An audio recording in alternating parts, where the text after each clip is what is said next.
My Lolo Dijo made a promise that has been kept for 6 generations. To take care of our children, to build a foundation of love and hope. It wasn't always easy, but they were taken care of. Through tough times and through every milestone. With Sun Life, that promise remains today, tomorrow, and beyond lifetimes.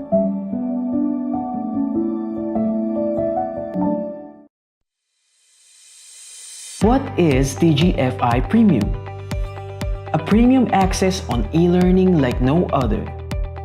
As a Premium Plus member, our exclusive rewards guarantees stock market index fund, savings with access in online banking, insurance coverage, and access to top-tier educational courses. Get it first class with Premium Plus.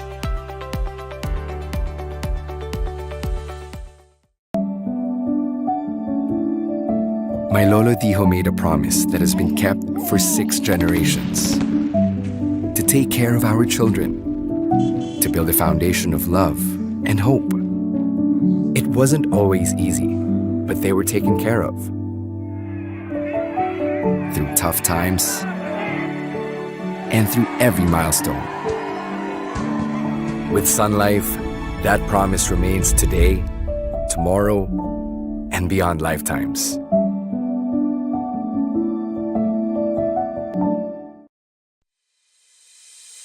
What is TGFI Premium? A premium access on e-learning like no other. As a Premium Plus member, our exclusive rewards guarantees stock market index fund, savings with access in online banking, insurance coverage, and access to top-tier educational courses. Get it first class with Premium Plus.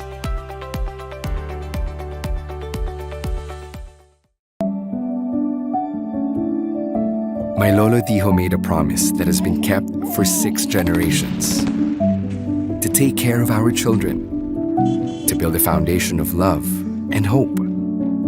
It wasn't always easy, but they were taken care of. Through tough times and through every milestone. With Sun Life, that promise remains today, tomorrow, and beyond lifetimes.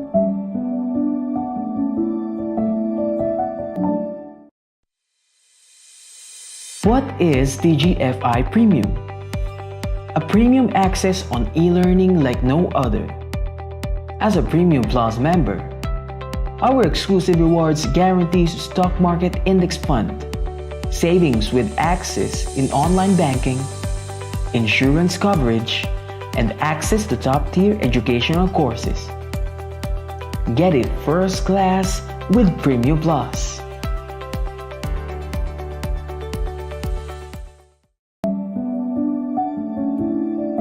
My Lolo Dijo made a promise that has been kept for 6 generations. To take care of our children, to build a foundation of love and hope. It wasn't always easy, but they were taken care of. Through tough times and through every milestone. With Sun Life, that promise remains today, tomorrow, and beyond lifetimes.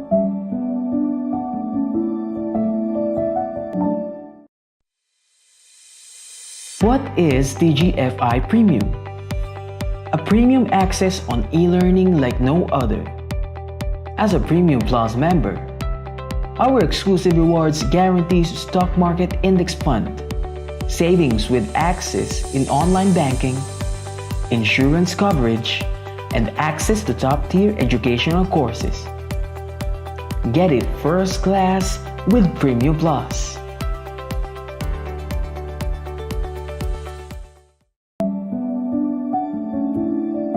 My Lolo Dijo made a promise that has been kept for 6 generations. To take care of our children, to build a foundation of love and hope. It wasn't always easy, but they were taken care of. Through tough times and through every milestone. With Sun Life, that promise remains today, tomorrow, and beyond lifetimes.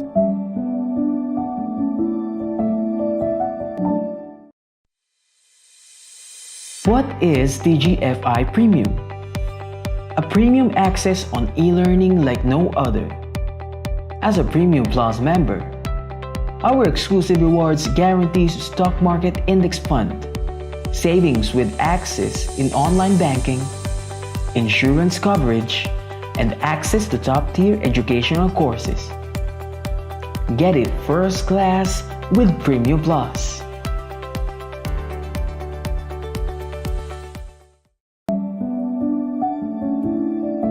My Lolo Dijo made a promise that has been kept for 6 generations. To take care of our children, to build a foundation of love and hope. It wasn't always easy, but they were taken care of. Through tough times and through every milestone. With Sun Life, that promise remains today, tomorrow, and beyond lifetimes.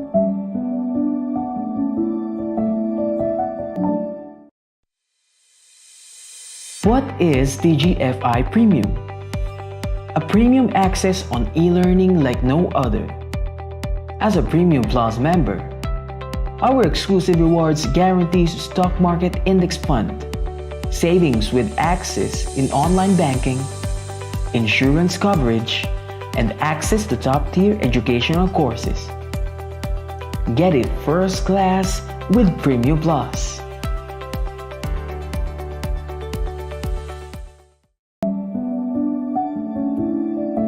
My Lolo Dijo made a promise that has been kept for 6 generations. To take care of our children, to build a foundation of love and hope. It wasn't always easy, but they were taken care of. Through tough times and through every milestone. With Sun Life, that promise remains today, tomorrow, and beyond lifetimes.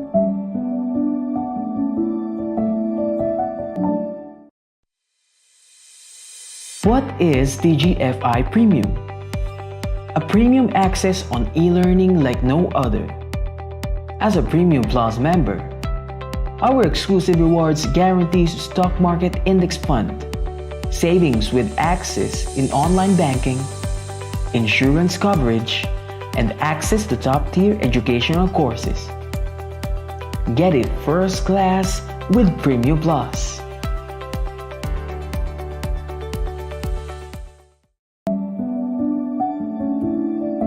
My Lolo Dijo made a promise that has been kept for 6 generations. To take care of our children, to build a foundation of love and hope. It wasn't always easy, but they were taken care of. Through tough times and through every milestone. With Sun Life, that promise remains today, tomorrow, and beyond lifetimes.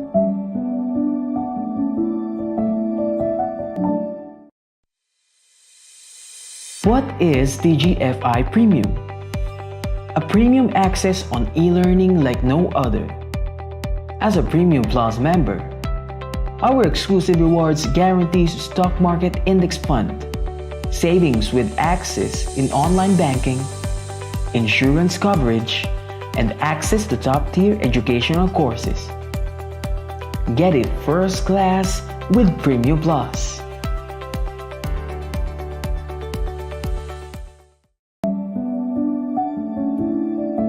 My Lolo Dijo made a promise that has been kept for 6 generations. To take care of our children, to build a foundation of love and hope.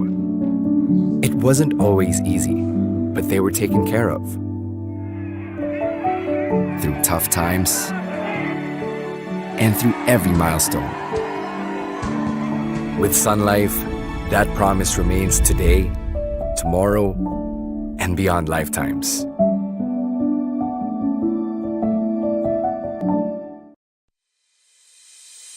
What is TGFI Premium? A premium access on e-learning like no other. As a Premium Plus member, our exclusive rewards guarantees stock market index fund, savings with access in online banking, insurance coverage, and access to top-tier educational courses. Get it first class with Premium Plus.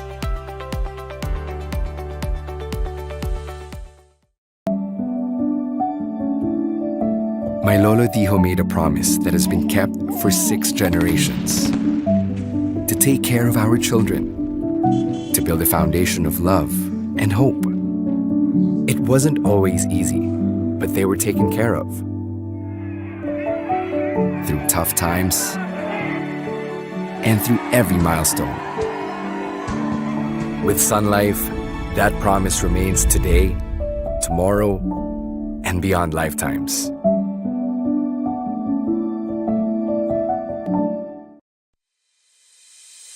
What is TGFI Premium? A premium access on e-learning like no other. As a Premium Plus member, our exclusive rewards guarantees stock market index fund, savings with access in online banking, insurance coverage, and access to top-tier educational courses. Get it first class with Premium Plus.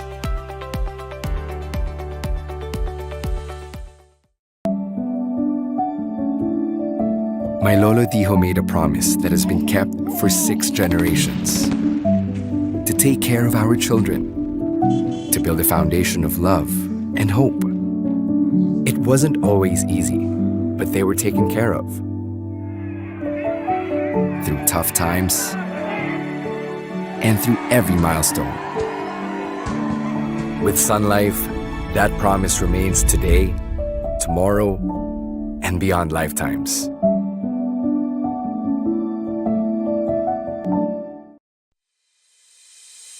What is TGFI Premium? A premium access on e-learning like no other.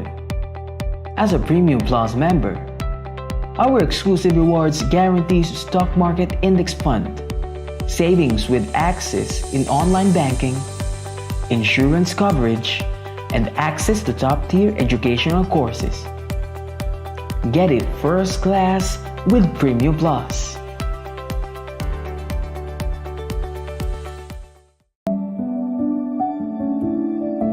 My Lolo Dijo made a promise that has been kept for 6 generations. To take care of our children, to build a foundation of love and hope. It wasn't always easy, but they were taken care of. Through tough times and through every milestone. With Sun Life, that promise remains today, tomorrow, and beyond lifetimes.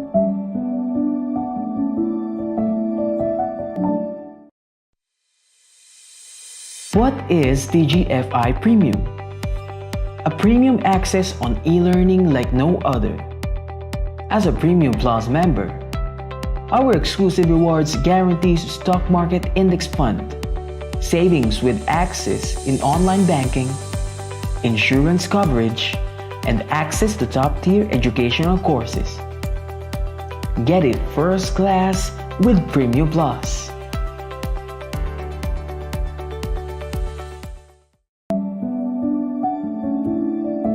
My Lolo Dijo made a promise that has been kept for 6 generations.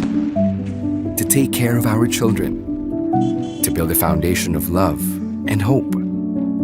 It wasn't always easy, but they were taken care of.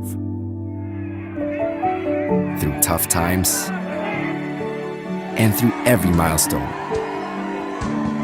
With Sun Life, that promise remains today, tomorrow, and beyond lifetimes.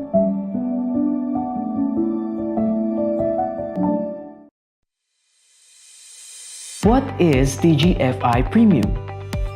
A premium access on e-learning like no other. As a Premium Plus member, our exclusive rewards guarantees stock market index fund, savings with access in online banking, insurance coverage, and access to top-tier educational courses. Get it first class with Premium Plus.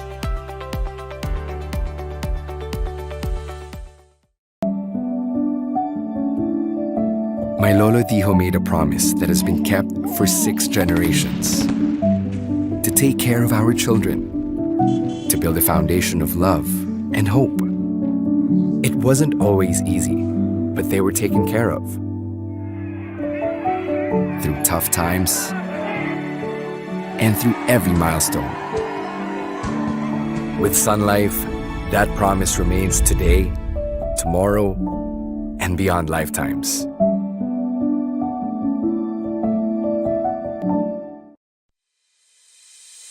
What is TGFI Premium? A premium access on e-learning like no other. As a Premium Plus member, our exclusive rewards guarantees stock market index fund, savings with access in online banking, insurance coverage, and access to top-tier educational courses. Get it first class with Premium Plus.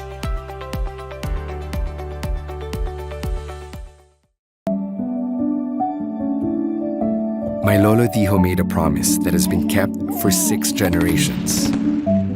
To take care of our children, to build a foundation of love and hope. It wasn't always easy, but they were taken care of. Through tough times and through every milestone.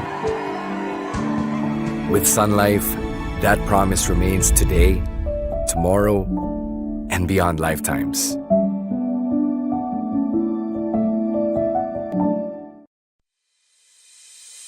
What is TGFI Premium? A premium access on e-learning like no other. As a Premium Plus member, our exclusive rewards guarantees stock market index fund, savings with access in online banking, insurance coverage, and access to top-tier educational courses. Get it first class with Premium Plus.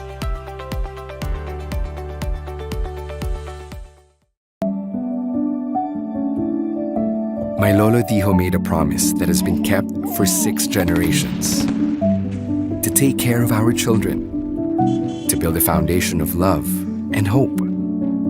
It wasn't always easy, but they were taken care of. Through tough times and through every milestone.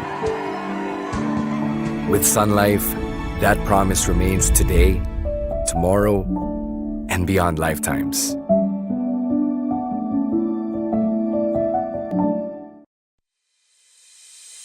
What is TGFI Premium? A premium access on e-learning like no other. As a Premium Plus member, our exclusive rewards guarantees stock market index fund, savings with access in online banking, insurance coverage, and access to top-tier educational courses. Get it first class with Premium Plus.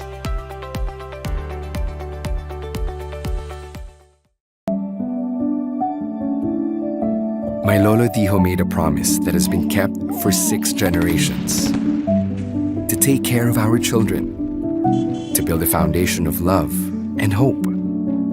It wasn't always easy, but they were taken care of. Through tough times and through every milestone. With Sun Life, that promise remains today, tomorrow, and beyond lifetimes.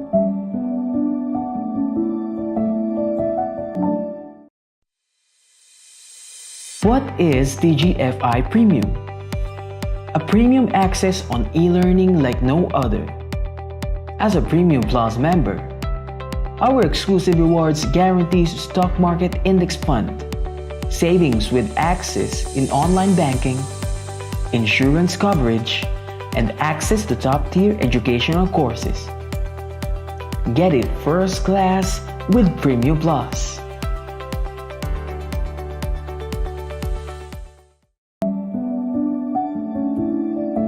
My Lolo Dijo made a promise that has been kept for 6 generations. To take care of our children, to build a foundation of love and hope. It wasn't always easy, but they were taken care of. Through tough times and through every milestone. With Sun Life, that promise remains today, tomorrow, and beyond lifetimes.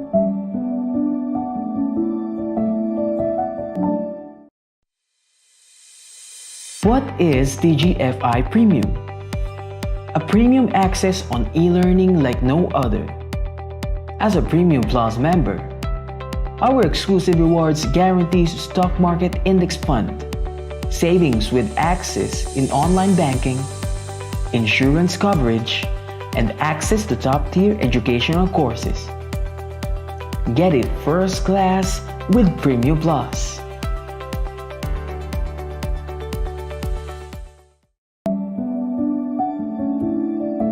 My Lolo Dijo made a promise that has been kept for 6 generations. To take care of our children, to build a foundation of love and hope. It wasn't always easy, but they were taken care of. Through tough times and through every milestone. With Sun Life, that promise remains today, tomorrow, and beyond lifetimes.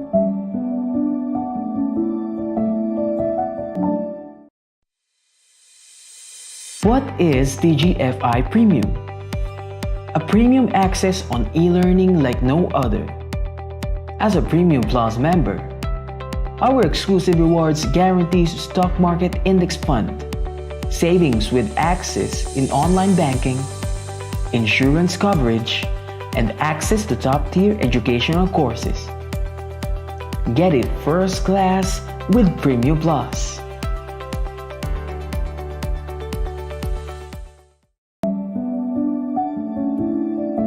My Lolo Dijo made a promise that has been kept for 6 generations. To take care of our children, to build a foundation of love and hope.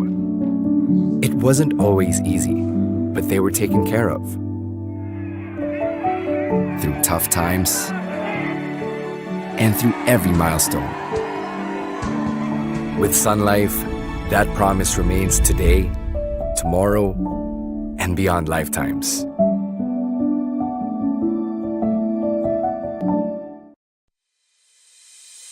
What is TGFI Premium? A premium access on e-learning like no other. As a Premium Plus member, our exclusive rewards guarantees stock market index fund, savings with access in online banking, insurance coverage, and access to top-tier educational courses. Get it first class with Premium Plus.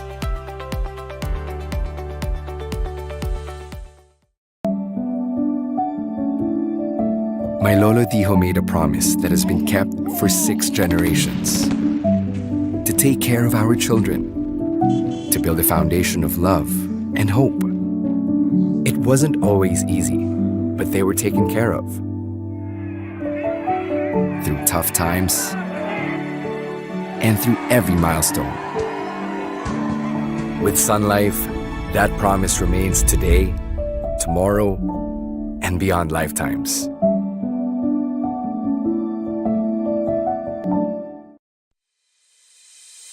What is TGFI Premium?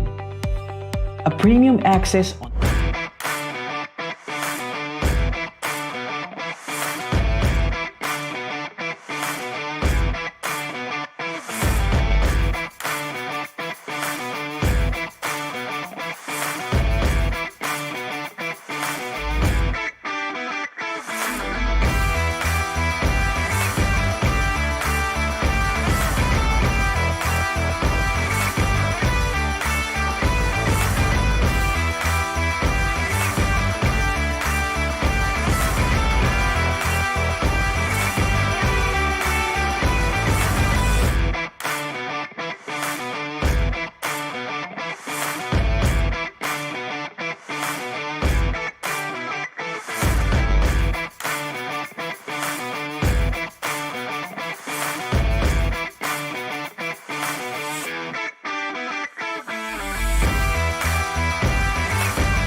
Hello mga ka-TGFI! Welcome to the Global Philippine Investors BYB Conference. This is our event for the month. No? So this is actually also our last event for the year sa the Global Philippine Investors. I would like to welcome all of you for joining us today. So this event is in partnership with Sun Life of Canada, Philippines, and of course with our community partner, Kumu.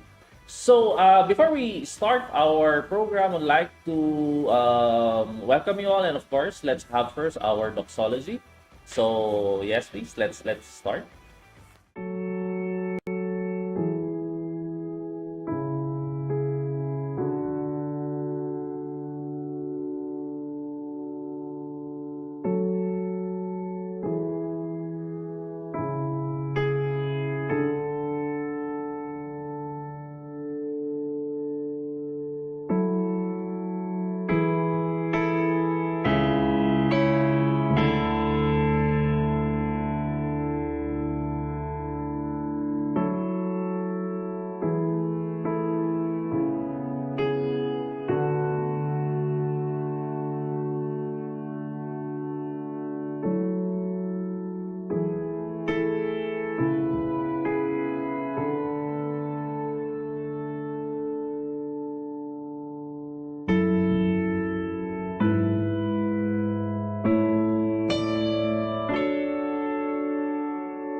Okay, so welcome once again mga ka-TGF. I would like to welcome all of you, of course, in our BYB conference or Be Your Own Boss conference.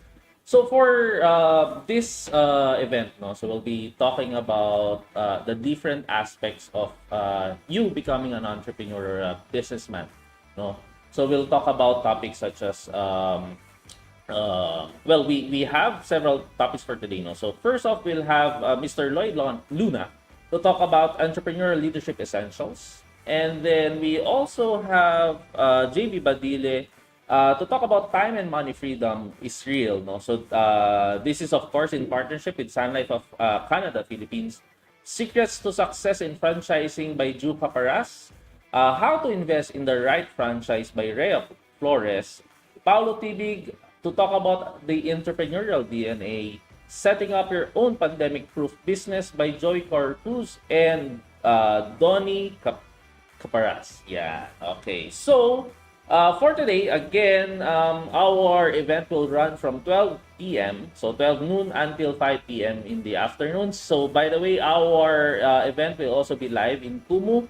So, by 2 p.m., if you also have your Kumu app, you can also watch us there. So, let's start our event already. So, our first speaker is, of course, he is a sought-after Filipino motivational speaker and leadership coach in the Philippines. He has authored 17 self-help books since 2005. He is the founder of the Luna Group of companies. Lloyd is also the president of Lloyd Luna Communications, the parent company of Step Back, Umbrella Motivational Speakers, Scroll Publishing, Skybell Clothing, and Peaches Music. He's also widely known as the Pambansang Inspirasyon. He has been a resource speaker since 2005 in over 1,000 conventions, conferences, seminars, and has appeared in over 200 media interviews, has spoken on leadership to personnel of several major global companies worldwide, to key managers and staff of Philippine government agencies, and to students and faculties of various schools of Asia. He is an author and originator of Step Back, The Laws of Art, Filipino Leadership. Lloyd teaches philosophy of putting people at the center of leadership, using his in-depth study of building of the 2,000-year-old rice terraces of the Philippine Cordilleras. To talk about entrepreneurial leadership essentials, ladies and gentlemen, let's welcome Mr. Lloyd Luna. Hello there, everybody. I hope you're fine. I hope you're doing well. My name is Lloyd Luna, and for the past 17 years, I have been a motivational professional speaker. I'm going to tell my story. I'm sure excited kayo because today I'm going to talk about the topic, some essentials on entrepreneurship. Pwede palang magkaroon ka ng negosyo sa pamamagitan ng talent na meron ka? Well, as we all know, yes, impact isa siya sa mga pwede nyo pagpilian kung anong klaseng negosyo ang papasukin ninyo in the future. Maraming salamat sa Global Filipino Investors. Maraming salamat sa pagbigay sa akin ng opportunity na makapagsalita sa inyong event na ito. So here's the story, and I hope you get inspiration from this. Otherwise, this doesn't make any sense. I will never be a professional public speaker. At least that was the starting idea, because when I was still a kid, I was the type of kid who would hide behind closet so just visitors won't see me. So nagtatago ako sa likod ng aparador, wag lang makita ng mga bisita sa bahay. When I was in my elementary, just like many of you, I would fear recitation. I didn't want to be called to recite in front. So nung ako ay nag-aaral pa, isa lang ang dasal ko kapag may recitation. Lord, tawagin niyo na kahit na sino, wag lamang po ako. Very self-centered. But the fear can be justified. People like you and me didn't like the idea of being judged, make mistakes in front of them, of people, and maybe the idea of being rejected or being not accepted by the people you talk to. And it is public humiliation, definitely, if we don't perform and do our thing right in front of them. So I hope my high school life was better in terms of public communication, but it didn't. In order for me to show my skill and my talent and express myself, I chose to write instead of, speak in public. So nandun ako sa shell kung saan yun ang aking comfort, yun ang aking secure space, so to speak. Because when I write, people cannot judge me right away, and I cannot see their eyes, and I cannot see their reaction every time they do that. So, kung pangit ang aking nasulat, di ko makikita kung gaano sila na-dismaya doon sa aking pagkakasulat, because I write and they read. I'm somewhere else, they are somewhere else. When I was in college, it also didn't help. The reason is because I took electronics and communications engineering, and it didn't encourage you to be public communicator as well. So it was a subject that I didn't like to take, or a course that I didn't like to take. Primarily because I hate mathematics. So among here hate mathematics, by the way. Raise of hands. I'm assuming that a lot. I hate numbers. Not that hindi ako magaling. Well, pwede rin. But in terms of problem solving and complex equations and all those things, no. Ayoko. I will evade. If there's an opportunity, I will evade. And there are a lot of opportunities when I evade on purpose. I didn't like it, but I took it nonetheless.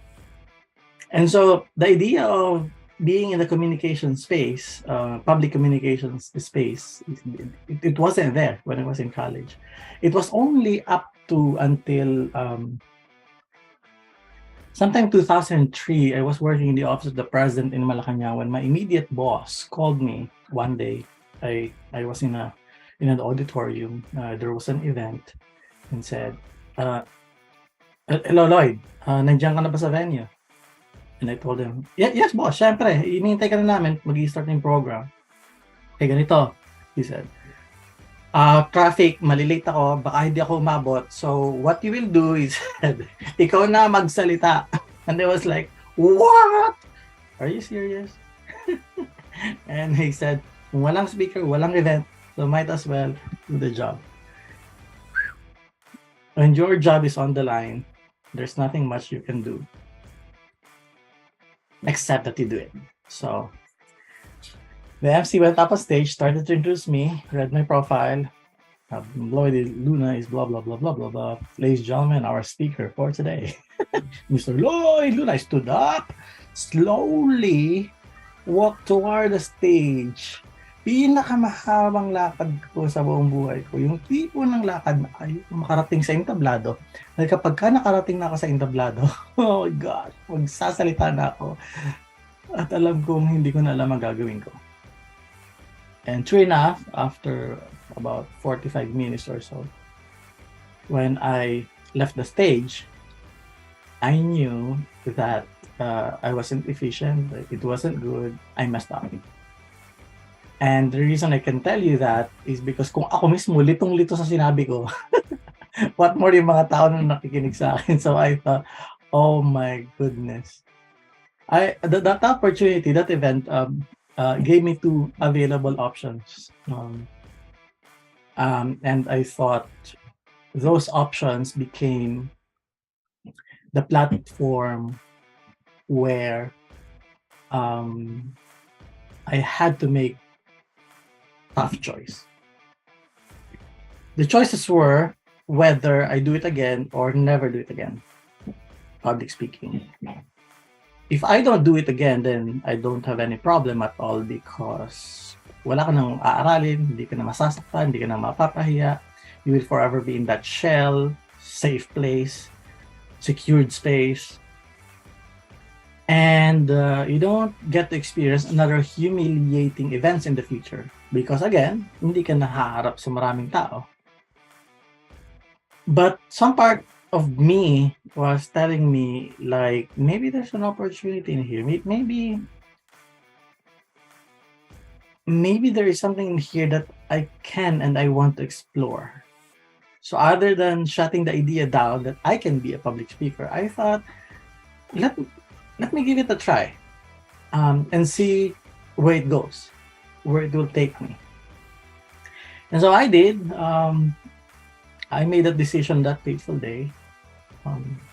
Second time I spoke, wala pa rin result, ayaw pa rin sa akin ng tao. Third time, wala pa din, ayaw pa rin sa akin ng tao. Hindi pa rin ako babayaran ng malaki. Malilito pa rin sila sa sinasabi ko. Ayaw nila sa akin. That's why it really makes me smile and laugh at myself and laugh at other people when they say to me that I wish I have heard you 10 years ago. Because 10, 15 years ago, I was not this kind of speaker. Negative 50 self-esteem, negative 50 self-confidence, negative 50 efficiency, whatever you call it. And the reason I'm also saying this is because, oh gosh, really, there are cases when, and this probably is familiar. Yung tipo mag-start ka magsalita and the auditorium is filled with people, pero kapag ka ikaw ay patapos na, paunti na tao, one thing yung may siya naiwan. Pag tayo, sabi ko, pre, hindi mo na ako sabay tayong lumabas. Ayusin ko lang yung laptop ko. So it was that bad. It was that messy. It was that painful. The painful journey, I call it. The painful journey of cracking the shell, getting out of my secure space, to show myself and my vulnerability, to present myself to people, to present my idea to people without any assurance that people will like my idea or not. I didn't have any recollection whatsoever when I did well in my speech.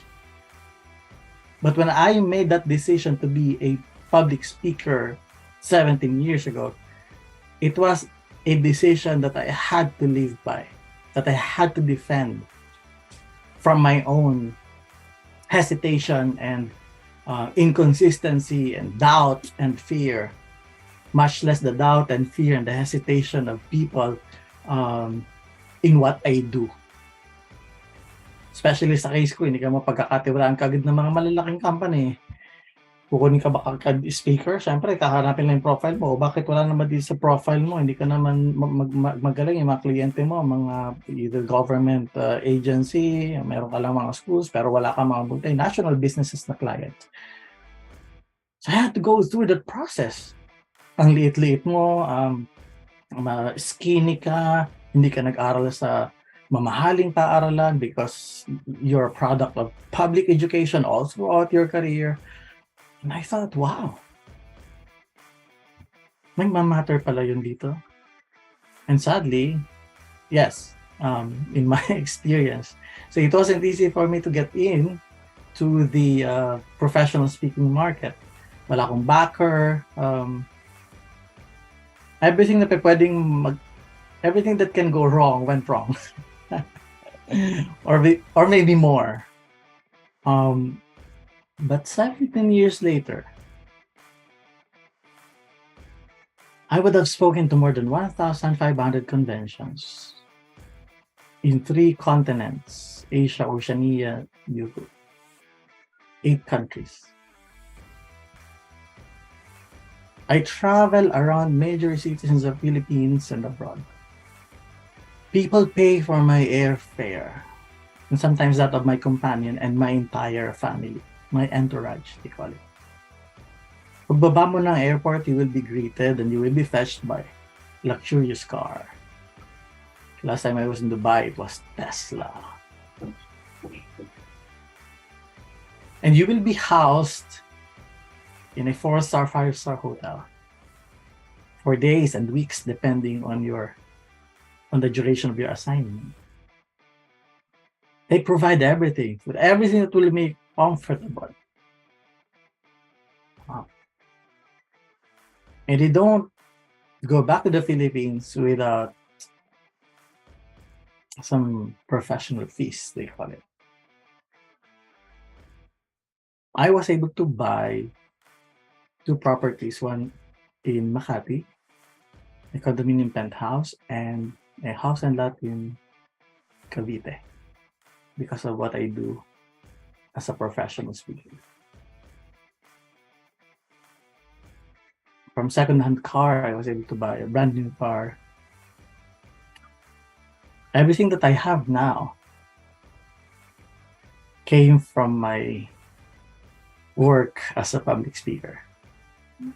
I call it work because work is also business. But for the sake of this discussion, it was a business. It is a business. So I thought, wow, this is business. And so what are the essentials, so to speak, that I can share with you today? Oh, I didn't hear you give me a round of applause for the story. Thank you. Kahit virtual, your electronic round of applause. Show your electronic applause there. yung yellow hands. I always say it's not about the money or whatever possession you get out of your business. It's about the contribution that you make in your community and the people that are involved. So, sinasabi ko, hindi naman talaga, entrepreneurship for me is really not about, it is also about money and what you will get out of your creativity, your creative ideas, or your decisions. But end of the day, ako, hindi yun eh. I just do my best work with all my heart and soul, with all the passion that I can master. Because that's what my clients and my customer deserve. So I give more. Now, whether or not I receive more is non-issue for me because it's not my job to ask them the things in return because sabi ko sa inyo, magkukusa at magkukusa sila. Everywhere I go, people present their best selves to me. Everywhere I go, people would show their hospitality to me, their kindness. We were in Dubai 2 weeks ago. May mga offer, may tour kami dito, sumama kayo safari, desert safari. We didn't even have to spend anything. My wife and I, 7 days kami doon, wala kami ginawa. Nag-enjoy kami. But I had three assignments, speaking assignments. It's a Sharjah International Book Fair. I spoke alongside Dr. Deepak Chopra, Time Magazine's top 100 heroes and icons of the century. And I thought, wow, never in my imagination na ma-achieve ko yung ganun feat. But it happened because I made sure that I always become the best version of myself each time. So here are some essentials that I can share with you. One is, I think, in putting up a business, enterprise, starting up a career, a freelance job, a freelance work, a freelance business, whatever that is, first thing that we need to fix is the mind. Because this is the beginning and the ending of everything. When I decided to try public speaking, despite my being introvert and shy and whatever else you call it, it was a conscious decision that I told myself that I will have to try. 17 years ago, did I see myself to be here in this position? No, never. For some people, some visioning kind of stuff work.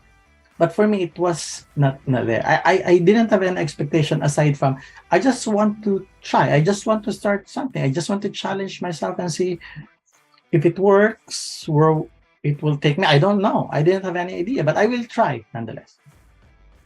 The reason I told you that it starts and ends in your mind is because when your mind, when you cannot convince your mind, your own mind, to do it, to try it, to risk, to show yourself, to present an idea, and then wala na tayo ibang pinag-uusapan because that in itself is the perfect formula for failure.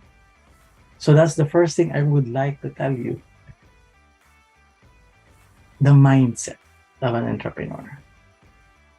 Throw yourself out there and make sure that you don't limit your thinking kung ano lang yung meron ka today. The second one is the heart set. When you start a business, chances are it will fail, especially in the first few years. Failing meaning hindi mo naman siya talaga shut down, but oh my God, nung mga unang years ko sa public speaking, wala talagang papasok as in. Mas malaki pa yung gagasasin mo pag travel kaysa doon sa PF na ibibigay sa'yo. When I started, kulang na lang ako talaga magbayad pa doon sa client kasi feeling ko sisain ko yung event nila.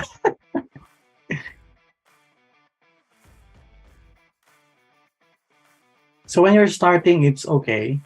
So doon papasok yung heart, doon papasok yung puso. Gaano ka naniniwala that what you're doing is working? And may I suggest, shut the noise. I understand feedback. I understand how important feedback is. But I also understand that sometimes those feedbacks are unnecessary because you're building something that most people cannot comprehend at the moment. When I started my public speaking career, nobody understands what public speaking means as a business. May pera ba dyan sa public speaking? Magsasalita ka lang, kaya mga nagsasalita naman sa Pilipinas, hindi mo binabayaran talaga. Well, guess what? Now they are paying. So the heart. The world may not understand. It's okay. It's your heart. It's not about the world or the people. So keep pushing. Until you get it, you get the good feel of it. Oh, this is kind of working now. What are the things that I can develop? A system. But you have to focus in who you are and how you feel about what you do. Not on what you hear around from people who don't have any idea what you're doing. Probably probably they don't like it as well. But the heart. And then the third is the skill set. Your ability to use your hands and your imagination and your creativity to develop and improve your service or your product. Whatever that is, innovate. Back in the days, speakers are just lecturers. In my particular case, I didn't. I say, well, I want to be entertaining. So instead of giving just a speech, I'm going to entertain them, and maybe that will set me apart from the competition. I said, oh, wow. It's working. The skill. Was I a humorist, comedian at the time? No, I was not funny. I wasn't a funny guy. Until I decided I'm going to learn from YouTube how international comedians do it. And I got the formula. Oh, this is how you produce humor. And I said, well, maybe I can try. I tried and did everything that I can until I realized, oh, I am now a humorist. I can produce humor each time. Mas maganda magkita-kita tayo one day para makita niyo yung performance na hindi kagaya nitong nasa Zoom. Like, can you be funny? Yes. In fact, study says, oh my goodness, dapat pala pag studying study says, dapat mayroong reference. But anyway, look it up. People with some sort of humor are being trusted more than those who don't. So, you must, like, as an entrepreneur, medyo kailangan, hindi kayo basta seryoso lang lagi, kailangan medyo meron kayo pagka-funny yung personality ninyo para mas madali nyo ako yung trust ng mga tao. What I'm saying is, all those things combined together, your mindset, your heart set, as well as your skills set. Skill sets also, by the way, include your ability to negotiate, your ability to provide better customer service or customer appreciation, your ability to lead and manage your team, your ability to improve your product line, service line, your ability to take care of your brand and grow it. Lahat yan papasok dun sa skill set na sinasabi ko. But if you have the mindset of an entrepreneur, mindset being china-challenge mo lagi yung status quo, and you try to break the shell kung nasan ka, yung shell that prevents you, that protects you, the safe place na feeling mo na paglabas mo doon magiging vulnerable, you have to break it. That's the mind, the heart set, the passion that you put into your project. Stay longer time, long hours, long days. Don't mind people. Huwag ka masyado nakikinig sa kung ano-ano sinasabi ng iba because they won't understand. Hindi naman nila alam ang puso mo eh. Ang puso mo, ikaw lang yung nakakaramdam yan. So, make sure you hold your ground and make sure you feel it right. If you're starting to feeling it, that's the momentum. Move, proceed. Magkakamali ka, but your heart is there. You will continue moving forward. Masasaktan ka, move forward. Walang problema doon. You will just keep on moving forward. And finally, your skill set. No, yung kakayahan mo, yung abilidad mo na makapagsalita at makapag-present ng idea mo very clearly. Hopefully, as I do now. But these are the things, some of the essentials that I would like to share with you dito sa few minutes na binigay sa akin ng the Global Filipino Investors. So, tama ba? TGIF ang alam ko eh, the Global. So, maraming salamat sa inyong time at again, sa opportunity na binigay sa akin. Floy, I really admire your work. And the rest of the team, maraming salamat sa pag-organize ito. Let's keep on encouraging and empowering each other. Especially, we know na ang mga Pilipino ay hindi basta-basta. Mga Pilipino, we have everything in our power, everything in our disposal to make something work. We just have to have that courage and the spark to do it. And by being in this community, I feel like we can do better. We can fare better. We should be better. We should fare better because this is what we do. And lastly, entrepreneurship is not about what you will get. It's about what you will contribute. And when you find that contribution to your society, to your community, to your country, and to the world, people will pay for that contribution. And believe me when I say, hindi mo mapipigilan yung pagbalik ng blessing sa'yo because you did something right for the world to benefit from. Thanks so much for your time. Appreciate it. Bye for now. Hello, all right. Thank you, Lloyd Luna, for giving us a motivational talk. No, so Lloyd is a very good friend of mine, and of course, we've known each other for a couple of years already. So thank you for your talk, Lloyd, as you talk about entrepreneurial leadership. And of course, yes, as we go through our event, just to let our KTJFI know, you may, of course, you may ask some of our speakers. No? So some of our talks, of course, are live, and some, of course, are also on a recorded version. So again, if you have any questions, feel free to comment. And of course, let's welcome already our next speaker. So our next speaker is the Philippine insurance industry's youngest and fastest promoted branch manager. He's also the managing a branch which is known as Phoenix Palm in Sun Life's top 1 branch in terms of target attainment, growth, recruitment, and secured lives. JV, he also manages top performing unit managers in Sun Life of Canada with hundreds of financial advisors under his leadership, wherein a lot of which have achieved $1 million round table. So for our next talk, let's welcome, to talk about time and money freedom is real, let's welcome Mr. JV Badile. Hi everyone, my name is JV Badile. I'm a branch manager at Sun Life Financial Philippines, and today, pag-uusapan natin ang dalawang napakahalagang bagay na probably you hear mostly in social media and sa mga leadership and motivational speakers na naririnig ninyo. But today, pag-uusapan natin on a personal level and based on experience. Those are time freedom and money freedom. But before we start, gusto ko munang alamin kung nasan kayo. Can you please type in the chat box kung nasan kayong lugar ngayon while listening or watching to me right now?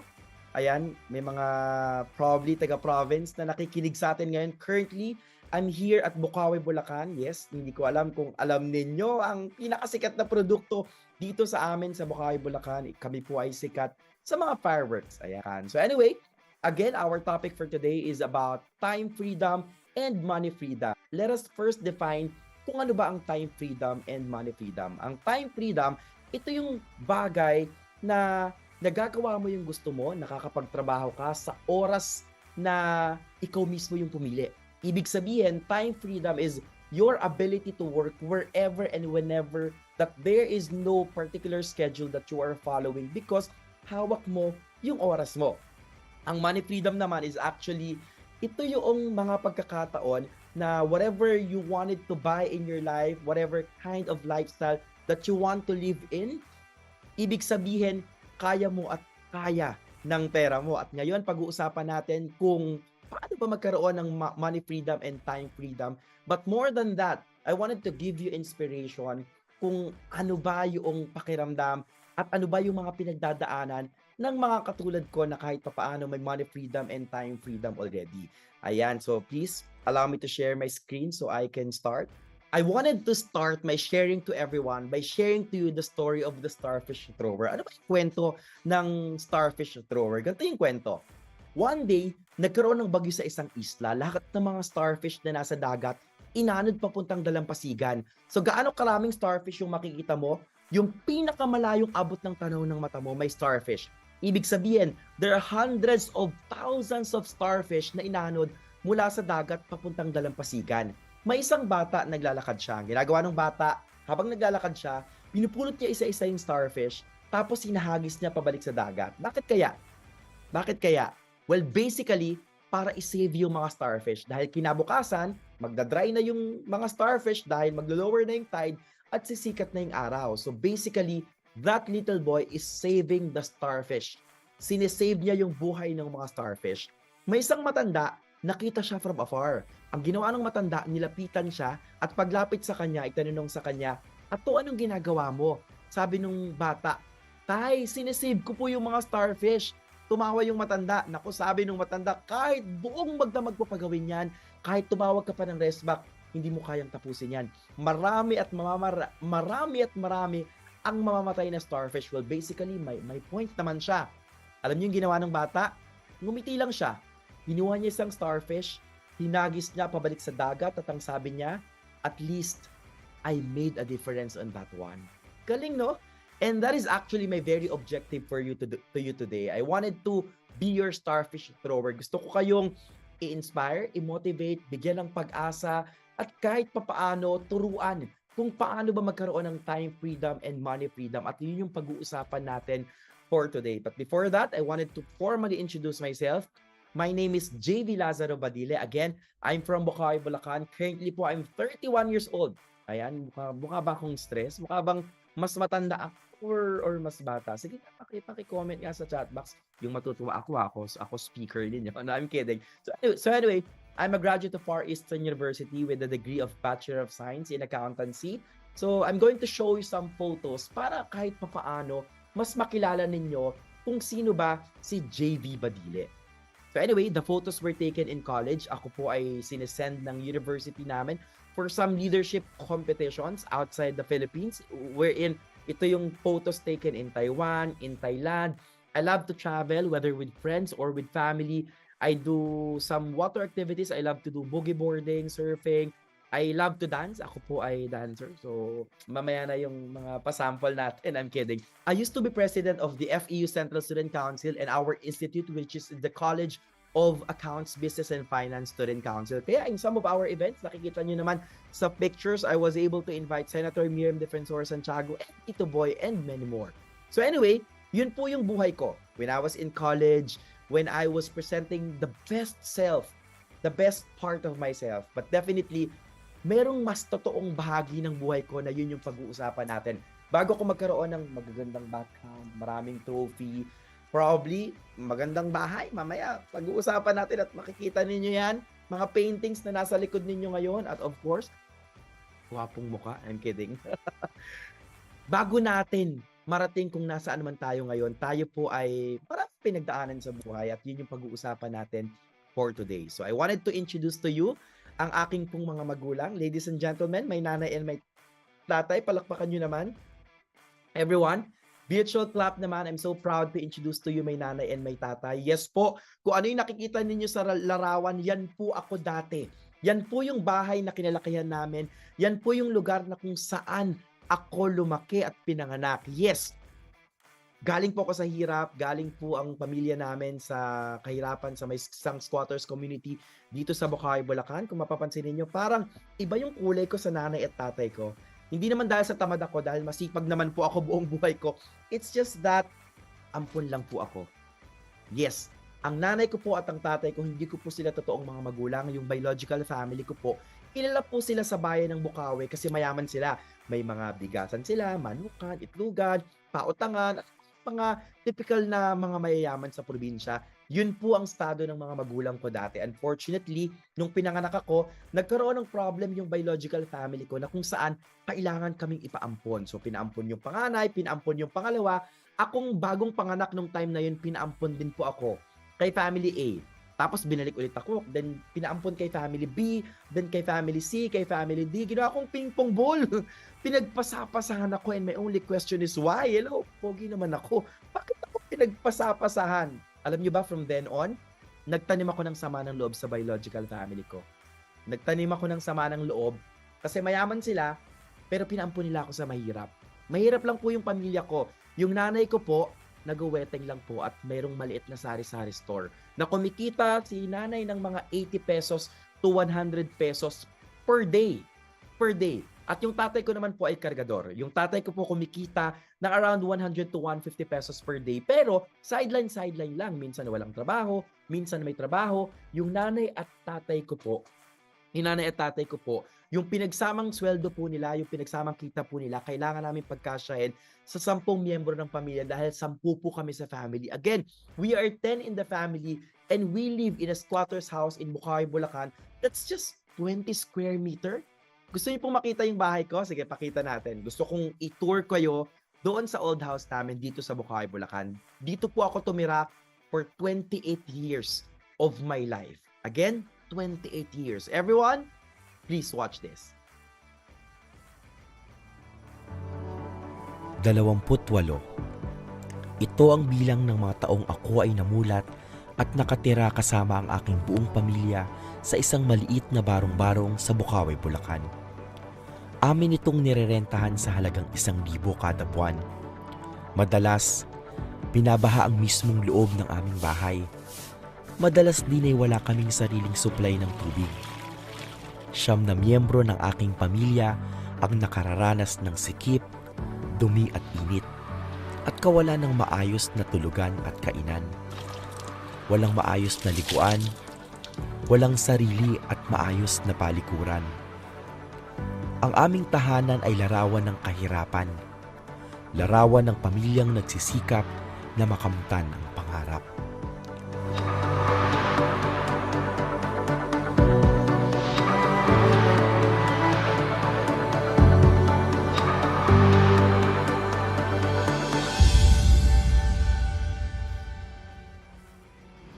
At sa wakas, ang aming maliit na mundo ay mapapalaki na ng pagsisikap at pagmamahal ng puong may kapal. Ang aming pangarap na magkaroon ng isang malaki at magandang bahay ay matutupad na.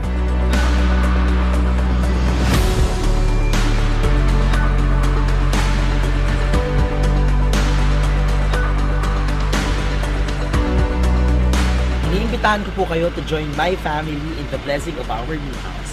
Tara, samahan niyo ako.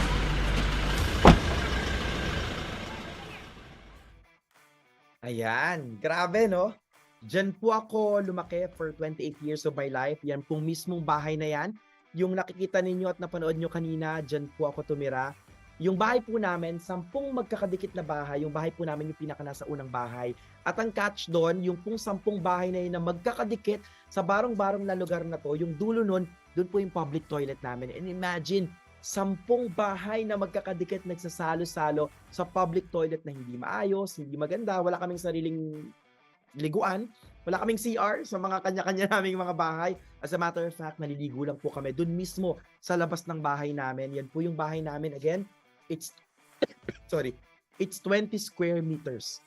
Yan pong sala namin, dyan na rin kami natutulog, dyan na rin yung kusina namin, dyan na rin kami kumakain, dyan na rin ako gumagawa ng assignment, dyan na rin kami nag-entertain ng guest.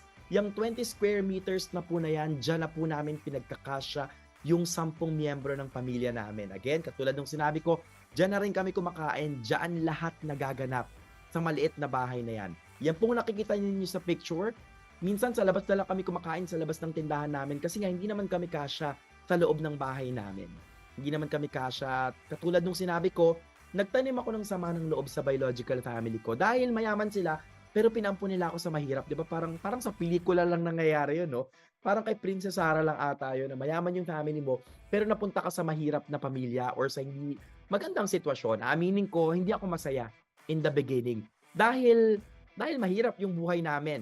Yung nanay ko po at tatay ko, katulad nung sinabi ko kanina, hindi ko sila totoong mga magulang. Yung nanay ko po, pangalawang asawa niya lang talaga yung tatay ko. Dahil yung nanay ko, may una siyang asawa, kaya lang babaero, binubugbog siya, lasinggero, kaya naghiwalay sila. Nung time na yon na naghiwalay sila after a year or two, saka naman nagkaroon ng nagsama yung nanay at tatay ko. Tapos doon din ako saktong pinanganak at doon din ako saktong napunta sa kanila. Kaya parang ako talaga yung supling nila, ako talaga yung anak ni nanay sa kani tatay. Si nanay, may una siyang anak doon sa una niyang asawa. May dalawa siyang anak. Yung una niyang anak was a drug addict. Imagine, you live in a 20 square meters na bahay na sobrang liit, pero kasama mo sa bahay yung drug addict mong kuya. Na it's either ma-witness mo yung kuya mo na nagdo-drugs or bububugin ka niya kapag nakadrug siya. Yung pangalawa ko namang kuya, doon sa foster family ko, ay babaero, saka magnanakaw. Merong isang instance na yung kuya ko na yon, yung foster brother ko, when I was in grade 3 or around 10 years old, inutusan ako magnakaw dun sa tindahan namin. Sabi ng kuya ko, JV, kuha ka naman ng diaper ng anak ko. Alam mo, hindi ako sumunod. You know why? Because I was top 1 since birth. I know the difference of what is right and what is wrong. So, hindi ako sumunod. But the following day, inutusan niya ulit ako, this time pera naman daw. Syempre, hindi ulit ako sumunod. Kasi top 1 nga ako since birth, di ba? I was valedictorian in elementary. Di ba, medyo humble, no? Ang humble ng speaker ninyo. But I'm kidding. So, anyway, inutusan ako magnakaw ng kuya ko sa tindahan namin. Hindi ako sumunod. Pero that moment na hindi ako sumunod, nakatikim ako ng isang malakas na sapak. Tapos nagulat na lang ako, I was in grade 3 during that time, grade 4, grade 5, grade 6, first year high school, 5 years. 5 years ko na po palang sinusunod yung kuya ko. 5 years na po pala akong magnanakaw. Tapos hindi lang po ako dun sa bahay namin nagnanakaw. Nagnanakaw din po ako sa ibang tao, ibang establishments, ibang business. Bakit? Kasi kung hindi ko siya gagawin, bubugbugin ako ng kuya ko, and presto for 5 years. Almost everyday po akong binubugbog ng kuya ko para utusang magnakaw. Nandyan yung susuntukin ka sa muka, sasapakin ka, kakalad ka rin ka ng sabunot. There was even one time, nagbabike ako, sinipa ng kuya ko yung bike, tapos tumilampon ako kasama ng bike, pumasok yung paa ko sa may interior ng gulong, halos mabali yung mga daliri ko. And really, those 5 years were really nightmares of my childhood. Na literal, na nagnanakaw ako at ninakaw din yung childhood ko. That's what I thought, that's what I always believed in nung time na yon. Kaya lumaki ako sa sama ng loob, lumaki ako sa galit dun sa foster brother ko. To cut the story short, when I was in first year high school, nagkaroon na po ako ng lakas ng loob para magsumbong. Nagkaroon ako ng lakas ng loob para itigil na yung paghihirap ko na yun sa kamay ng foster brother ko. Alam niyo yung nangyari? Ang masaklap nun, mahirap kami pero lalo kaming naghirap. Yung nanay at tatay ko, hindi nila alam for 5 years na nagnanakaw ako. Nung nanay at tatay ko, lagi nila akong pinagtatanggol, lagi nila akong pinaglalaban, dahil alam nilang hindi ko kayang gawin yon. For 5 years, nilihim ko yon, at for 5 years, lalo kaming dumaos-dos pababa. Lalo kaming naghirap ng buong pamilya ko. So anyway, ang mahalaga, natapos siya when I was in first year high school, kaya lang medyo late na, kasi katulad yung sinabi ko, mas lalo kaming nalugmok sa kahirapan nung time na yon. So anyway, again, as I've mentioned to you, I graduated valedictorian in elementary. During my graduation ceremony, pakit ako ng stage. Habang umakyat ako ng stage, umiiyak yung nanay ko. Sa bagay, alam nyo, na-realize ko, yung nanay ko, iyakin talaga yun eh. Yung nanay ko, yung tipo ng nanay na, Nay, alam mo kanina sa recitation, naka 95 ako. Nay, nag-seat work kami, tapos naka 5/5 ako. Alam mo yung nanay ko? Galing-galing naman ang anak ko, aling nene. Yung anak ko naka 5 dun sa seat work, naka 95 dun sa recitation. Iyakin po yung nanay ko. Alam nyo kung bakit? Yung una niyang anak, drug addict. Yung pangalawa niyang anak, babaero saka magnanakaw. Pero yung pangatlo niyang anak, my God, kahit ampon, matalino sa kagwapo, di ba? So anyway, very emotional yung nanay ko. Tuwing pag-uusapan yung success ko, tuwing makaka-experience siya ng magandang bagay because of me. So habang umakit kami ng stage, umiiyak yung nanay ko. Na-realize ko, hindi lang nanay ko yung umiiyak. Umiiyak din yung mga teachers ko, umiiyak din yung mga classmates ko, pati mga magulang ng mga classmates ko umiiyak. Sabi ko, ano nangyayari? Why everyone is crying? Yun pala, yung teacher ko na magaling tumula, yung advisor ko, may binabasa siyang letter addressed to me habang hawak yung mikropono. Sabi niya, Dear anak, patawarin mo sana ako kung pinaampun kita. Anak, patawarin mo sana kami ng mga magulang mo kung hindi namin naibigay yung magandang buhay para sa'yo. Anak, patawarin mo kami, mahal na mahal ka namin. We are so proud of you. Anak, patawad. And I was like, ano yun? Bakit may ganun? Bakit kung kailan ako gagraduate bilang valedictorian, saka ka nandito ngayon para i-claim that you are my parent? Bakit ka nandito ngayon tapos it feels like bakit parang umeeksena tayo? Graduation ko to, valedictorian ako. Ako yung naghirap nito. I would remember, magpa-flashback sa akin lahat ng mga paghihirap ng family ko. Alam niyo ba, kapag graduation, kapag recognition day, kapag Christmas party, ang suot ko, it's either uniform or yung mga panloob na kamiso dit chino ng barong na pinaglumaan pa nga minsan ng kapitbahay. Yung uniform ko, laging isa or dalawang pares lang na pinagtsatsagaan ko at araw-araw nilalaban para lang may maayos akong maisuot sa pang-araw-araw ko. Ilang beses kami nakuhaan ng kontador, hindi lang kami yung naputulan ng kuryente, nabatakan kami ng kontador at aabot ng 5 months to 7 months, wala kaming kuryente. Kasi hindi namin kayang magbayad ng kuryente. Yung bahay namin, ilang beses na kaming muntik mapalayas. Yung nanay ko, kinailangan niyang mamasukang kasambahay dun sa biological family ko para lang may pantustos sa akin. Kaya galit ako. Galit ako kasi mahirap kami. Galit ako Kasi kailangan ko magtrabaho at kailangan maghirap ng pamilya ko. Whereas, mayaman yung biological family ko. Tapos easily, yung nandito yung mom ko to say sorry and apologize. Honestly, hindi ko siya tanggap ng moment na yon. Pero you know what my mom did? Lumapit sa akin yung mom ko, may hawak siyang paper bag. It's a Nokia 3310. As in, brand new na cellphone. Baka hindi na inabutan ng iba dito yung ganong cellphone or hindi nila alam yon. Pero it's a brand new cellphone during that time. Binigay niya sa akin yung cellphone. Ang ginawa ko sa cellphone, kinuha ko. Nilagay ko sa upuan ko at ang sabi ko, Mom, sorry na rin po. Well, whether it's because of the cellphone or the circumstance, I do not care. Ang mahalaga, during that time, nagkapatawaran kami. And the first text message that I received on my phone was, Anak, patawarin mo ako, mahal na mahal kita. I'm so proud of you. Nung time na yon, pagdating ko ng first year high school, I was in private school, bago lahat ng gamit ko, bago uniform ko, bago underwear ko, medyas ko, bag ko, everything was new. And I was really happy. Bakit? Kasi never ko na-experience yun nung elementary ako. Kasi lahat ng gamit ko nung elementary ako luma. Alam mo yung ikaw yung valedictorian, pero ikaw yung pinakamahirap sa klase mo that time. So pagdating ko ng first year high school na bago lahat ng gamit ko, I was really happy. As in, sobrang saya ko. Sobrang saya ko. Sobrang saya ko. Then, second year high school, the same thing happened. Kapag may outing yung biological family ko, sumasama ako. Kapag lalabas sila kasi kakain, sumasama ako. I forgot to mention na, di ba 3 kaming magkakapatid, lahat kami pinaampon? Yung panganay ko sa kapangalawa, nabawi po yun. Pero akong pangatlo, hindi ako nabawi.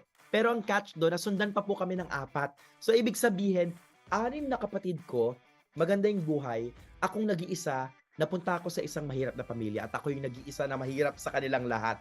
Pero okay lang, na-realize ko na okay naman din pala yung sitwasyon ko. Kahit mayaman sila, masaya din naman ako, masaya sila, din okay lang. Naging happy naman kami, simula na magkabati kami nung biological family ko, ng biological mom and dad ko. Kapag mag-outing sila, kasama ko, kasama ng mga kapatid ko. Pero everyday, umuwi pa rin ako dito sa old house. Yung nakikita niyo sa picture, umuwi pa rin ako dito everyday. Bakit? Kasi feeling ko, ito pa rin yung immediate family ko, so to speak. So, umuwi pa rin ako dito. I was in second year high school. Unfortunately, my biological mom died. She passed away because of a critical illness at the age of 41. Grabe, no? Ang bata ng mom ko.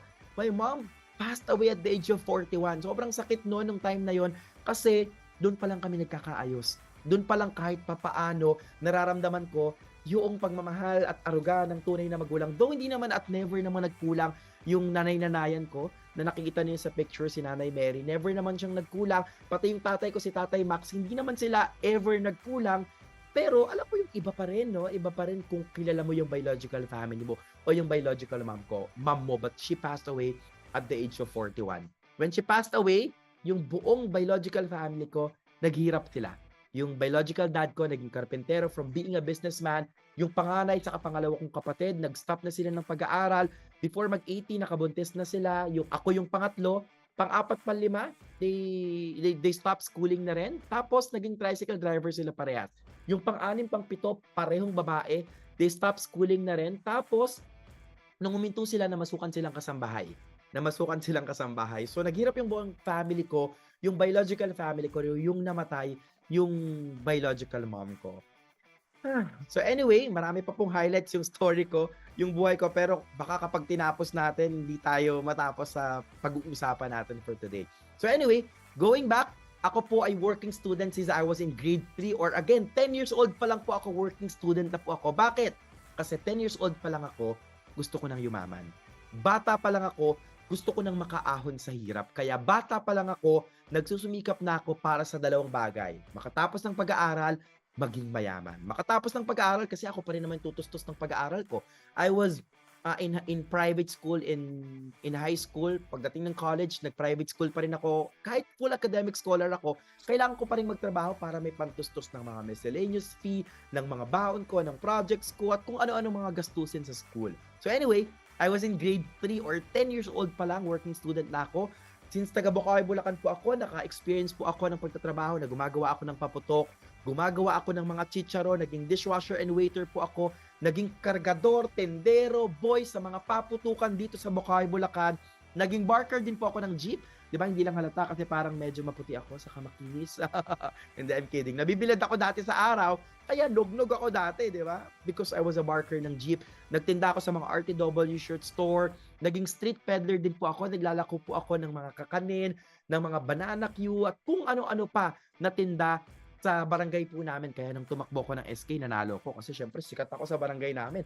Valedictorian, tapos working student, di ba? Kaya medyo, nung tumakbo ako, landslide, panalo ko.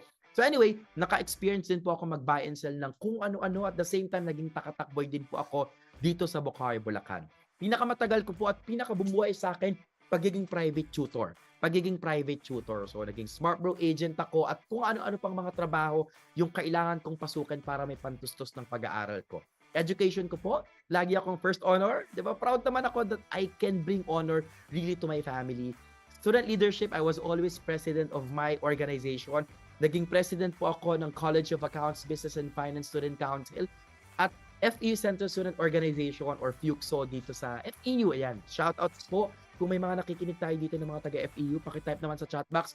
Go Tamaraos! Go fellow Tamaraos! Ayan. So anyway, community building initiative, since ako po ay galing sa hirap, nakaranas po ako na tinutulungan ako. Kaya nung nagkaroon ako ng pagkakataon para tumulong, ako naman po yung tumutulong. So I celebrate my birthday sa mga bahay ampunan, sa public elementary school ko dito sa Bukawi, Bulacan.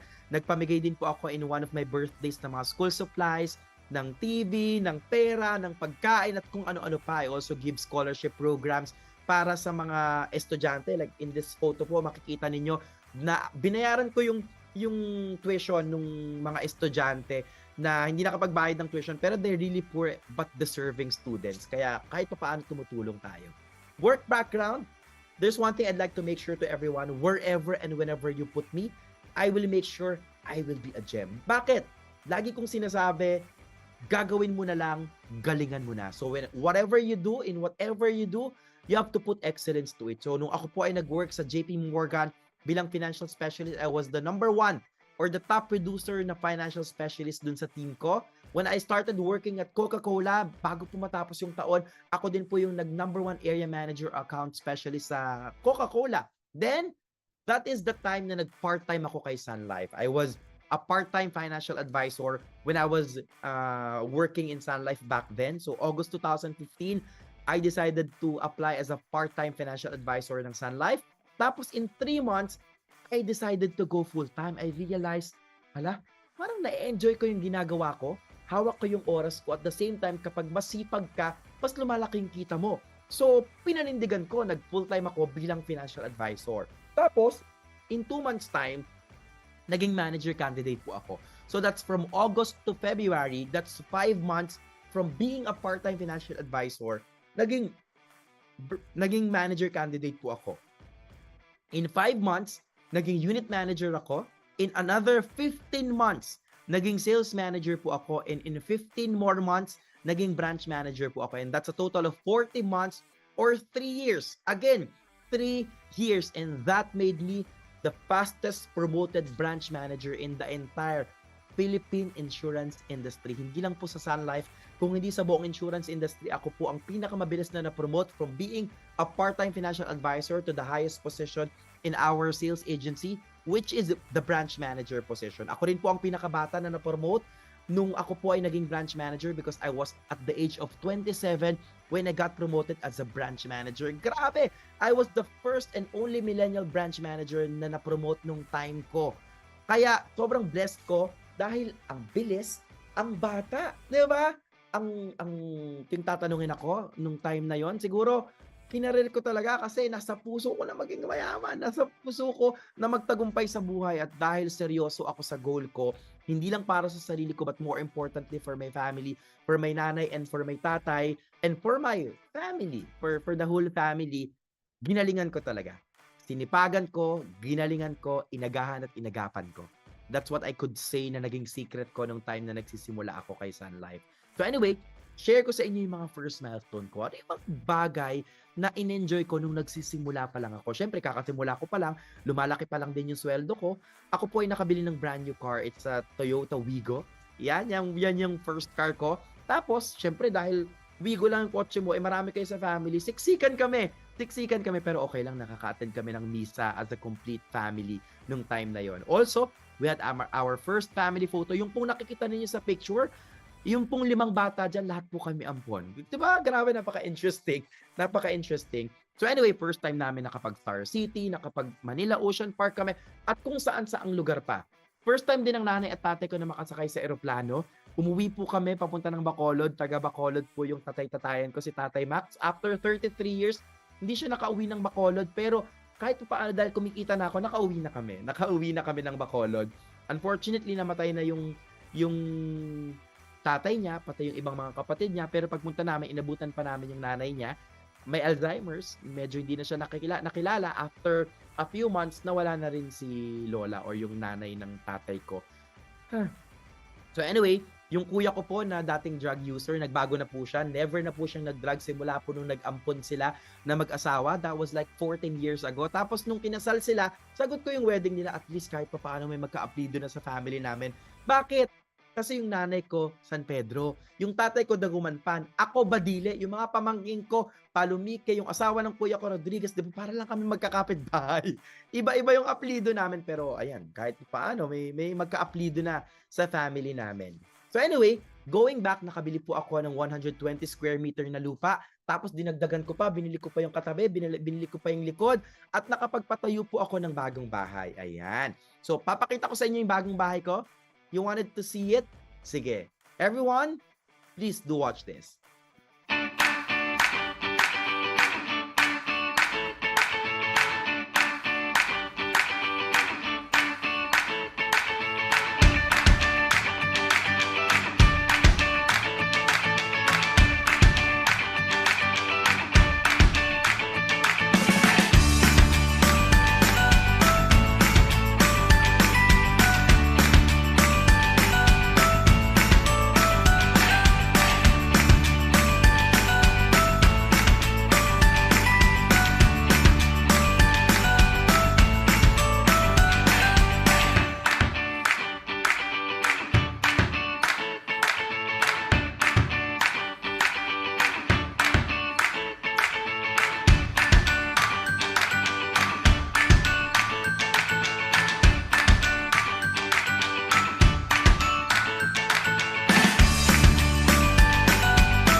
Ayan, that is my new house here in Bukawi, Bulacan. So after living in a squatters community in our place in Turo, Bukawi, Bulacan, after 28 years, nakalipat na po kami sa bagong bahay namin noong November of 2019. Pero hindi lang yan yung first house namin dahil nagkaroon pa kami ng second house. Nagpatayo po ako ng another 3-story house sa likod ng bahay namin para dagdag na walk-in closet, dagdag na gym, dagdag na entertainment area, and at the same time, meron kaming, what you call that? Meron kaming garden na kung saan pwede kang mag-relax, di ba? Para sa nanay at tatay ko. Ayan. So anyway, nakabili din po ako ng second car ko. It's a Toyota Fortuner. And my third car, a Super Grandia Elite with driver. Di ba? Ang galing. Ang bongga ng with driver. So anyway, yung driver ko po is my biological brother na nagta-tricycle na sabi ko sa akin, tumira, dito ka na sa condo ko, tumira, pag-drive mo na lang ako kahit papaano.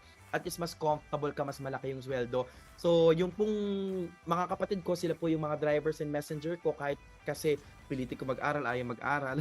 So anyway, yung dalawa na bunso na babae, sila yung nag-aaral, nakatapos na rin ng pag-aaral sa FEU. Pinagtapos ko po sila kahit papaano. May mga degree na yung mga kapatid ko. Finally!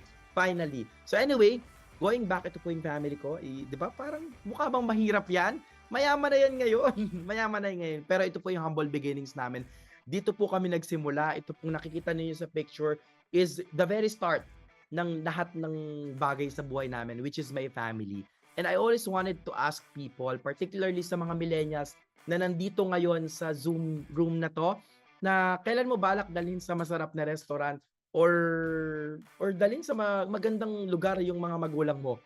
Dadali mo ba sa masarap na restaurant yung nanay at tatay mo kung kailan ba bawal na sa kanila yung matamis, bawal na sa kanila yung maalat, bawal na sa kanila yung makolesterol? Kailan mo balak dalhin out of town or out of the country yung mga magulang mo?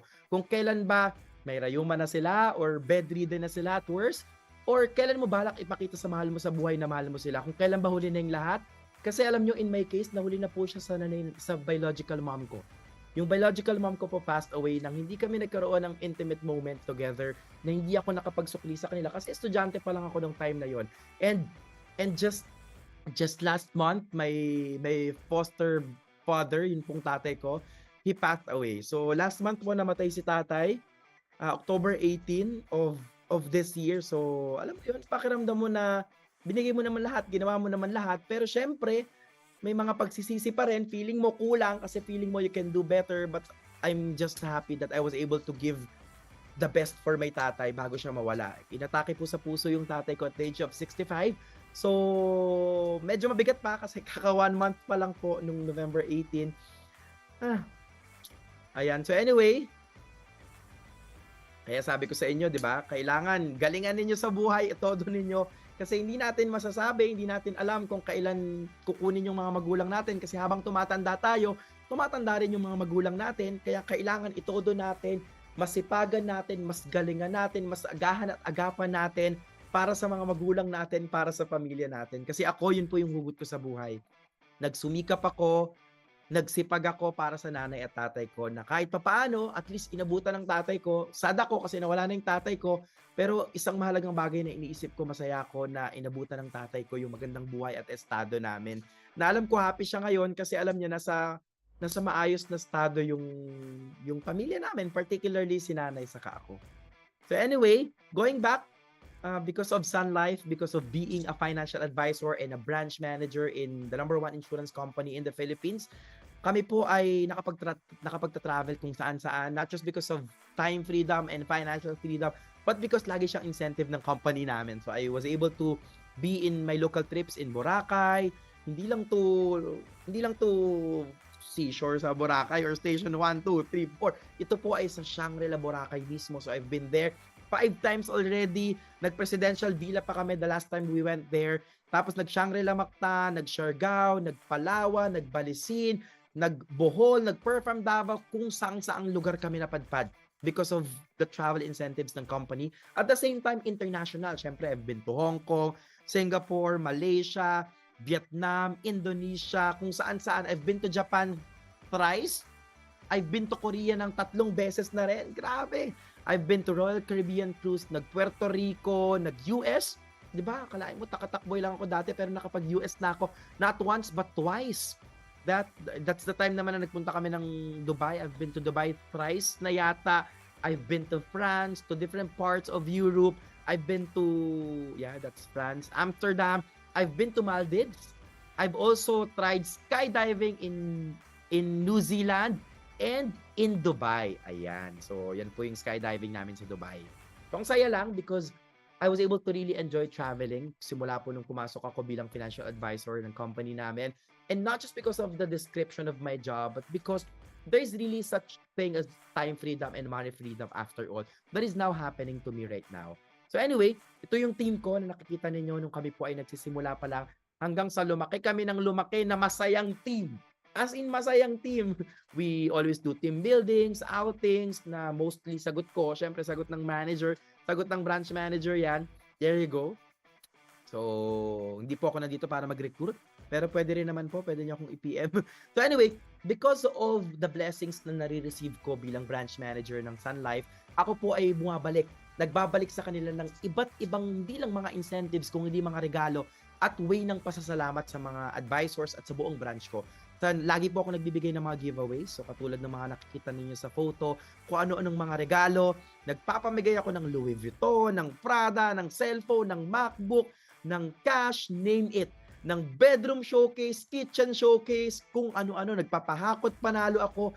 Nagpapamigay din po ako ng maleta, di ba? Because of the blessings na meron tayo kapag may travel incentive yung company. Sagot ko po yung maleta. Ito po yung mga maletang pinamigay ko. And take note, these are Samsonite luggages.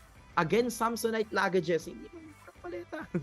So anyway, yan po yung mga pinamigay ko ng mga maleta. Look at that. So anyway, ako din po ay nagpapamigay ng kotse. Yes, nagpamigay na po ako ng brand new car at kung ano-ano pang mga regalo katulad ng trip to Maldives, trip to Singapore at again, kung ano-anong mga regalo.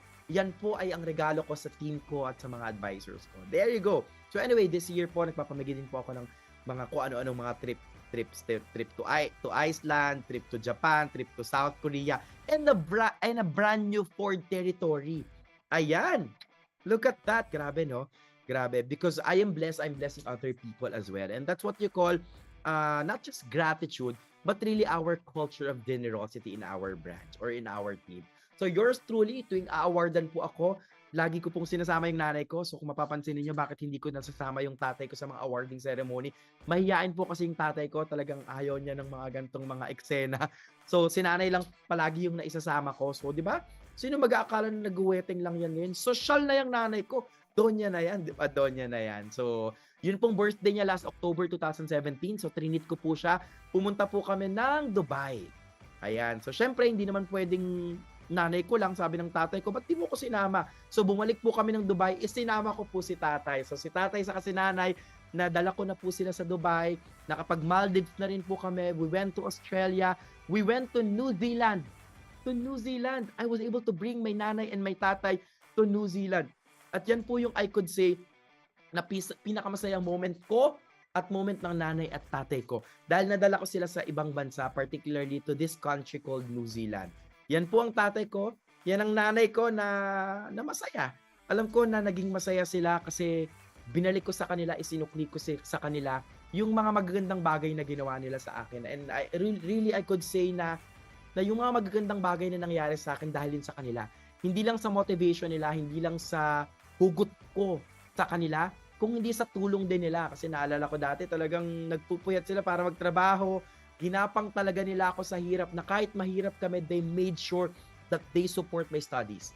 Kahit na full academic scholar ako at working student ako, marami pa rin kailangan gastusin at tinustusan yun ng nanay at tatay ko. Tinustusan nila yun. Ginawa nila ng paraan para makapagtapos ako ng pag-aaral kaya sobrang thankful ako to the two of them. Ayan. So anyway, yung family ko last Christmas we celebrated din sa may Shangri-La Boracay. So anyway, yours truly is also well decorated in Sun Life. Lagi po ako na-feature sa mga magazine, sa mga newspaper. Bakit? Because I was always top 1 sales manager and top 1 branch manager in Sun Life Financial Philippines. So ako po ay nagma-manage ng more than 1,000 people in Sun Life and our team is the biggest and the number 1 branch in the entire Sun Life Financial Philippines. So anyway, going back, ayan po yung team ko. May papapanood ako sa inyo ha. Please let me know kung naaalala ninyo or kung alam ninyo ito.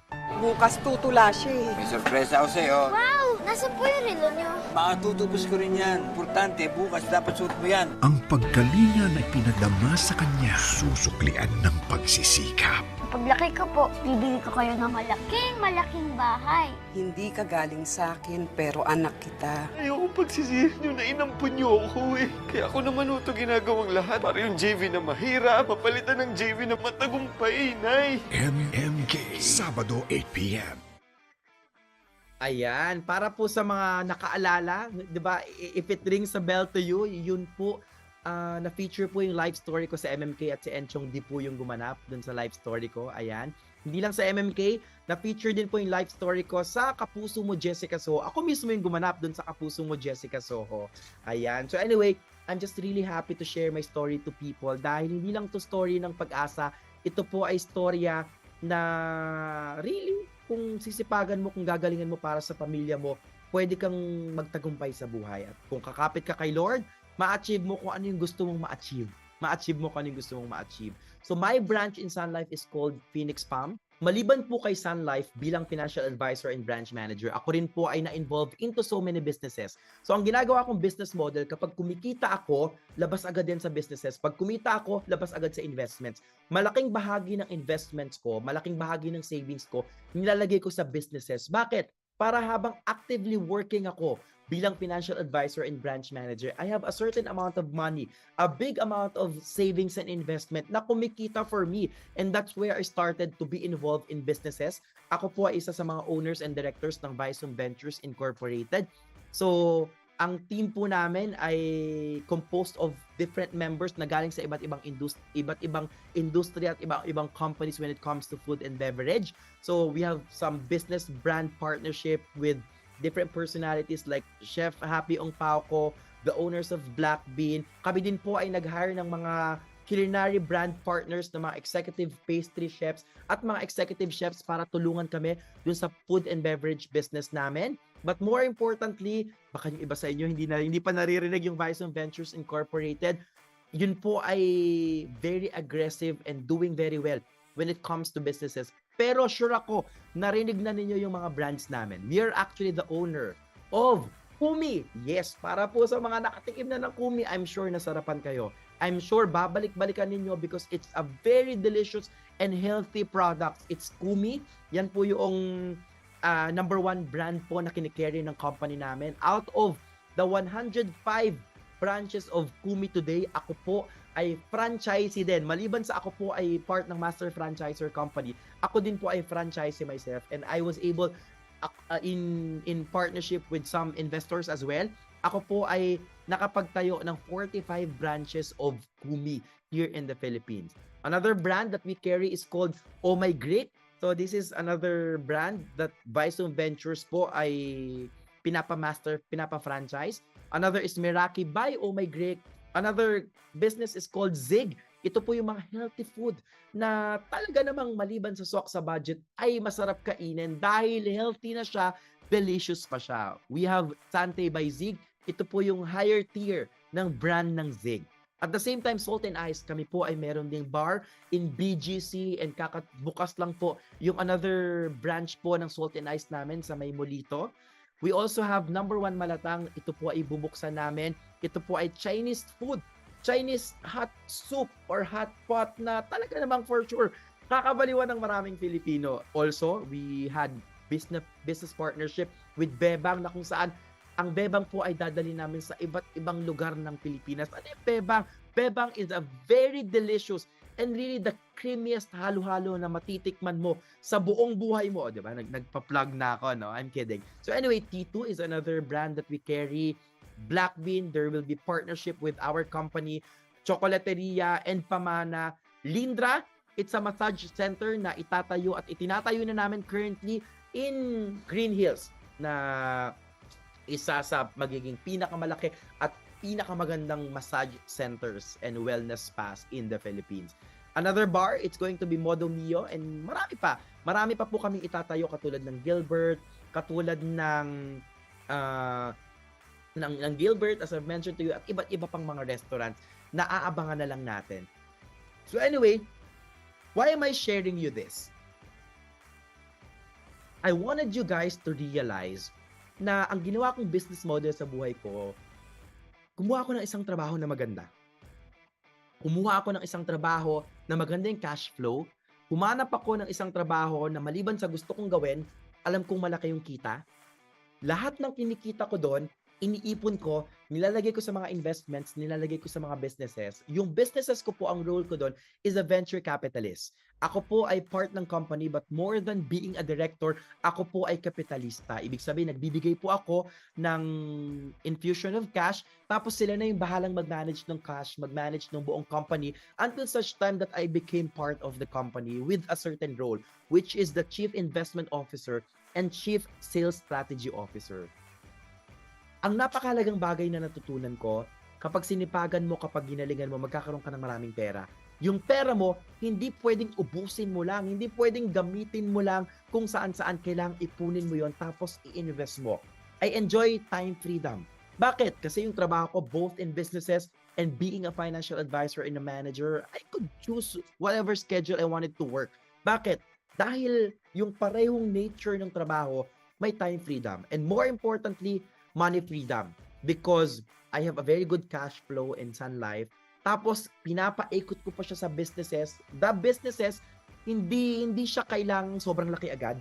Pwede ka magsisimula ng maliit hanggang sa lumaki ng lumaki and really ma-enjoy mo siya dahil may active income ka na, may passive income ka pa na kumikita. And that's where I really started to earn more and to enjoy my time with myself, with my family, with my loved ones, with my friends. Dahil maliban sa time freedom, may money freedom ka na. And really, you get to enjoy the lifestyle that you want. Kaya kung ako sa inyo, mas gagalingan ko, mas sisipagan ko, mas aagahan at aagapan ko.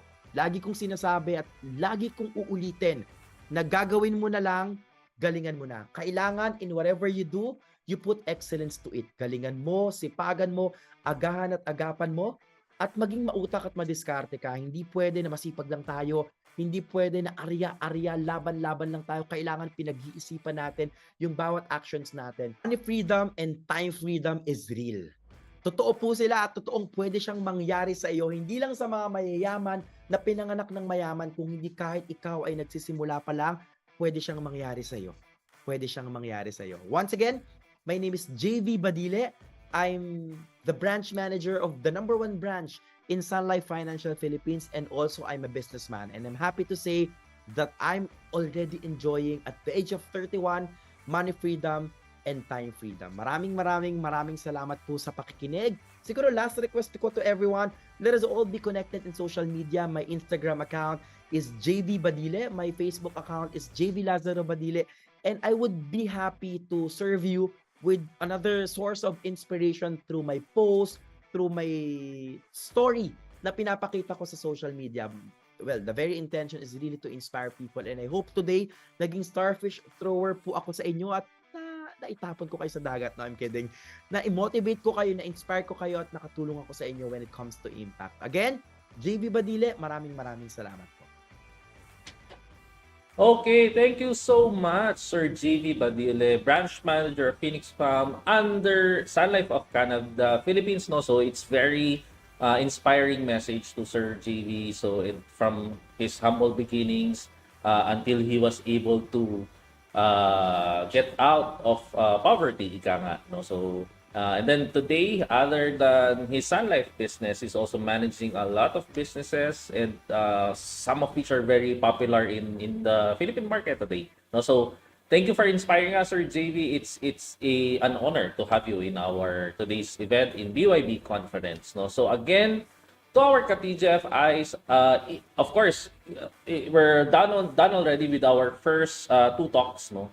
So because of that, let's just have a 15-minute break so that we also get to prepare with our next speaker. So our next speaker will be talking about franchising, no? So again, just standby lang ka-TGFI, just have CR break, water break, or kung di pa kumakain ng tanghalian, kumain muna tayo, no? So we'll be back in 15 minutes, mga ka-TGFI. See you in a while.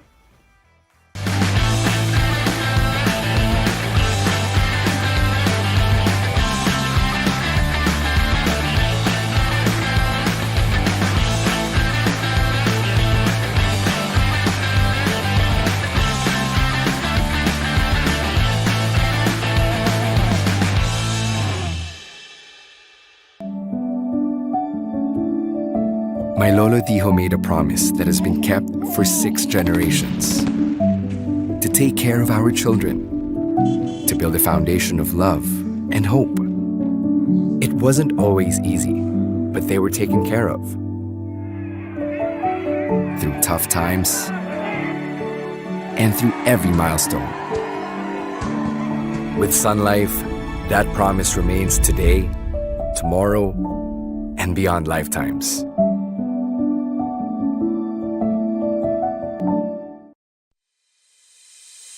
What is TGFI Premium?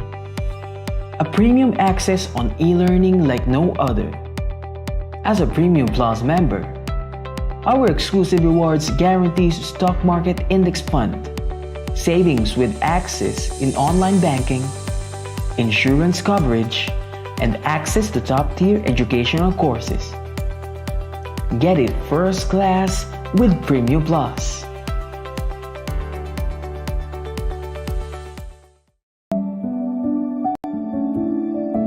My Lolo Dijo made a promise that has been kept for 6 generations. To take care of our children, to build a foundation of love and hope. It wasn't always easy, but they were taken care of. Through tough times and through every milestone. With Sun Life, that promise remains today, tomorrow, and beyond lifetimes.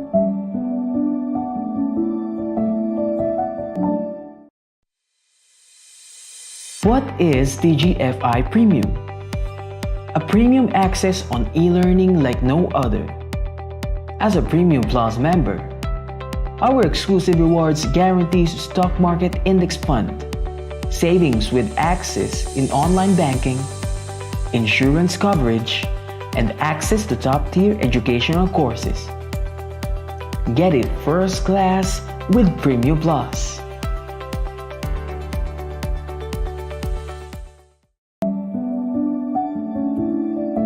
My Lolo Dijo made a promise that has been kept for 6 generations. To take care of our children, to build a foundation of love and hope. It wasn't always easy, but they were taken care of.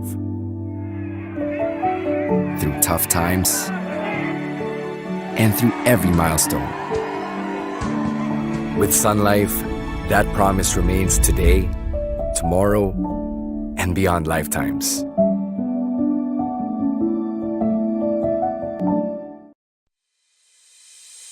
What is TGFI Premium? A premium access on e-learning like no other. As a Premium Plus member, our exclusive rewards guarantees stock market index fund, savings with access in online banking, insurance coverage, and access to top-tier educational courses. Get it first class with Premium Plus.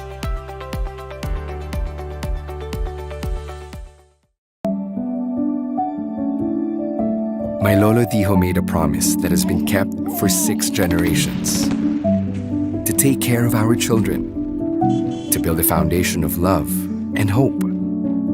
It wasn't always easy, but they were taken care of.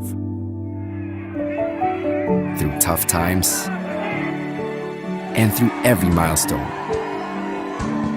With Sun Life, that promise remains today, tomorrow, and beyond lifetimes.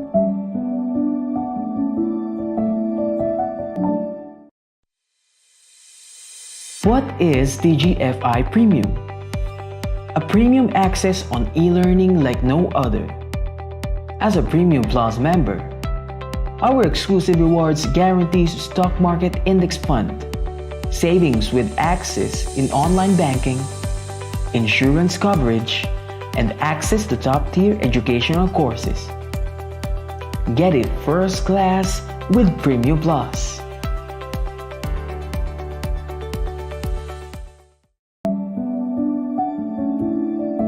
My Lolo Dijo made a promise that has been kept for 6 generations. To take care of our children, to build a foundation of love and hope.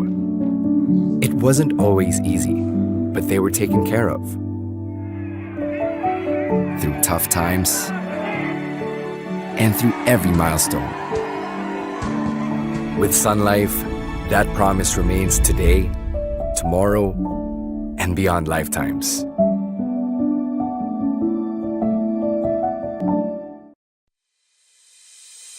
What is TGFI Premium? A premium access on e-learning like no other. As a Premium Plus member, our exclusive rewards guarantees stock market index fund, savings with access in online banking, insurance coverage, and access to top-tier educational courses. Get it first class with Premium Plus.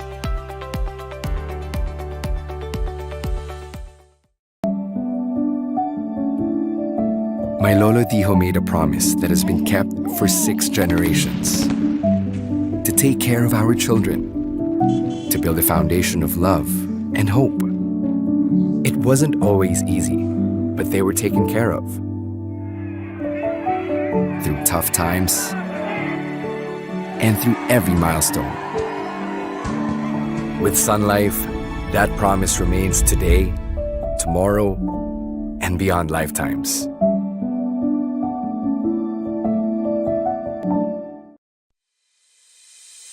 What is TGFI Premium? A premium access on e-learning like no other. As a Premium Plus member, our exclusive rewards guarantees stock market index fund, savings with access in online banking, insurance coverage, and access to top-tier educational courses. Get it first class with Premium Plus.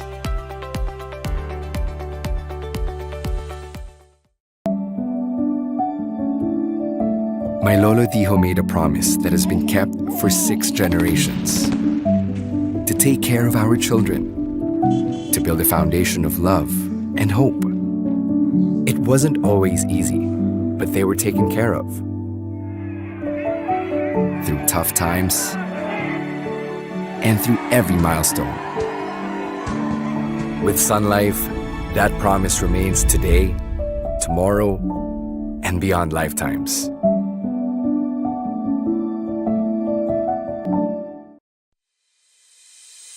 What is TGFI Premium? A premium access on e-learning like no other. As a Premium Plus member, our exclusive rewards guarantees stock market index fund, savings with access in online banking, insurance coverage, and access to top-tier educational courses. Get it first class with Premium Plus.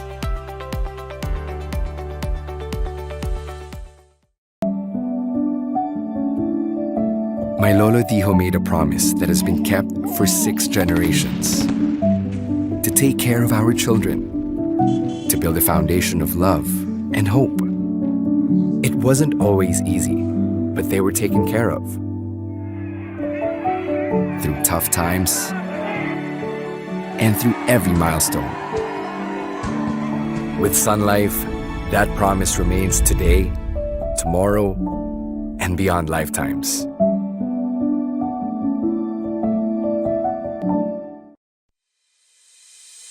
What is TGFI Premium? A premium access on e-learning like no other. As a Premium Plus member, our exclusive rewards guarantees stock market index fund, savings with access in online banking, insurance coverage, and access to top-tier educational courses. Get it first class with Premium Plus.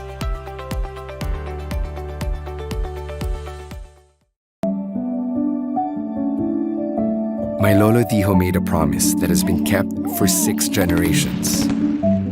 To take care of our children, to build a foundation of love and hope. It wasn't always easy, but they were taken care of. Through tough times and through every milestone. With Sun Life, that promise remains today, tomorrow, and beyond lifetimes.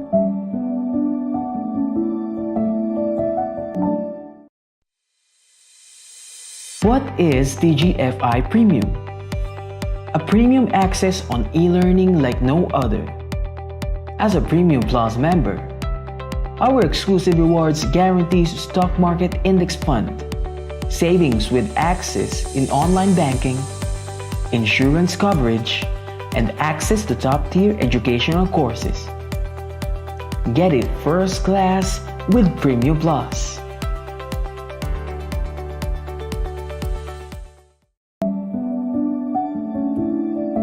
My Lolo Dijo made a promise that has been kept for 6 generations. To take care of our children, to build a foundation of love and hope. It wasn't always easy, but they were taken care of. Through tough times and through every milestone. With Sun Life, That promise remains today, tomorrow, and beyond lifetimes.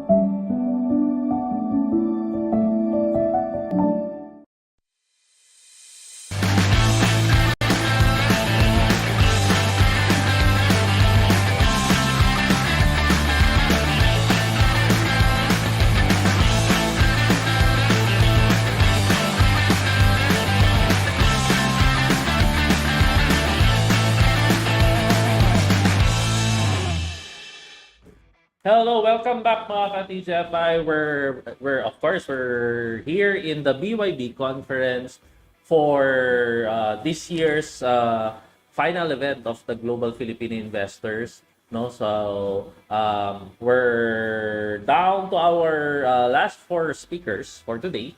So earlier we had Mr. Lloyd Luna, and of course Mr. JV Badille. That they have helped us, of course, and inspired us with their stories, kung paano sila nagsimula, and at the same time, how they were able to get out of all of the challenges that they had. And today, as a established speaker for Lloyd's case, and then at the same time, for Sir JV, so as a award-winning branch manager, and of course a businessman himself, so as we're done with the motivational talks, we're now going to the second part of the event. Doon naman tayo sa pinaka laman, so meaning so our next speakers will be talking about some of the foundation of, let's say, if you want to go for franchising or even going to business, so what are the things that you need to know. So this one will be more of like, this is actually a learning session for you guys, so I hope that you will also enjoy our next upcoming talks, so speaking of which, let's introduce our next speaker. So our next speaker is Miss Rhea Flores. She is the strategic planning consultant in Frankfurt, Philippines. She's helping enterprises launch their franchise businesses through strategic planning and financial modeling. Rhea also has an experience in ISO quality systems, implementation, and quality assurance through statistical process control. She have also worked with MSMEs and large corporations and have collaborated with businesses from the food, services, and retail sectors. So to talk about how to invest in the right franchise, let's all welcome Miss Rhea Flores. All right, so thank you for that introduction. So for today, I will be talking about how to invest in the right franchise. Because, of course, as investors, it is important for you to understand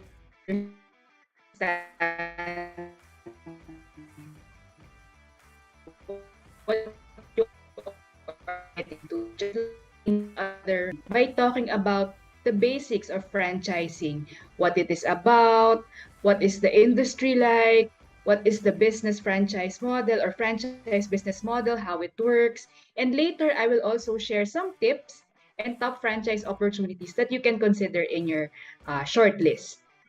Okay, so going straight at it, what is franchising?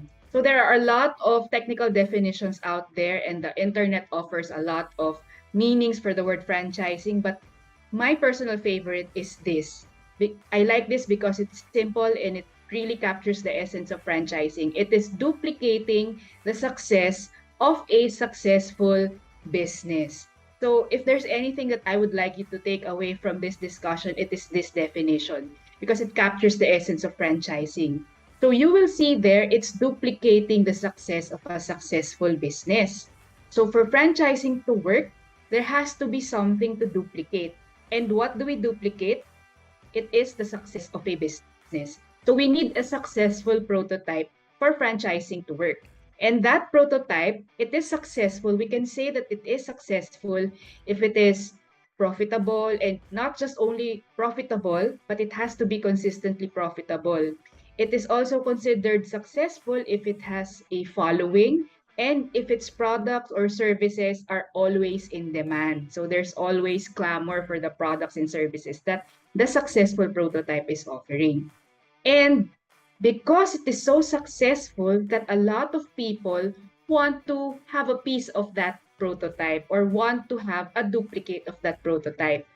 So, what happens in franchising is that the owner of the prototype allows and mentors those people to operate the same business that he has. And that mentoring and support system in franchising is exactly what makes it more successful than launching your own business from scratch. So as you can see there in our graph, franchising has a 90% success rate over time compared with a traditional retail startup. So because the franchisor or the owner of the prototype, the one who developed the prototype, is supporting the franchisees or the ones who are operating the duplicate, that's what makes franchising successful. And franchising is so vibrant here in the country that we are among the top 8 in the franchising global market. Then that list includes the US, South Korea, Taiwan, and France. So we have a very vibrant franchise industry here in the country. And that industry contributes to about 8% of our total gross domestic product. And as you can see in one of the pie charts in our slide, most of the franchises, or about a third of the franchises that operate here in the country, are homegrown or local brands. So that's really something that we can be proud of. And of that one third, most of the franchise brands that operate here in the Philippines are based on food concepts. So we really love our food. That's why our franchises are mostly food concepts. But an emerging trend that we are seeing is that service and retail franchise concepts are catching up. And that trend we still see until today. So if you will notice in the past years, in 2020, 2011, 2013, 2015, most of the dominant concepts are with regard food. But from 2018, 2019, 2020, you will see service and retail concepts being sold and created as franchises. So you will see there are laundry concepts that emerged in 2018, as well as dialysis centers. In 2019, we still have our milk tea. We will always love our milk tea. But micro-lending franchise concepts emerged during that time. And in 2020, there were pharmacy concepts, grocery concepts, waters, stores, and LPG and gas stations that were opened for franchising. And in 2022, because of the easing of the lockdowns, we see concepts that cater to unmet demands, such as travel and indulgences, popping up. We also see concepts that cater to our newly created habits, like the new ways of being healthy or being healthy in our ways. So we have concepts that have to do with health emerging. Our reliance on delivery, so that's why we have delivery and on-the-go snack concepts emerging in 2022. And we see that continuing for the years and months to come. All right, so with regard to the franchise business model, remember the definition of franchising. It is duplicating the success of a successful business, right? So the successful business, the prototype that we have there in the definition, it was created by the franchisor. So the one who created the prototype is called the franchisor. The franchisor is your parent company. They are the owner of the trade name. They are the owner of the prototype or the original concept, and they created and established the operating system. Now, the one who wants to duplicate the prototype is the franchisee.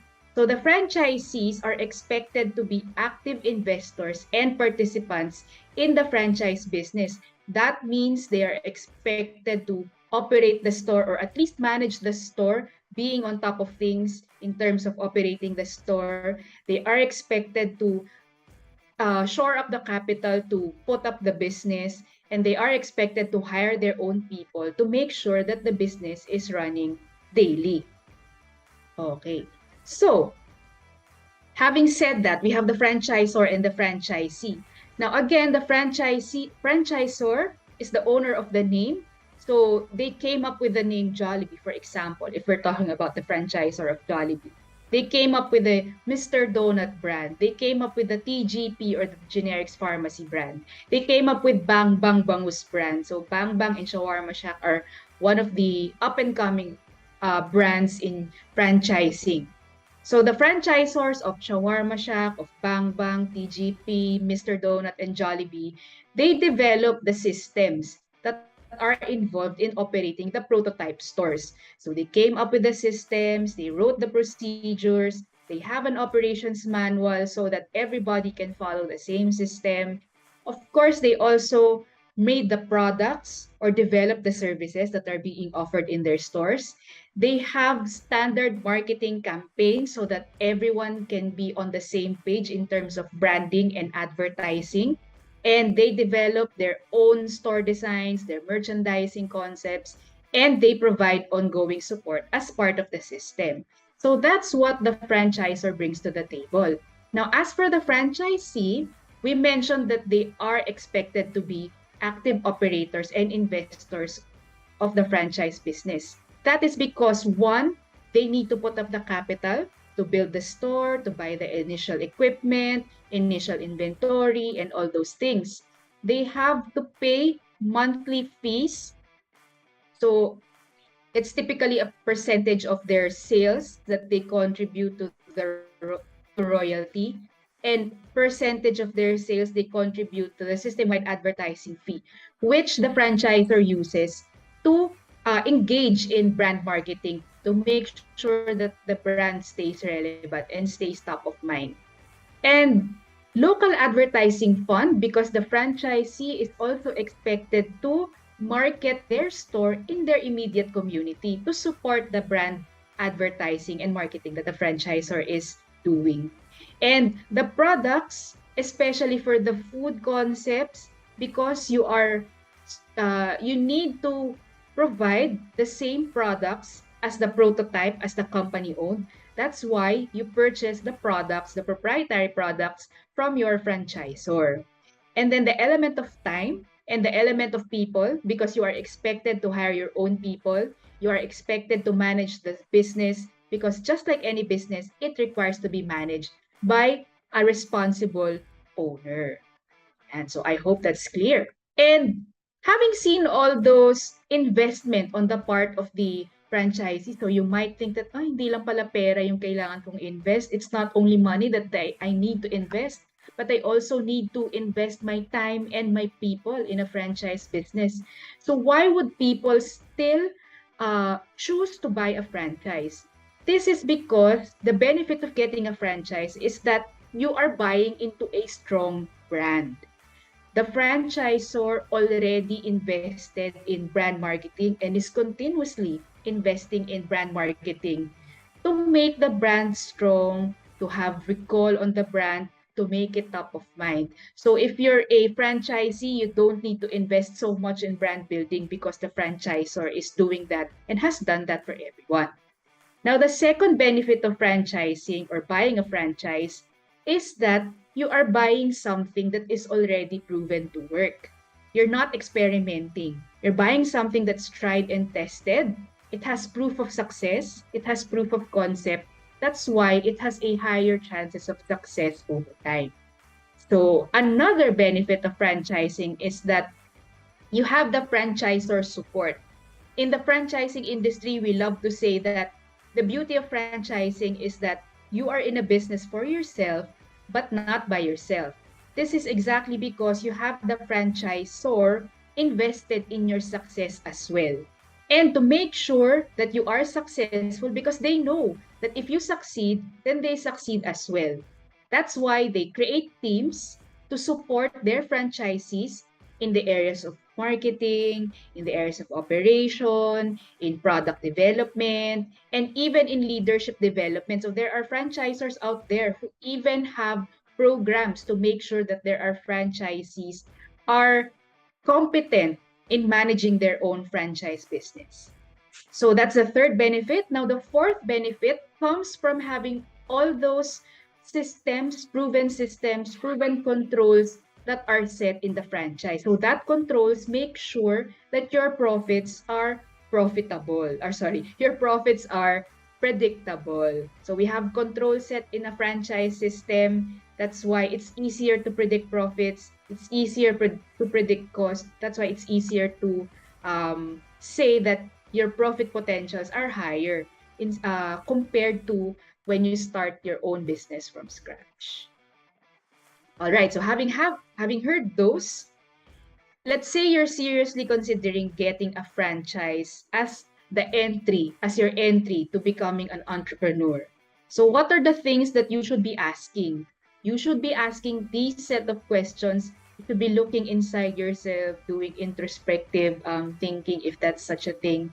So ask yourself, how much do you have as capital, or how much are you willing to invest in a franchise? You have to be honest with yourself, because that amount will tell you what kind of franchise you can afford and what kind of franchise you can buy. And another question that you have to be honest with yourself is with regard time management and management skills in general. Do you have time to manage a franchise business? Do you even, or can you even manage a business? So if the answer is you don't have time or you can't manage a business, then maybe the next question would be, can you hire someone to help you manage your franchise business? So that's something to consider. Another thing to consider is compliance. Can you follow systems? Are you the type who's comfortable following sets of rules? Because if you are the type who likes to challenge rules, then you might find franchising a bit of a challenge for you. Because as you know, there are already set standards in a franchise business and you are expected to follow those. So if you are the type who likes to challenge rules, then you may have to rethink getting a franchise business. And another question that you should ask yourself is, can you find locations? What type of location do you currently have? Because like the investment level, that would also tell you what kind of franchise you can have. And if you don't have a location currently, the next question that you can ask is, can someone help me secure a location for my franchise business? So those are the questions that you should ask yourself, and these are the questions that you should be asking your potential franchisor. So let's say you've already narrowed down your list of franchise businesses that you're considering. So you have to ask your franchisor, if you get the chance to meet with them in one of the franchise sales process meetings that you will have. First, ask them, what is their brand USP? What makes them different from their competitors, especially if they are operating in a highly saturated market? So you need to understand what makes them different.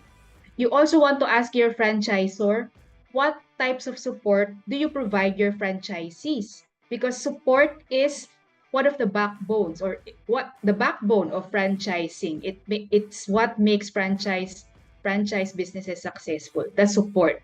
So now the typical support that a franchisor gives their franchisees comes in the form of store visits. It also comes in the form of research and development. So as franchisees, you don't have to develop your own products to launch. The franchisor will do that for everyone.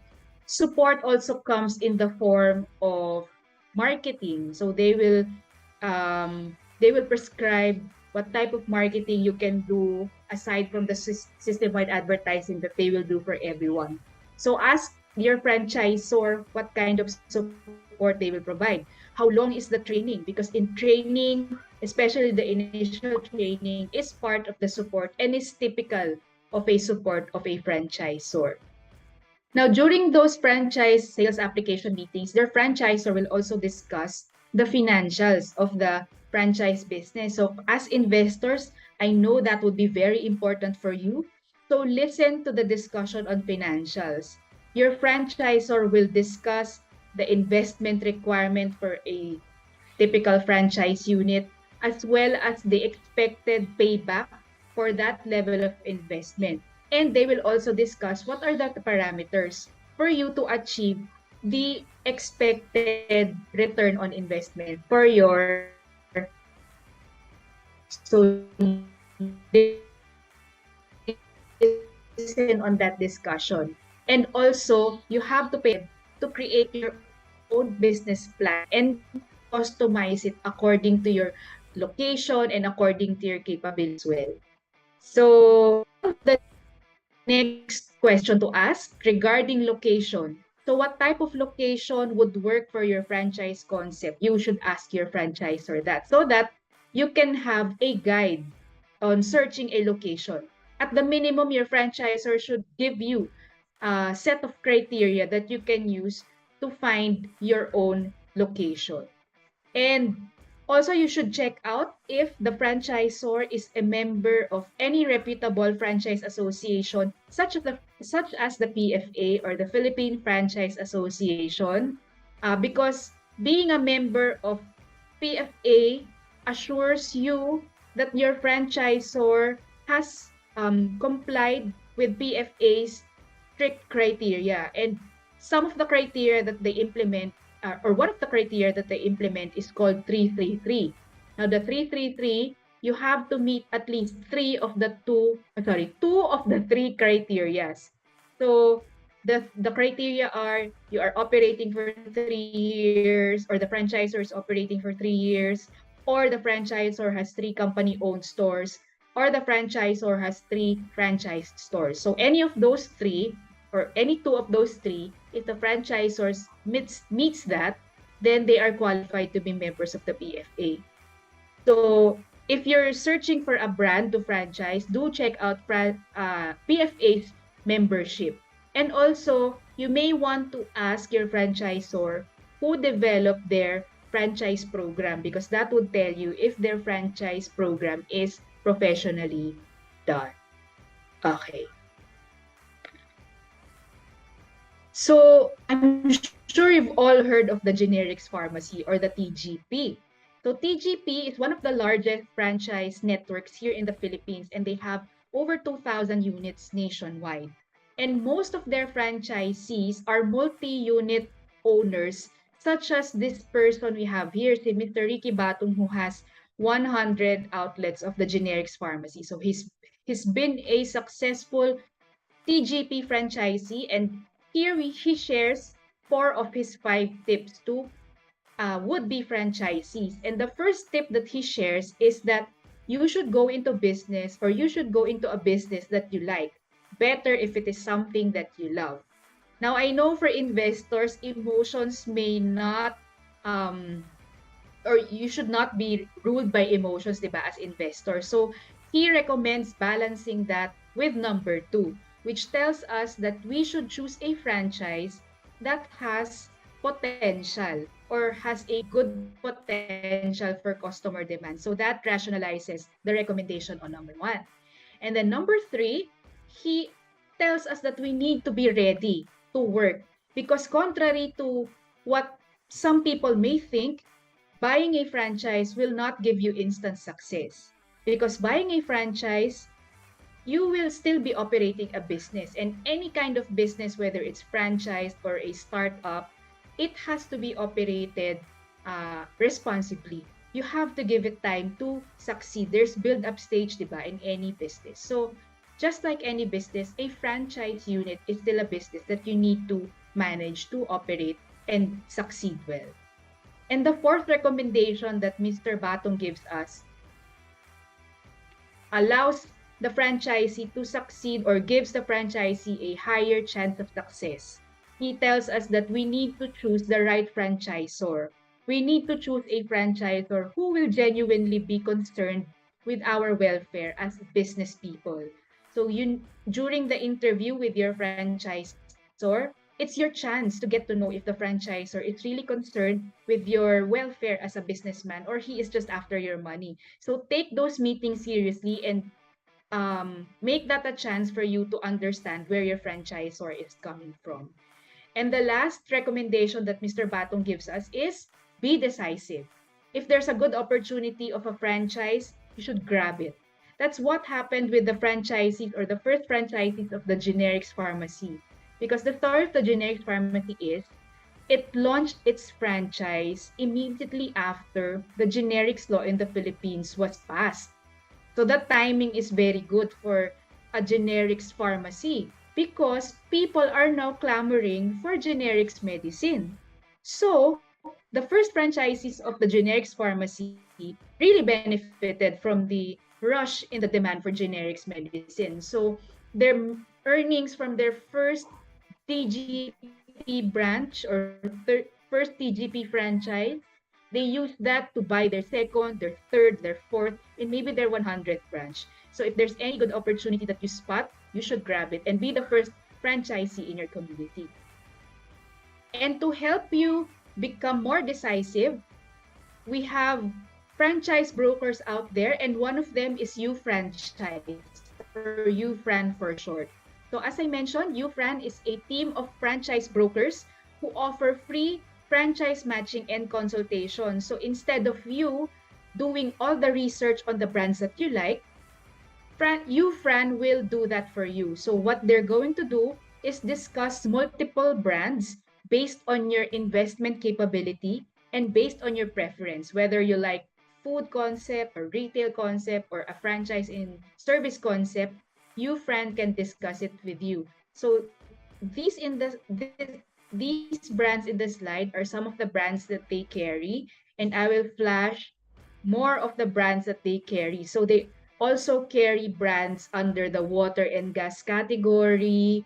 They also can discuss brands that have to do with micro lending. So if you're interested in that, you can also talk to them about franchises that have to do with grocery or laundromat. They also have pharmacy brands.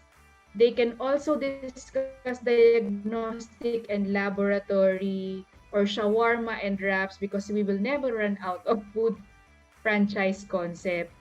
On-the-go snacks, flavored wings and chicken, beverages to pair with the food, pizza, restaurant, and even beauty and wellness concepts. So if you're interested in getting the services of UFran, you can just scan the QR code that you are seeing in your screen and book your free franchise matching consultation. And to be updated in the latest in the franchise community, you can scan the QR code to join our Viber community or our YouTube channel so that you can be updated in the franchise industry here in the Philippines. And that's it. So these are what I covered for this afternoon or for today. So I talked to you about the definition of franchising. It is duplicating the success of a successful business. I gave you a bit of an overview for the industry that franchising contributes to 8% of our country's GDP. The franchise business model, which is composed of the franchisor, who is the owner of the prototype and the owner of the name and system. And then we have the franchisee, who is an active investor and operator of the duplicate prototype. We also talked about the 5 tips of an actual franchisee to would-be franchisee. And then lastly, I presented to you some of the top franchise opportunities that you can consider in your shortlist. Okay, so that's it for my presentation. I now turn you over to our MC, or I think we are doing or answering questions from the floor. All right, so let's just view some of your questions. So thank you so much for giving us your questions and actively participating in this conference. So there, our first question is, what do you think is the ideal puhunan for you to start a franchise business? So very negosyante talaga, no? Very investor talaga. What is the ideal puhunan? So my answer to that is, it depends. Now, the ideal puhunan will depend on the business that you want to franchise. But whatever it is that you want to franchise, your puhunan or your initial investment should consider 3 baskets or 3 big expenses or purchases, if you will. So the first basket, this is your core investment. The core investment is the actual franchise or the actual store. So obviously that would include construction or kiosk construction, for example. If you're buying a small franchise, your core investment would also include your initial equipment, your initial set of fixtures and furniture, your initial stocks, and the core investment would usually include your franchise fee. Now, the franchise fee is not the entire investment, but it is part of the initial investment. It is part of the initial investment because your franchise fee is your payment to be allowed to use the name and the system of the franchisor. So that's the core investment. The second basket that you should consider as part of the investment is those that are payable to other providers, such as the businesses and business licenses and permits that you need to apply to operate the store. Now, the third part of the investment is your working capital and deposits.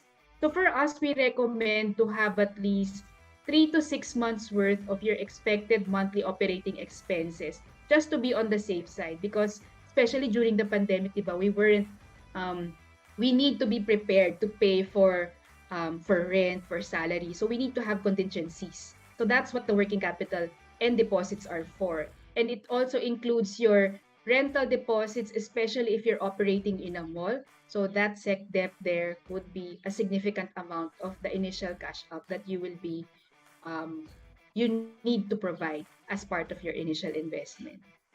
Okay, so thank you for that question. I hope I answered it, even if I said it depends.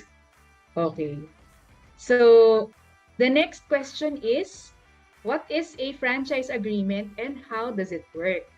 Okay, so the franchise agreement is the contract that you sign, or the contract that is signed between the franchisor and the franchisee. This contract is very important because it defines each other's responsibility or each party's responsibility to each other. So ngayon, si franchise agreement, upon signing, the franchise fee should be paid completely na. So let's say your franchise fee is 500. Maybe you paid a deposit of 150 during the franchise application. So when you sign the franchise agreement, you have to pay the balance of 350 para buo na yung 500 na franchise fee. And then, if you terminate the franchise agreement, your right to use the name and use the system will be terminated as well. So you cannot operate the franchise store anymore. You have to give back the logo and the signage and all the proprietary items that the franchisor. But the good news is that franchise rights are transferable, but they are subject to a fee. Okay? So thank you for that question. Our next question is, what are the challenges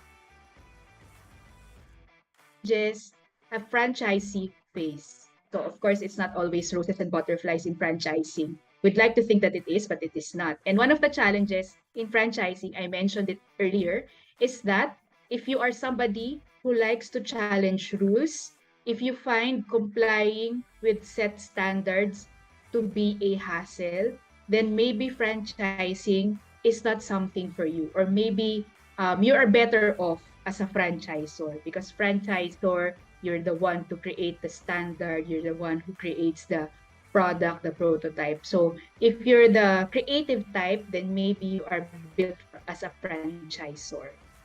Another challenge in franchising is that, I mentioned this also, the expectation of instant success.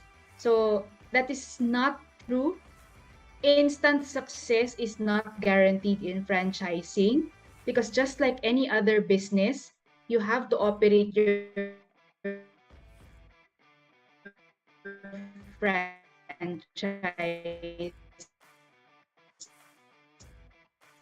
responsive is that it is proven to work. So as long as we follow standards that was set, then we can expect success. Okay. So I hope that answers that. And another question is, how can FranCorp help aspiring entrepreneurs to start their franchise journey? Okay, so thank you for that question and giving me the opportunity to extend what my company or what we in FranCorp does. So FranCorp is the largest franchise developing company in the world. And our clients are those on the other side of the spectrum. So our clients are franchisors who develop the prototype and who develop that or who owns the name and the system. So si FranCorp, they develop the franchise program for the biggest brands that franchise in the country, such as Jollibee, the Max's, Restaurant, Goldilocks, Potato Corner, Turks, Bench, the generics pharmacy. And we also develop the franchise programs for up-and-coming brands like Nefromed Asia, who is a dialysis center, Save 5 Laundromat, and LTNG Credit Line.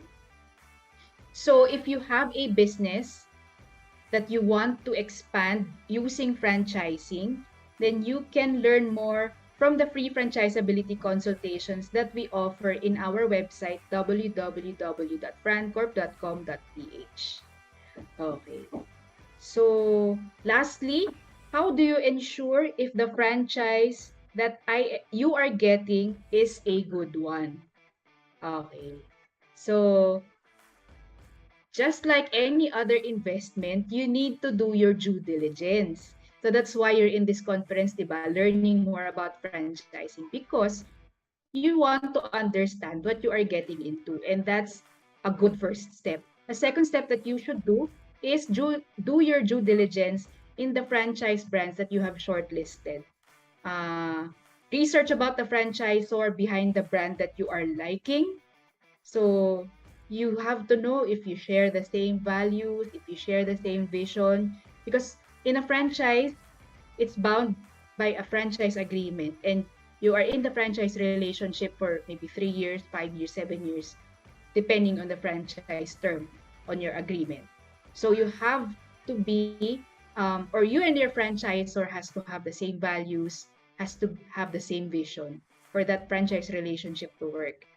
Look up the brand if they are a member of the PFA or any other franchise association. So at least that gives you much more confidence that the brand that you are getting into is reputable. Especially because here in the Philippines, the franchise industry is not regulated. So considering a PFA member franchise brand will assure you that that franchisor is following or being regulated by the PFA, which is a self-regulating non-government association for franchising. Okay, and also lastly, you interview their franchisees because that would give you, that would tell you the true nature of your franchisor. So interview the franchisees. If you can interview more than one, then that's better. So interview your franchisee, research on your franchisor, and look up the members of the PFA. So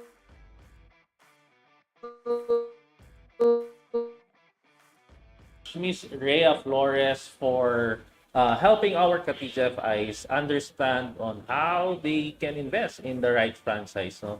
So Rhea Flores also represents FranCorp Philippines. And of course, for FranCorp, we're also thankful for having two of their speakers today because the next speaker, which is Mr. Ju Caparas, will also talk about secrets to success in franchising. But let me first introduce Mr. Ju Caparas. No? So Ju Caparas is a certified business coach under Action Coach Philippines. He is also a franchise strategy consulting manager with FranCorp Philippines, the head of Office of Strategy Management with AFP General Insurance, and a professor economist under University of Asia and the Pacific. To talk about secrets to success in franchising, let's all welcome Mr. Ju Caparas. Thank you for that kind introduction. Ju is my name and franchising is my game. I'm here to tell you about the secrets to success in franchising.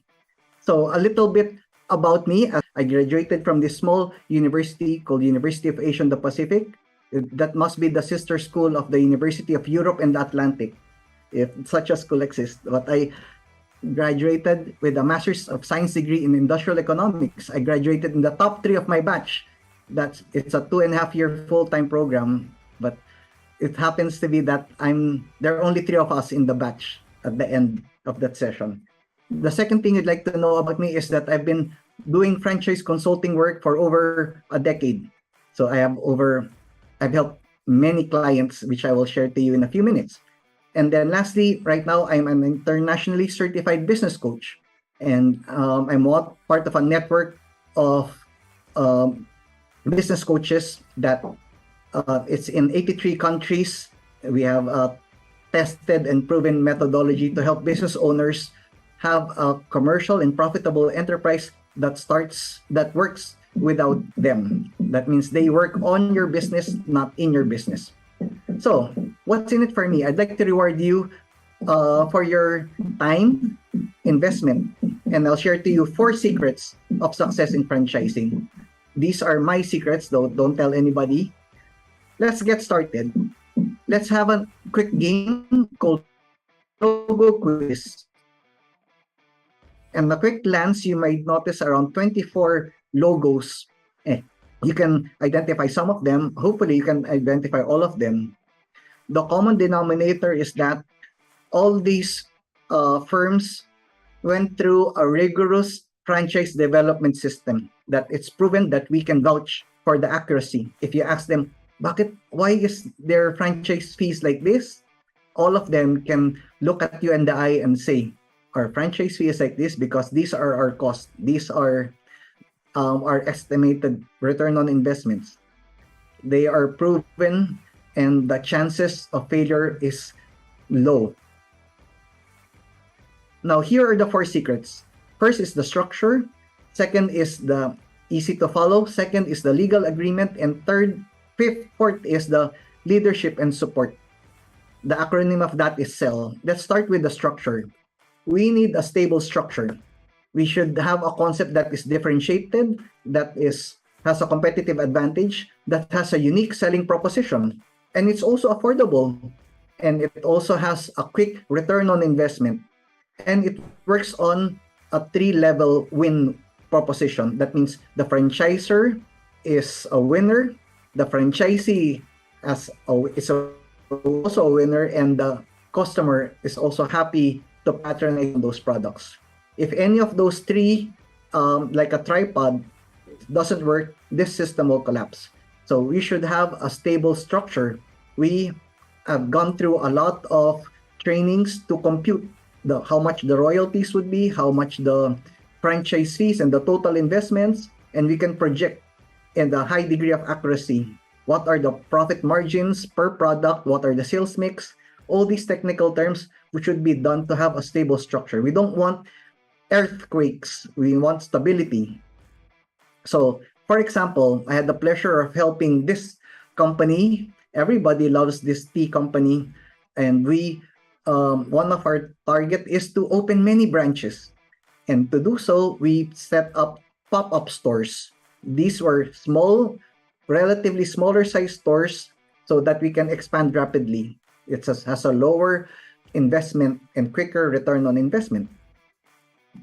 Second is, how quick is the return on investment? The rule of thumb is if the franchise package is under 1 million, then it would be a good franchise if the return is around 1.5 years, 18 months.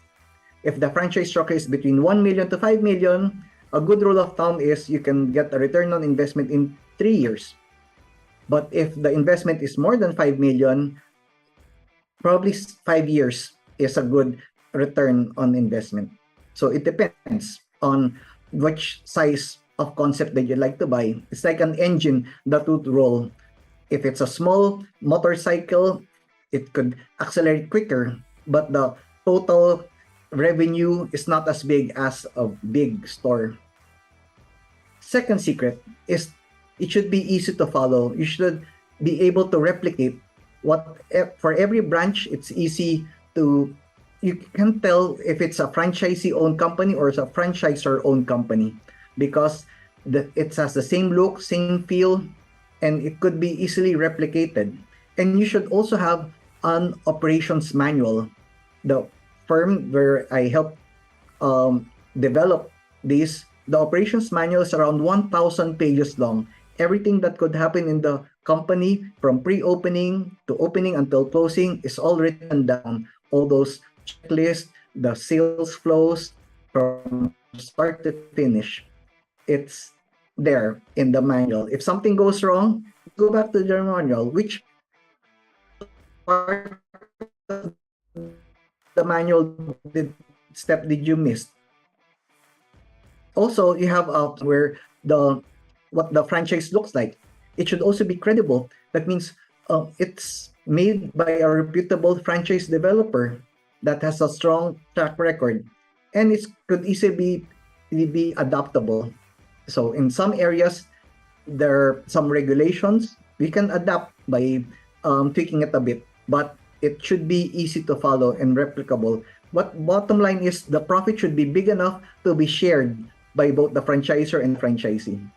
And that's it. It should be easy. Some examples, I had the pleasure of helping this company, Vibes Massage.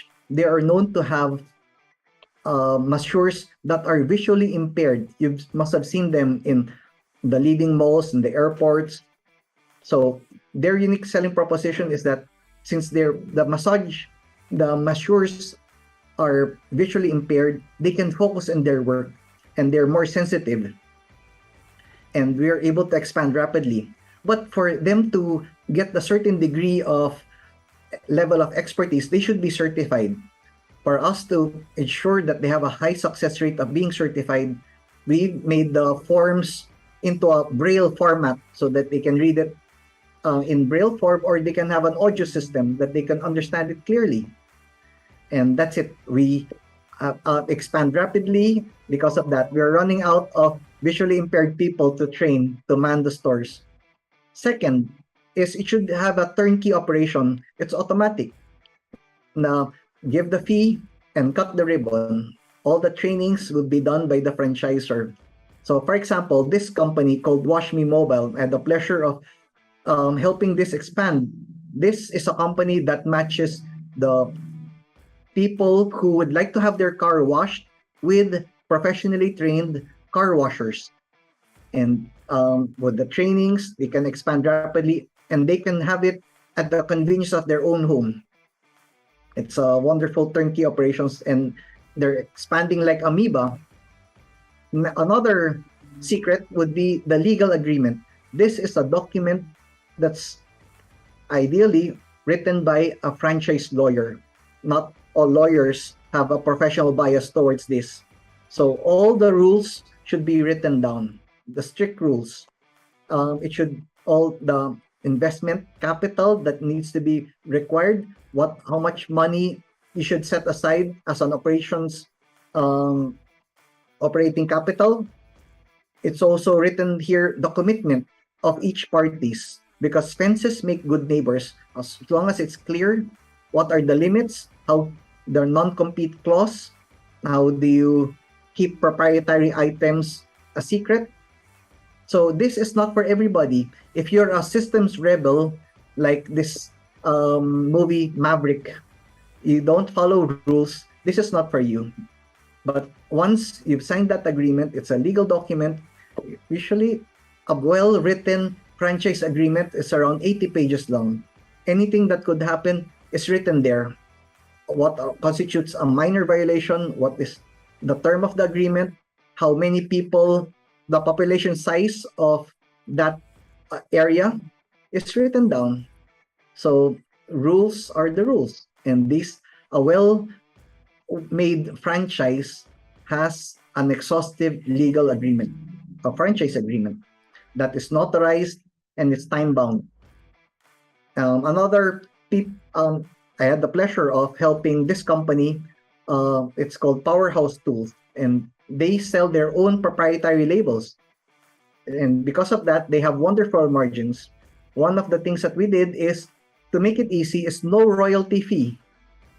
And so we're able to expand rapidly because of this unique selling proposition. Not all franchises can claim this. Another is this company that sells exclusive labor. I have the pleasure of helping this company go fixing the franchise structure. Right now, they are going also in retail distributorships and have celebrity endorsers.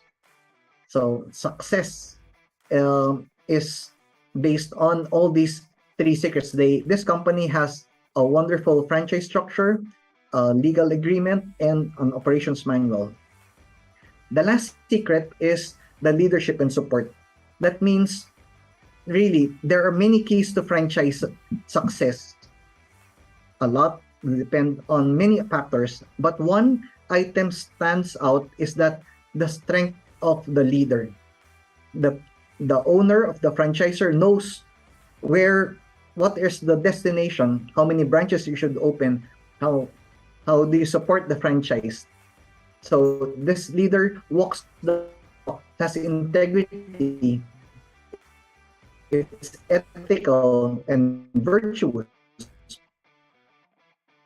and they inspire people. It's also motivating. They say a lot without saying much because their work stands out for them.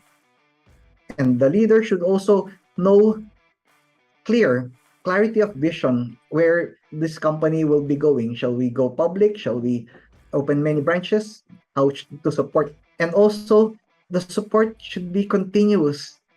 Keep on training, follow up, and supporting, finding best ways to make the franchisee and the system work. So everybody, they attend conferences, they attend trade fairs, they are certified internationally. There's a program to keep on training because it's a totally different business. The secret of success in retailing is 3 items, and that is location, location, location. But in franchising, which is a different business, is the secret of success is 3 also, and that is selection, selection, selection. You have to choose the right franchise partner. These partners are those who follow rules, who preferably are A student, who got the money to come up with a franchise using hard work.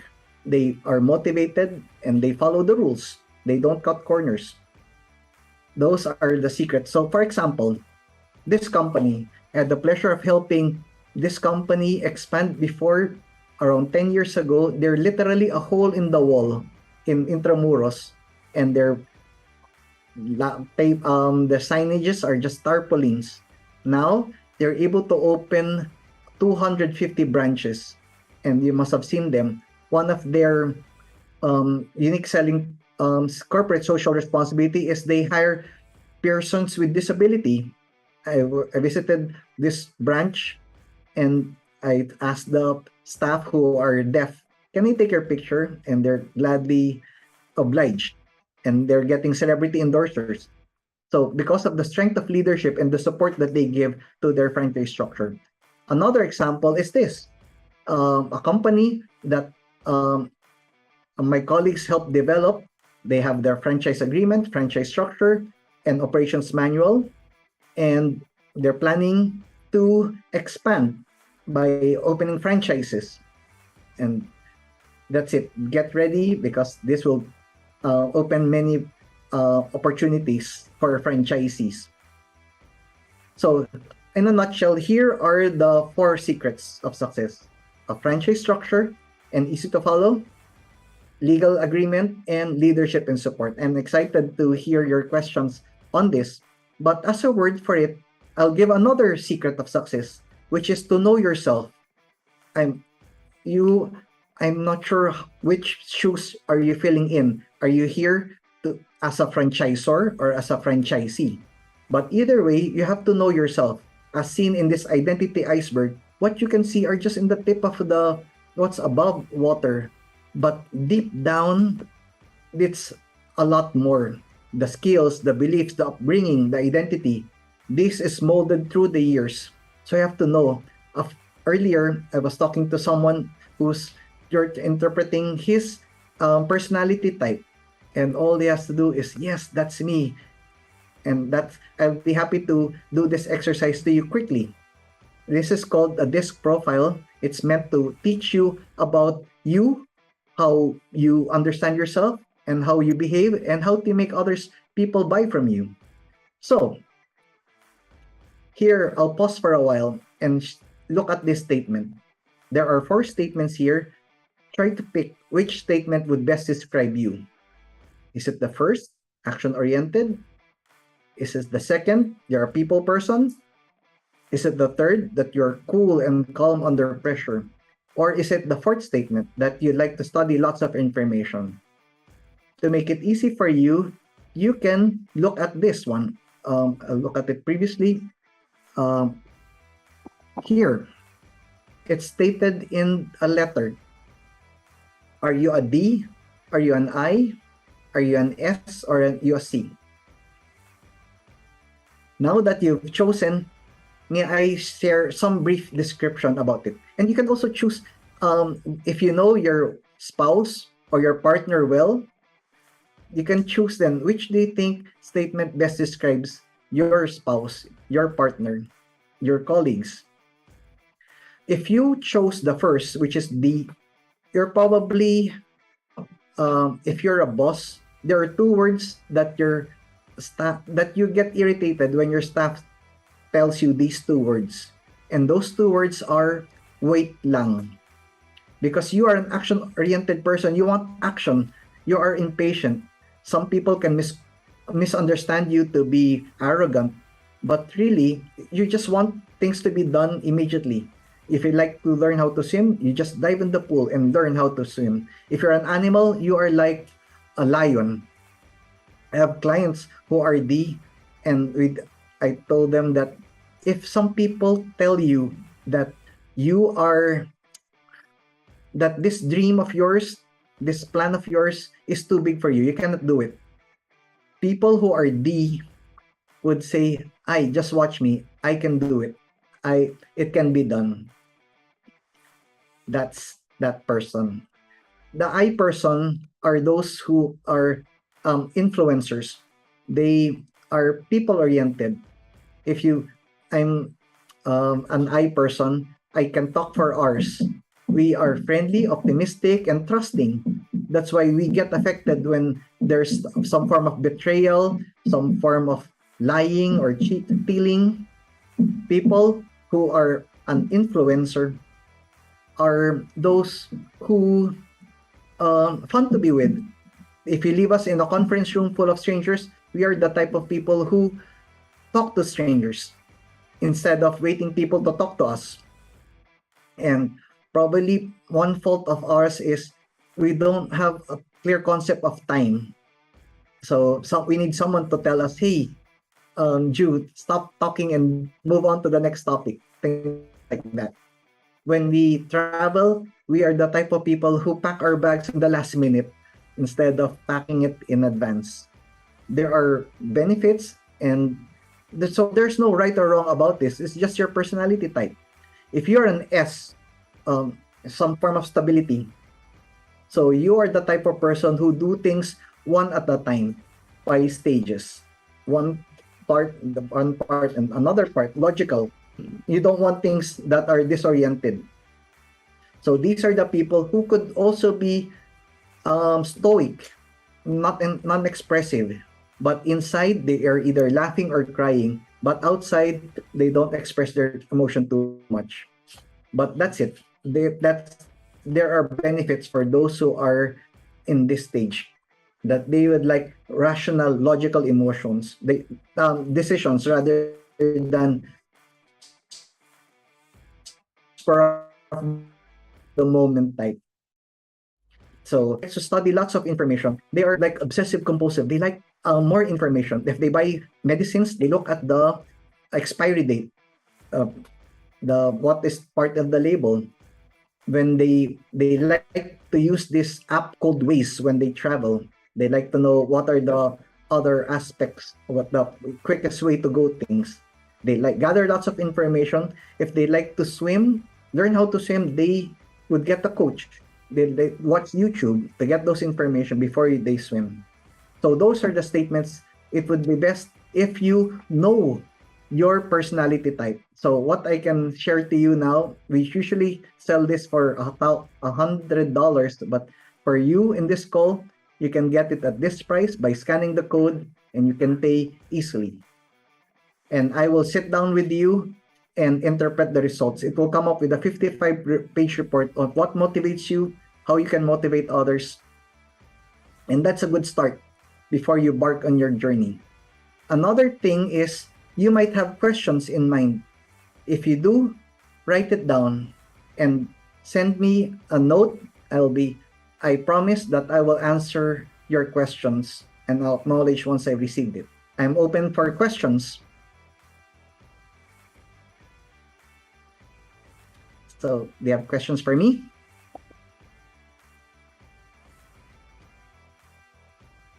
Okay, so reading through your questions, I noticed that there's some interesting questions that in mind. One question is this: setting up a franchise business, is it still profitable at this time? The answer is franchising is good at good times and it's great at bad times. Franchising is better in challenging times because versus other businesses because this one has a system. All you have to do is follow the system. Compared to a business with no system, the franchise system trumps it. So during crisis times where the weak falls on the wayside, it's those franchise structures that have higher probability of success. Thank you. Now, what's the second question is, what does a good business plan consist of? The quick way to answer this is there is the non-essentials when you make a business plan, which is to project your revenue, profit, and the number of people in your team. So right now, where are you now? How many, the last 12 months of your business? What's the number? Because if I tell my coaching clients, you are fat and you are too comfortable, the first thing they have to do is they have to go and check the weighing scale. Is it true what Drew Caparas mentioned to me? And check the weighing scale if it's true and how far are you from the baseline figure. So you have to know your numbers and act accordingly. So now that you have, because if you, for example, when you learn how to drive, you are more confident to overtake someone if you check the rear view mirror and see if the coast is clear from the back. If the track record of the back is clear, you have more confidence that most likely this will happen in the future. So a good business plan is if you have the numbers of your revenues, your profits, and the number of team players that you have now. Then project it. What are the revenues, profits, and team that you need in the next 3 months, and the next 6 months, and the first 9 months, and the first year, third year until the 5th year. If you have these figures, these are non-essentials, then for you to do your business plan. Then you can, if you have more time, then you can look at other aspects such as the mission, vision, corporate culture of your business plan. How do you finance it? The next question is this. As we have written down, what is the biggest myth that we tell entrepreneurs about how to succeed? Well, one is that it's easy. There's a silver bullet. The correct answer is there's no silver bullet. You have to do the work. So if you do the crime, you have to prepare to do the time. The magic number is 10,000. That's the 10,000 hours. That's a common denominator, according to Malcolm Gladwell, between the Beatles and Bill Gates. Both band and business owner spent 10,000 hours perfecting their craft. And then they're experts in their field. So you have to do the work. You have to read up on franchising. You have to attend conferences, attend this franchise discovery days to know which franchise would work well for you. Do your homework. And you can look at other websites that have rankings, what are the top, and as seen, maybe it piggybacks from the next question, which is, what are the top profitable franchise with low investments? So these are relative terms. What is low for you might be low for others. So you can rank it between franchises below 1 million, franchises between 1 million to 5 million and 5 franchises between 5 million and above. Now you can check. What I would vouch for is those that are professionally made, developed by a reputable franchise developer. And there are lots, and there are franchise brokers that that carry in their portfolio franchises that are professionally made. One of which is You Franchise Asia. You can visit their website and see for yourself over 200 plus franchise brands that you can choose from and what works for you, what industry, and what are your interests. Now, another question would be, this must be the last question, which is a choice between buying a franchise and opening up your own. Which is better? The answer is, like a student of economics, it depends. It depends on you. If you have a company owned, then you have to use, if you have a rich mother-in-law, you can borrow from that person for your capital on your investment. You can also go into distributorship or wholesaling or licensing, or you can also go into franchising. So it depends on you which works for you. But we have to keep in mind, one of the advantages of franchising is this: it uses other people's time, it uses other people's money, and it uses other people's organization. So because these are the weakest items if you build your own. You have to spend your own money. You have to man the store, and you have to hire someone to hire it. But in the franchise system, you use other people's money. That's an internal built-in mechanism for them to do it well kasi pinaghirapan nila tong money. And they use other people's time. That's the time of the franchisee who will be looking after the store. And the organization, the best manager you can hire are the people with built-in incentive to make this business work. So those are the answers to your built-in questions. That's it. Ayun. Thank you so much, Sir Ju Caparas, Franchising Strategies Consulting Manager of Frankfurt, Philippines. So, again, I'm sure that you guys have learned something from our previous speaker, no, Sir Ju. Now, I would like to, of course, acknowledge our viewers from our Kumu. So, I'd like to say hi to our Kumu watchers dyan, mga communicants, magandang araw. So, I'm just checking my phone, no? So, hi, si Dailers Mary, thank you for giving some of your thoughts. Sabi ni Dailers Mary, good insights to begin with. So, and yeah, he's giving his point of views, no? So, just start with one with structure and system daw, sabi niya. So, thank you for commenting. Of course, our ka-TGFI watching us right now in our YouTube stream, and of course in Kumu. We welcome you all here in our BYB conference, or Be Your Own Boss conference. We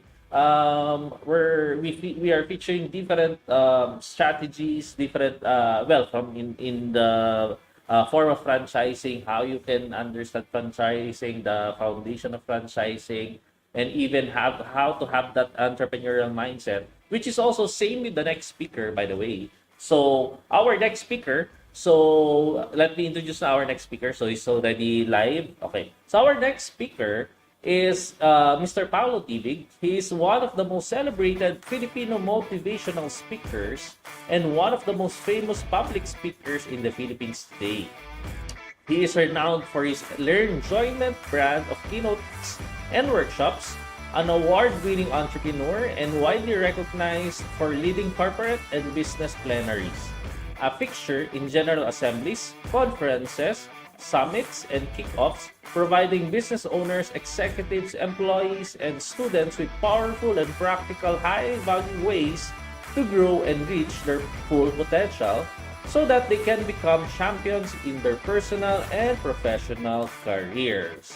He's also one of the Philippines' best-selling motivational and leadership authors who wrote the best-selling book, Strategies of a Champion Entrepreneur, and the recently released Stand Out, How to Live Without Losing Your Values.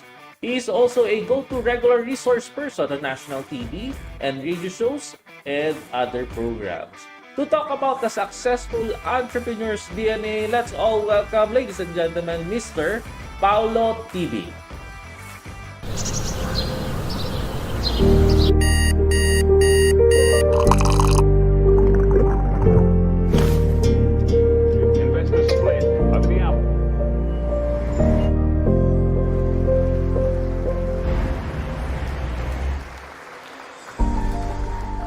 One of the most celebrated motivational speakers today, Paulo Tibig earned the moniker Entrepchamp in the business community because of his business savvy and wisdom.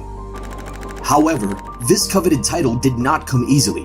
Paulo and his siblings were exposed to entrepreneurship early, manning their small engine oil store owned by their father, an OFW who believed that it's better to see his children raised with good values in lieu of earnings abroad.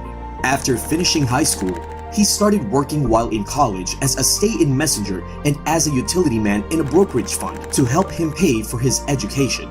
That hard-earned college degree landed him various corporate jobs, a medical representative, a marketing assistant, and a marketing development assistant. His business DNA proved to be very strong, leading him to venture into different businesses, from a laundry business to handmade paper production, t-shirt printing, nata de coco production, a pizza cart, and a restaurant business, all of which eventually failed.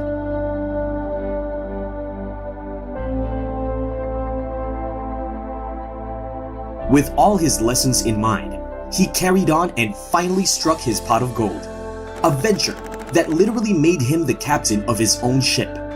With the help of his wife, Abby, and a 100,000 peso capital, Vintil Logistics was established in 1999. It was this venture that finally got his feet firmly planted in the Philippine entrepreneurial ground. 10 years later, Vintil Logistics was rebranded to V Cargo Worldwide and went on to grow into one of the largest logistics companies catering to both local and multinational firms. An award-winning entrepreneur, a validation of his exemplary leadership and business acumen.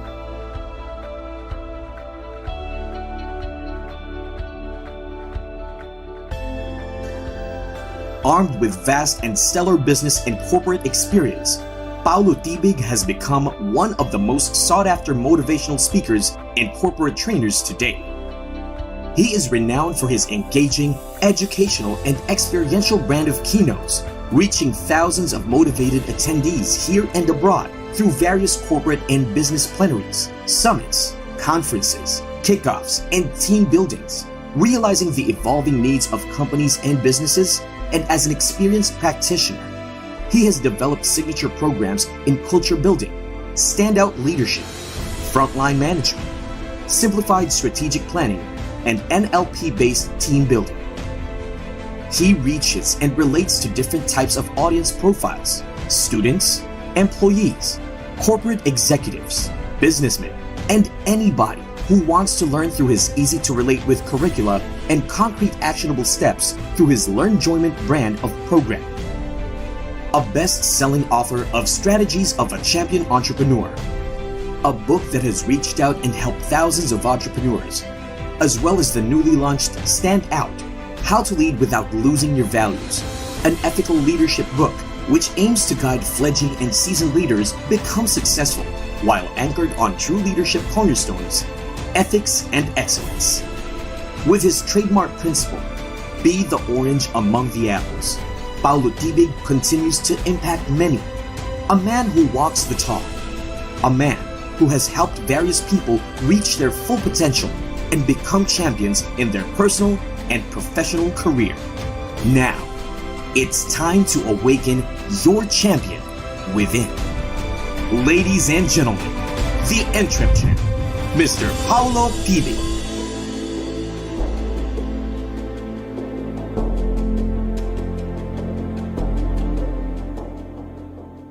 Hi there everyone. Magandang araw sa inyong lahat. Nasaan man kayo dito sa buong Pilipinas at sa iba't ibang parte ng buong mundo. We hope na nasa mabuti kayong kalagayan. Kahit na still, di ba, we're still in pandemic. So, una-una, we would like to congratulate all the men and women behind this event na talaga namang taon-taon ginagawa para sa benefit ng mas maraming Filipinos. Yan. So, Ploy and team, congratulations. Inuunahan ko na with this session. Now, so ano nga bang pag-uusapan natin yan with this session? Di ba? Maraming gusto magnegosyo pero hindi alam kung paano. Kaya nga, maraming failure. One of the key na dapat natin consider will always be, do we have yung DNA, tamang DNA, to be in business? So with the session, expect that we'll be going to discuss key points, key agendas that you need to consider if you're going to business or if you're expanding your negosyo. If you are already, game na tayo dyan. So ano nga ba una dito? I always tell people about we need to visualize what we want to realize. So ibig sabihin, kailangan, alam nyo, para tayong yung isang bubble and then let that bubble flow. Tapos tingnan mo, ano ba ang gusto mo mangyari? If for example, if you're getting to business, what are the real intent when you wanted to be in business? Yan ang unang katanungan. So dito, why not try to visualize? Bibigyan ko na isang exercise. Pwede natin gawin, pikit lang tayo, and then for a minute, let's just think at alamin lang natin o tingnan natin ano nga ba ang gusto natin in the horizon. If you're going to business, ano ang gusto mo ma-achieve out of this? Try nyo yun. It's a very good visualization exercise that will help you. Ito ba yung tipong gusto mong mag-travel with your families? Ito ba yung gusto mong you see your business growing and expanding? Ito ba yung nabibigay mo yung provision na gusto mo with your family? Ito ba yung gusto mong makatulong sa maraming tao? And many more. Visualize what you want to realize. Of course, hindi pwede kasing dream lang yan. Hindi pwedeng lagi lang tayo mangarap. Ang kailangan din natin dito, yung maniniwala tayo. Paniwalaan natin yung simula, di ba? Yung sarili natin. Meron nga ako magandang story dyan, everyone. Who amongst you have watched yung Biggest Loser na dun sa TV? That was many years ago. And alam naman natin, dun sa Biggest Loser, may mga bagay na, o yung driver of, o yung motivation nila to get into that reality show. Una, bukod siguro sa manalo ka ng premyo, yung maging fit ka o ma-discover ka to be in TV or movies. Pero, alongside with that, hindi naman puro sarap yung makikita mo sa gagawin nila. Bakit? Every day, ang gagawin nila mag-exercise, kumain ng tama, at sundin kung ano yung mga protocols na pinagagawa ng reality TV show. The problem with that, may mga tao na sa simula pa lamang, start pa lamang nung show, example, mga just a week or two, umaayaw na. So pag gano'n na nangyari, what will happen now? Ibig sabihin, sa simula pa lang, loser ka na. So dito, ang sinasabi nga natin is that the moment that you get your feet on the ground at gusto mong mangyari at may mangyari sa buhay natin, sa simula pa lamang, dapat pinaniniwalaan natin. Kumbaga, wag na tayong sumabak, diba, in Filipino, wag na tayong sumabak sa isang bagay na at the end naman pala, o hindi pa nga the end, doon pa lang sa start pa lang, ayaw na natin. So, ibig sabihin, we have to believe within us that no matter how the obstacles are, no matter how the hindrances are, we have to be there and move on. Kaya nga, I always liken, unfortunately, for many of us, yung, alam niyo yung Kogon mentality. Ano ba yung Kogon mentality? Yung Kogon mentality, ang characteristic kasi ng Kogon, to begin with, ito ay isang damo. Yan, baka ngayon nakikita nyo sa paligid ninyo, merong Kogon dyan. Ano ba yung characteristic ng Kogon? Characteristic ng Kogon, madaling magliyab, madaling mamatay. Madaling magliyab, ulitin ko lang, madaling mamatay. So, kung nandun yung mentality na gano'n, parang, di ba, go, go, go ka. Gusto mo lahat gawin na. Parang pag narinig mo ngayong session na to, yung ibang sessions pa, game na ako dyan, game na ako dyan. Pero hindi kasi pwedeng guts, abel, gas lang. Hindi pwedeng ding ang bato. Hindi pwedeng darna, di ba? Ang kailangan ngayon, yung pamamaraan na palakasin natin yung ating sarili, na alam natin na kaya natin, paniwalaan natin, despite the obstacles, challenges of getting into business, you'll be able to hurl them. So kaya nga, away from the typical Kogon mentality, wherein sa simula lang tayo, mabilis mag-wane yung enthusiasm natin, mabilis ma-demotivate, mabilis ma-demoralize. And one of the key factors in an entrepreneur's blueprint or DNA is basically yung trusting ourselves, believing ourselves, at talagang nakikita natin sarili natin to be there no matter what. So believe, dream, believe. And what's next with that, everyone? You have to act on it.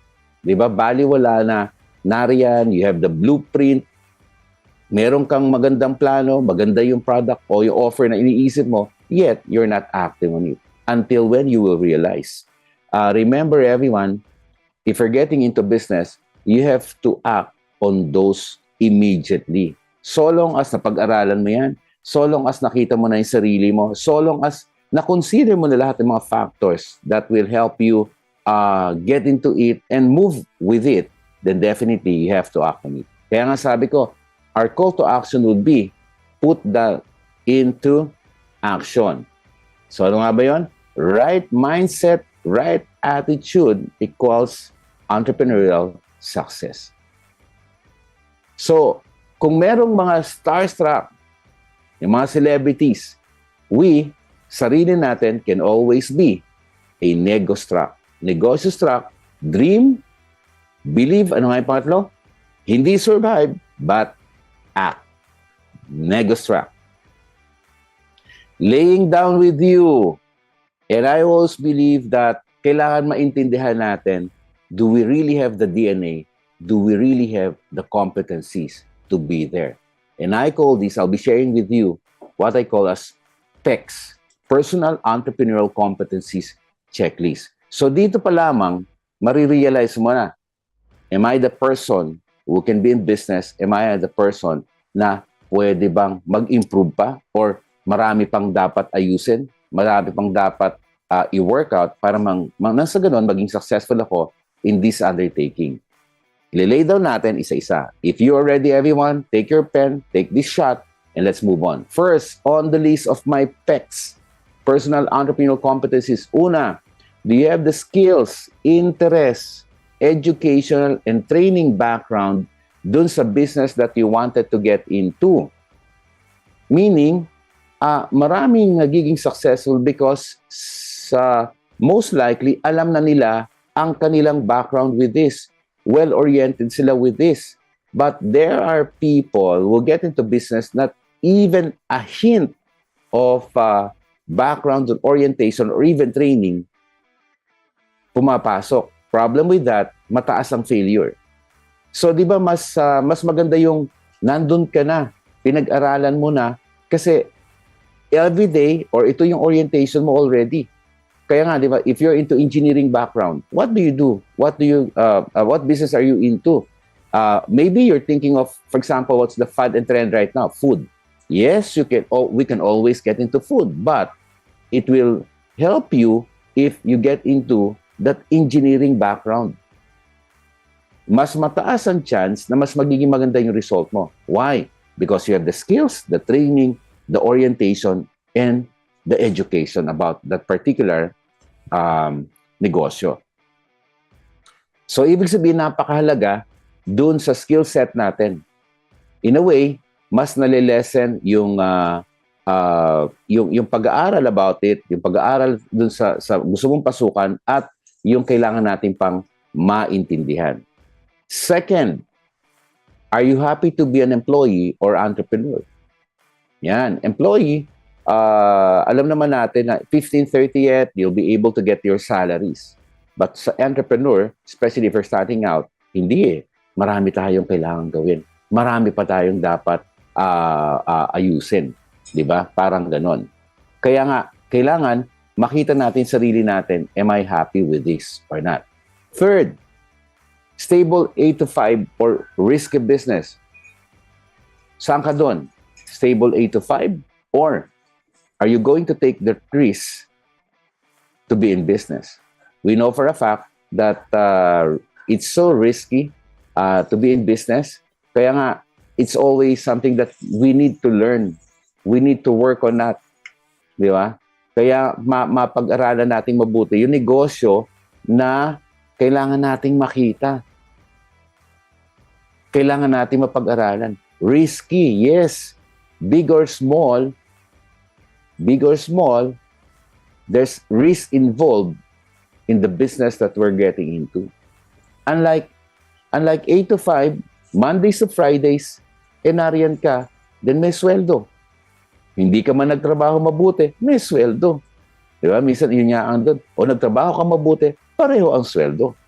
So which is which? Next, handy money. Pang-apat na tayo. Ano ba yung handy money? Alam niyo, ito isang cartoon na pangbata. At doon sa handy money cartoon show na yon, sila yung lahat pwede niyang gawin. Yung kaya niyang gawin. For example, kaya magkarpintero, kaya niya mag-delivery, kaya niyang magpukpuk tuloy, magkarpintero, nabanggit ko ba? Kaya niyang magluto at lahat-lahat ng bagay na pwedeng gawin sa bahay, kaya niyang gawin. Handy money.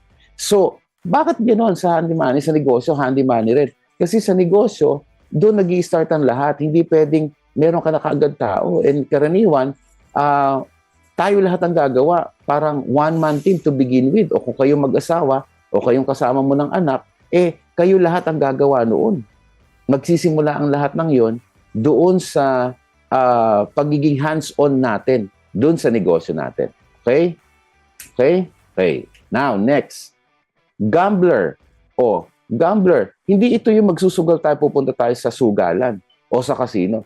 Ito yung gambler na alam mo dapat yung pagkakataon na where do you want yung sarili mo, na ibibigay mo yung time mo, yung effort mo, igagamble mo yung even your resources para ipanalo mo. Kaya nga ang sabi ko dito, nasa atin yung ikapapanalo at ikatatalo natin when we want to get into business. So, again hindi ito yung gambling na alam natin externally, but this is a gamble within us when we get into business. Nakalima na tayo, everyone. Moving on with our 6 PECs o entrepreneurial competencies. Problem solver. Yan. Ang ayaw kasi natin, yung gaya-gaya. Marami kasi na nagnenegosyo kasi nakita lang nila maganda ang kitaan ngayon, nakikita nila na ang daming pumapatronize, tumatangkilik, kunyari doon sa isang negosyo, then lahat tayo getting into it already. In fact, nitong pandemic, nakita natin itong pandemic na ang daming nagtayo ng milk tea, ang daming nagtayo ng coffee shop, ang daming nagtayo ng, alam nyo, mga samyup. Ano pa ba yung mga tinayo natin, di ba? Bandera, tinayo na rin natin at kung ano-ano pa. Pero ang tanong lagi doon, meron bang sustainability? Are you solving a typical pain point or trigger of the customers? Di ba? So, ano yung gagawin mo? Susunod ka ba ron sa bandwagon na yan? Papareho ka lang ba sa kanila? Or ano ang lagi magdi-differentiate with you? Yun ang lagi nating tinatanong. Ano ang kaibahan mo? Ano ang kailangang solusyon doon sa mga pain points? Kaya nga, everyone, there's always trigger.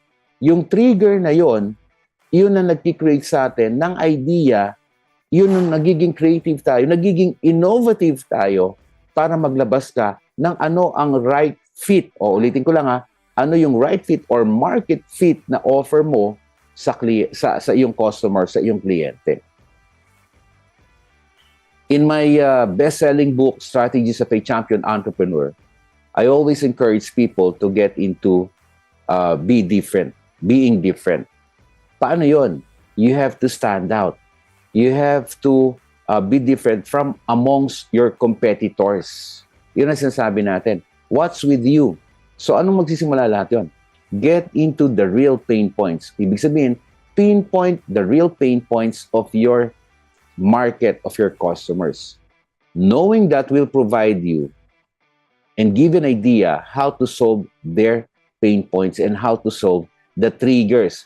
Yung triggers, ito yung kinaiinisan mo, yung kinayayamutan mo, yung alam mo yung kahirapan mo na paghanap ng offer na yon, ng pag-avail ng offer na yon, pag-purchase ng offer na yon. Problem solver. Hindi dapat tayo problem maker.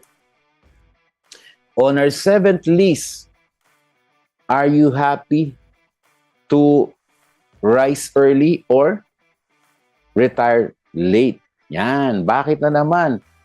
It's a 24 hours, 365 days, 7 days a week thing ang negosyo. So, hindi siya, kung gusto natin mabilisan, hindi eh. For example, if you're into food, malamang ikaw nagtatrabaho on holidays kasi mas maraming orders. If you're into services, any time of the day, probably because of your service, you'll be needed by your customers and many more. So those are the things that you need to consider.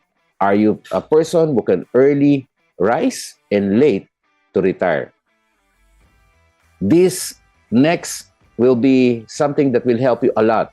Do you have that EQ, emotional? Hindi po iyon yung diaper, ha?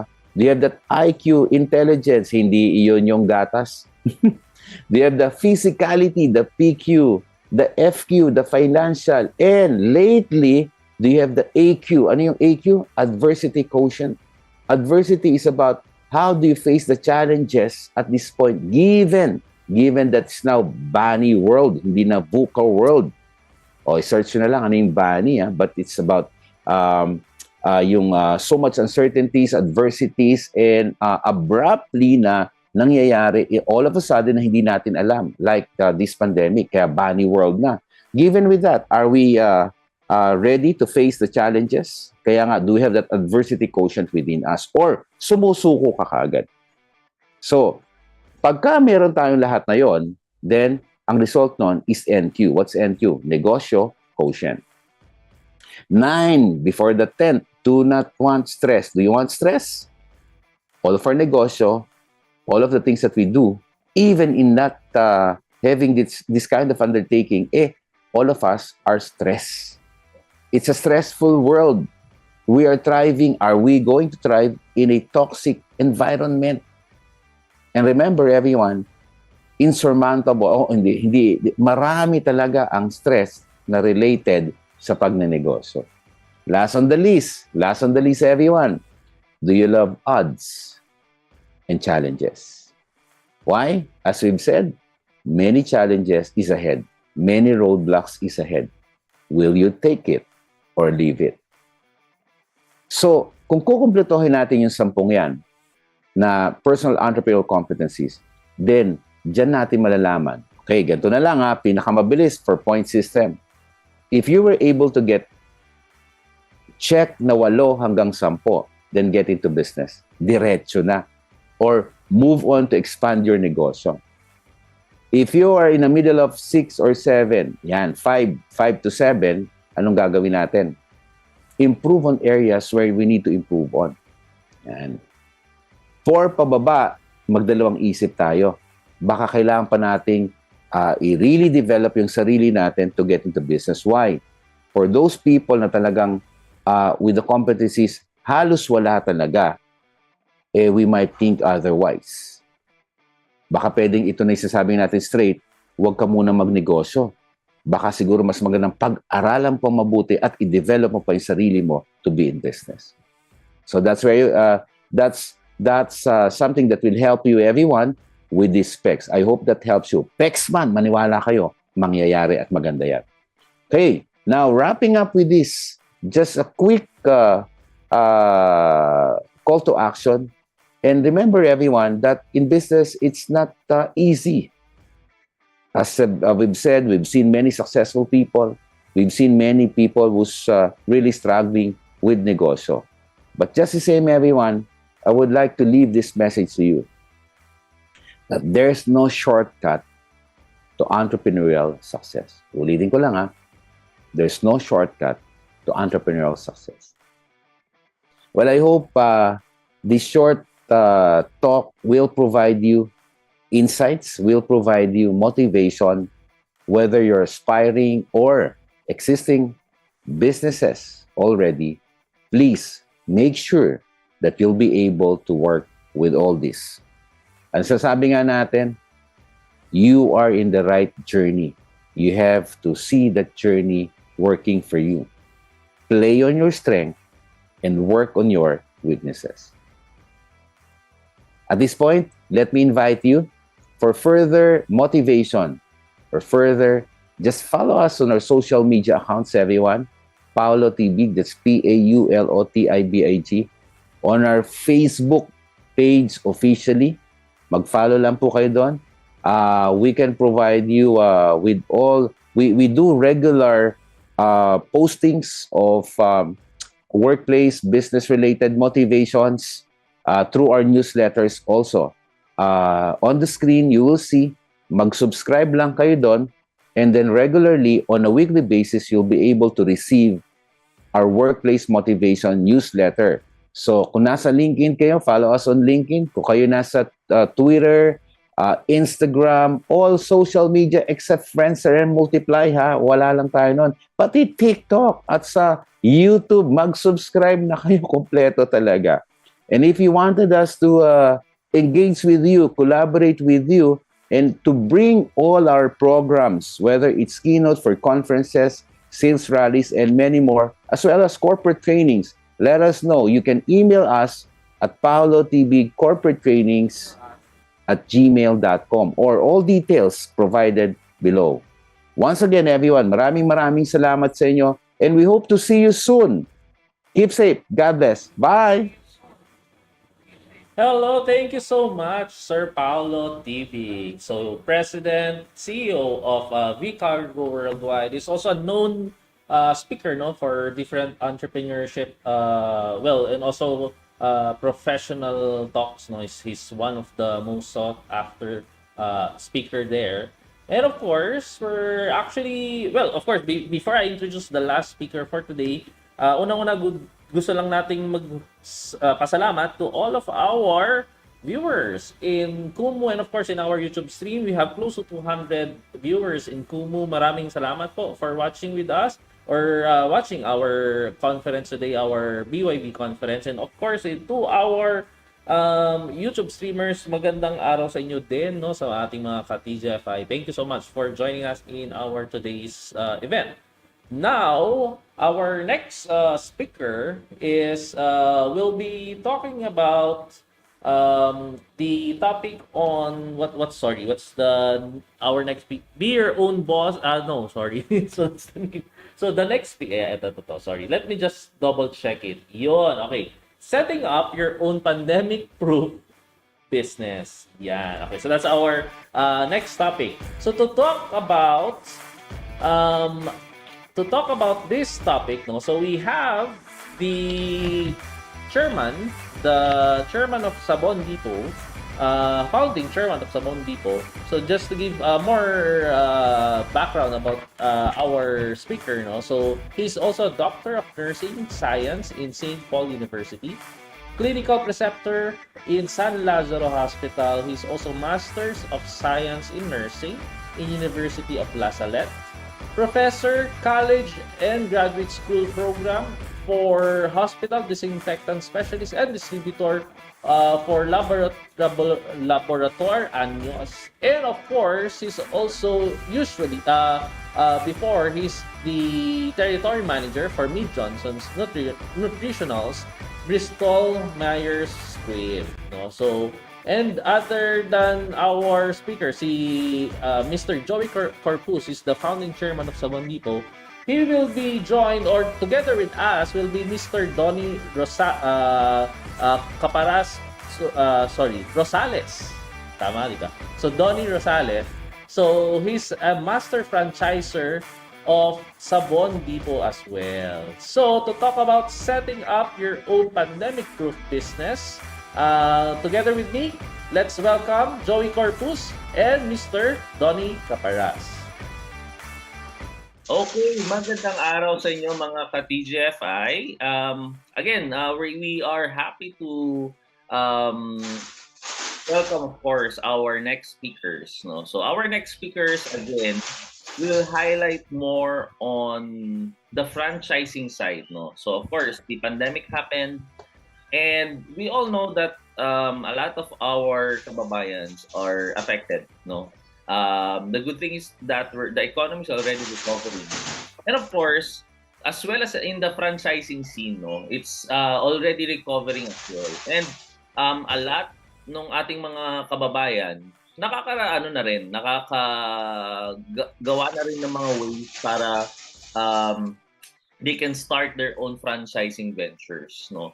And the good thing is that we have, of course, our guest for today to talk about franchising here in the Philippines, no? So, with their own brand, which is Sabon Depot, let's all welcome Mr. Joey Corpus, the founding chairman of Sabon Depot, and Mr. Donny Caparas. Welcome, sir. Yeah. Magandang umaga mga kasabon, magandang umaga sa iyo, Floyd. Magandang umaga. Thank you for having us here. It's a big opportunity para sa aming practice na may bahagi rin sa mga manonood mo at mga followers mo. And we're also glad na makapagbigay sa inyo ng dagdag na kaalaman tungkol sa franchising. Alright, okay. So, okay, again, just to let our ka-TGFIs, and of course, sabi nga ni Sir Joey mga kasabon, no?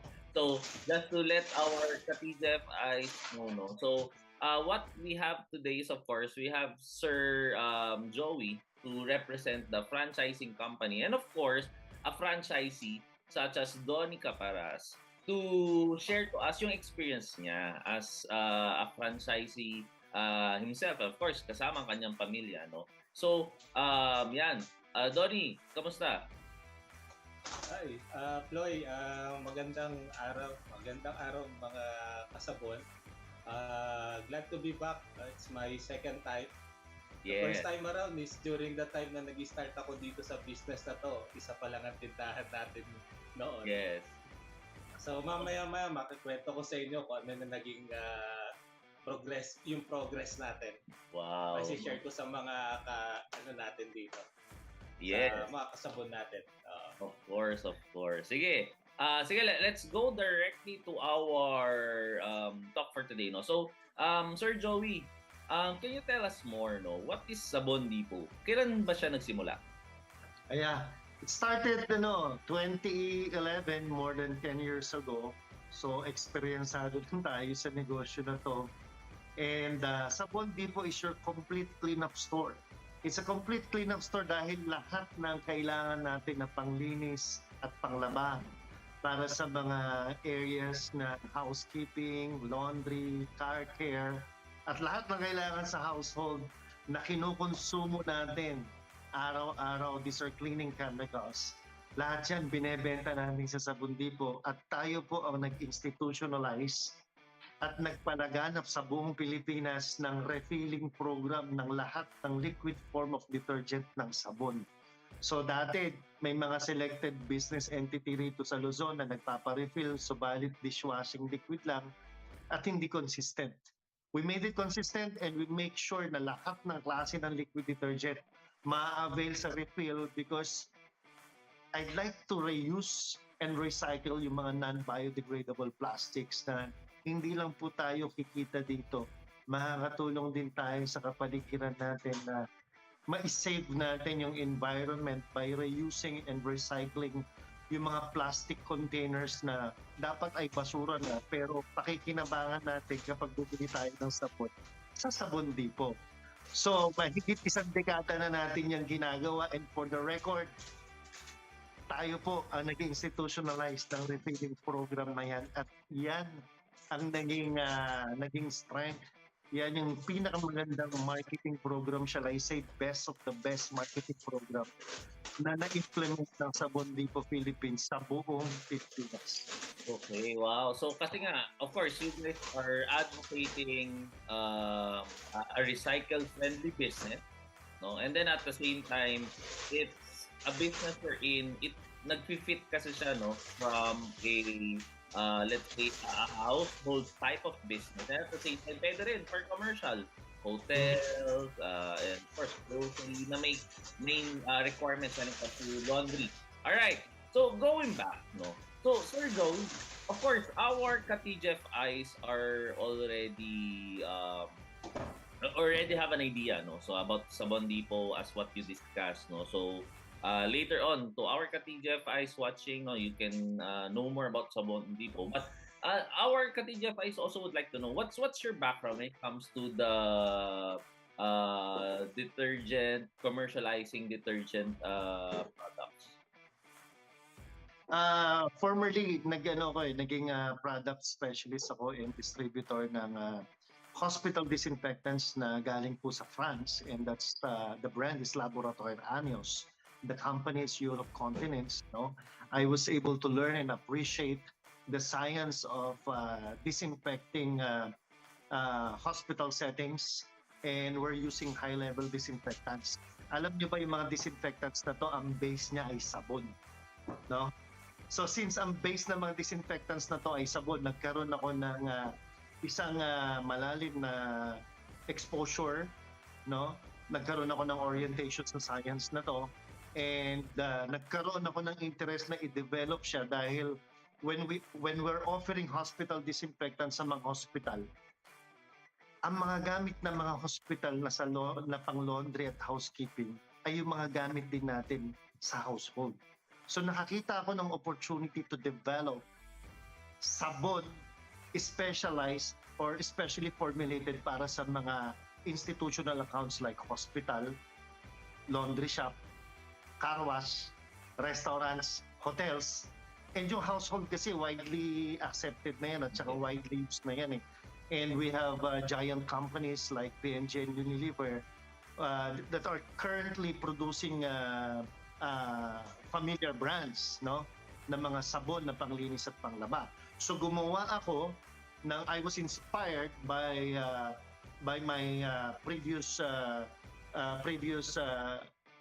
company na Laboratoire Anios, na kung saan kami ay nag-o-offer ng mga hospital disinfectants sa mga tertiary na government and private hospitals, na gumawa na rin ako ng sabon para sa housekeeping at saka sa laundry department nila. So ang background ko rin is I'm a former professor of the graduate school program. I'm teaching research. So nakatulong ng malaki yung technical know-how ko about research in exploring, no, yung pag-formulate ng mga sabon na panglinis at panglaba na appropriate sa mga institutional accounts like hospitals, laundry shops, hotels, restaurants, car wash, and of course, pati na rin sa mga households. Wow, okay. Well, of course, well diverse ang background ni Sir Joey, and it's also impressive for us to know, no, that before you enter in the sabon business, no, and offering it to the Filipino people, no, you also had an exposure with multinational companies, no, you worked with them, and then at the same time you went overseas at the same time, and really recreated everything, made it more kumbaga a household friendly business, no. So that's the good thing, no. So yes sir, nakatulong ng malaki din yung exposure ko kasi my first employment was actually in a pharmaceutical company, and that's Mead Johnson Nutritionals. It's an American multinational company. Yung mga ethically promoted products like Tempra, Enfagrow, Mama Care, yan ang hinahandle ko ng time na yon. So yung American way of doing the branding, napakalaking impluensya sa akin yan as I do my business. Wow. So nakita ko rin yung impluensya, na-appreciate ko rin yung influence sa akin ng father ko, who is a very successful businessman na lagi niyang kadil at kanegosyo mga Chinese. No? So nakita ko kung paano sila mag-handle ng pricing, no? Nakita ko rin paano sila mag-position sa market, nakita ko yung patience nila about the business, no? So itong sabon Dipo is actually an outcome of my exposure sa isang American company at saka sa mga Chinese community na kung saan nakikipagnegosyo ang tatay ko nung time na yon. Kaya nga ang mga produkto ng sabon Dipo, binabrand ko siya as American way, pero pinepresyohan ko siya the Chinese way. No? Yung salient features ng sabon Dipo, mura pero de kalidad. Okay? So, mura siya because inadapt ko eh. Inadapt ko yung Chinese way of doing the business. At para maging mura siya, you should know the science. Kasi pwedeng mura lang pero wala namang quality. But if you know the science, you can come up with a product na mura, mababa ang presyo, pero mataas ang kalidad. Diyan papasok ang science. Diyan nakatutong yung pagiging professor ko and handling the research program for masteral and doctoral degree courses. Wow, okay. So kumbaga, I mean, it's a well, kumbaga, computed and at the same time calculated na strategy for you. When you entered the sabon industry, you made sure that the background is there. At the same time, of course, from the roots, no? So what you have learned from your family, and then of course, yung fundamentals as being a professor, no sir. No, so well, sir, for Sabon Dipo, you said you started by the year 2011. Tama Yes. po ba? 2011. How many initial stores ang Sabon Dipo noon? And then kailan niyo naisipan na subukan yung franchising model? Yeah, actually, napakagandang balikan yung history no ng Sabon Dipo, and itong franchising na to aksidente to eh, no? I just learned as I do the business, no? Ano ako eh, kumbaga natututo din ako as I interact with the customer. Una ako nag-put up ng Sabon Dipo sa Tuguegarao City, Cagayan, kasi I'm from Santiago City. Pero nakita ko na ang Tuguegarao is the center of trade ng Region 2. So doon ako pupunta kasi doon maraming hospital, maraming hotel, maraming restaurant, maraming laundry shop. So it's crucial that we know the right place. No? Yeah. So sa Region 2, since I'm from there, sabi ko, hindi ako mag-i-stay sa comfort zone ko. No? Lalabas ako. Pupunta ako sa Tuguegarao because I know the money is there. The business is there. So aalis ako sa comfort zone ko. So pumunta ako sa Tuguegarao, I started with one store. Ang pangalan ng store ko ng Floyd is Sabon at Iba Pa, Sabon ATBP. Okay. So nung nag-put up ako ng Sabon Dipo, dahil na-inspired ako sa isang hospital na kumaangkat pa sila ng mga sabon sa grocery, sabi ko gagawa ako ng isang tindahan na kung saan lahat ng sabon na panglinis na kinakailangan ng laundry shop, ng hospital, ng restaurant, ng hotel, ng car wash, gagawin ko, I will call it a one-stop shop for cleaning products. And that's my first concept. Yun yung raw. No? No, nung inopen ko siya, kumuha ko dyan ng pwesto sa Tuguegarao City, isa lang. No? Sa harap ng isang popular na hotel at sa tabi ng isang popular din na bus company, and that's Florida Terminal. No? So nung inopen ko siya, natututo ako sa mga customer. Hindi ko alam ang franchising dati. Alam ko siya pero hindi malalim ang kaalaman ko. So nung pumunta sa akin nung inopen ko yung store, nakita nila sari-saring sabon, ang bango ng tindahan ko. No? So pumunta sa akin yung taga Florida Terminal. Alam mo ba na ang laki ng requirement namin pagdating sa pang-carwash ng mga bus namin? Ang daming bus na yan. Eh, ang dami namin binibiling container na car shampoo sa Manila. Eh, yung container, wala nang gamit. Mm-hmm. Kapag naubos yung sabon. Pwede bang yung sabon na lang bilihin namin sa iyo, total kapitbahay ka namin dito sa old container namin ilalagay? From there, natutunan ko ang refilling program. Somebody from Apari, Tuguegarao to Apari, it will take you 3 to 4 hours drive. So yung taga-Apari na may hotel, sabi niya sa akin, pwede ko bang, ang ganda ng tindahan mo, ang ganda ng concept. It all starts with a brilliant concept. No? Kailangan kasi meron kang unique selling proposition. Yeah. So yun ang natutunan ko nung sa Lee Johnson.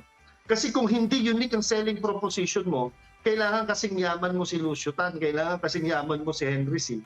to dominate the market na marami nag-aambisyon sa negosyo na yan at very popular yung business na yan. Like mall, bank, no? Jollibee, McDonald's, or whatever.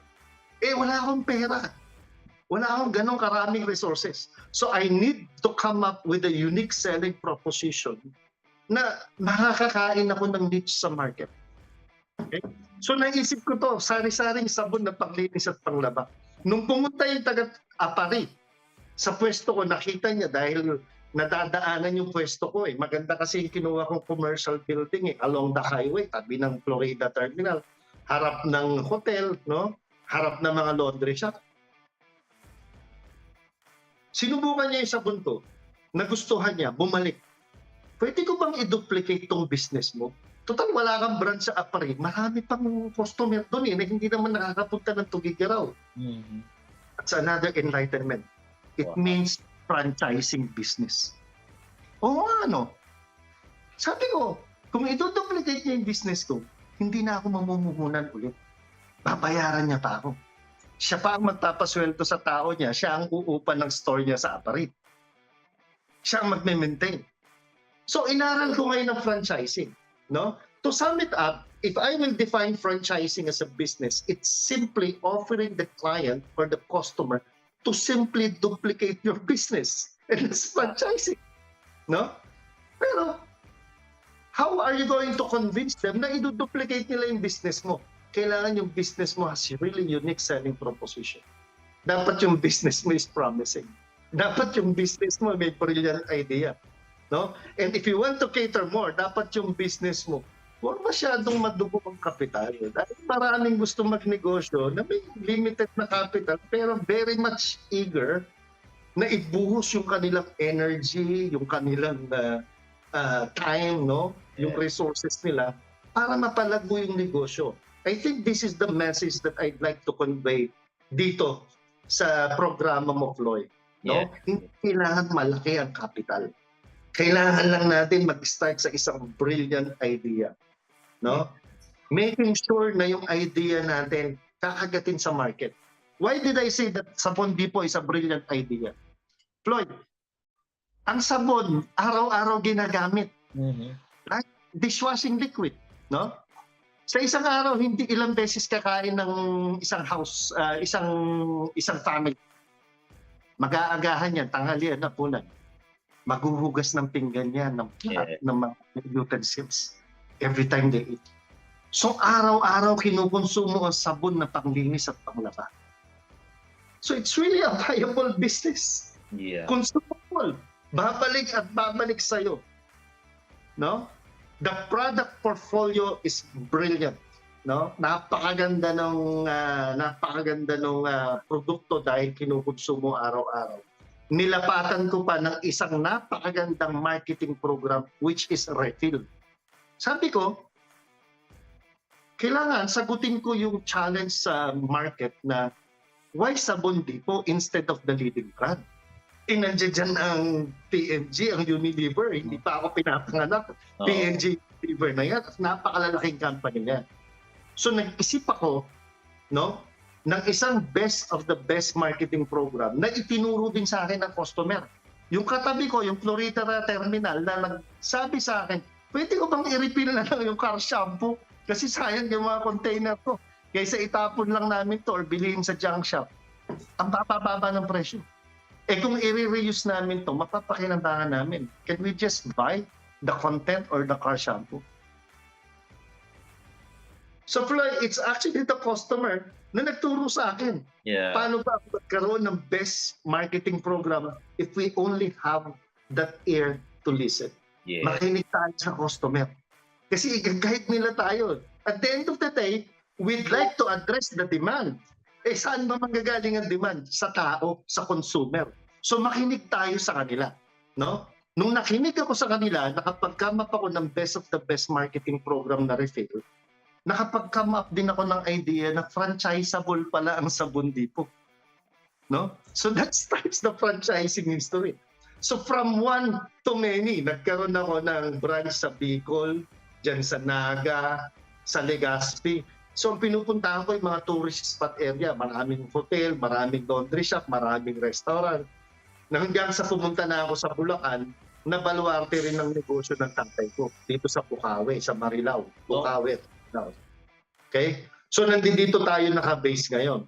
So undeniably, it's actually Bulacan ang industrial capital ng Pilipinas dahil nandito napakaraming warehouses at mga industries na nagmamanufacture. Tela, firecrackers, bakal, semento, marami. So dito ako sa industriya pumunta, dito ako sa Bulacan nag-base, no? Hanggang sa nagkaroon na ako sa Mindanao, no, sa Iloilo, Visayas. And right now, we have almost 500 stores nationwide. Wow. Ang pinakamarami ay Central Luzon. Sumusunod na Metro Manila. Kasi huli kong napasok ang Metro Manila eh. At si Sir Donnie Caparas ang isa sa pinakamahusay kong franchisee. Wow. No, na nag-umpisa ng Sabon Depot sa Metro Manila. Wow. Okay, sir, well, ako mismo, I'm learning a lot of things from you. No, so you said a while ago, yung nagkaroon ng issue yung yung bus terminal, no, so may problema sila. You kumbaga nangyari doon, you found or you try to find a problem and created a solution out of the problem. And then at the same time, yung the model of franchising, it all came out from you listening to your customers. So learn to listen from your customers, no? So that's a lot of golden nuggets we've been hearing here sa ating mga ka-TGF. I hope that you guys are taking down notes, no? So yeah. I also would want to yes sir. One thing more aside sa dalawang sinabi mo. Another important thing, you need to start your own idea. Ikaw ang una magtitiwala.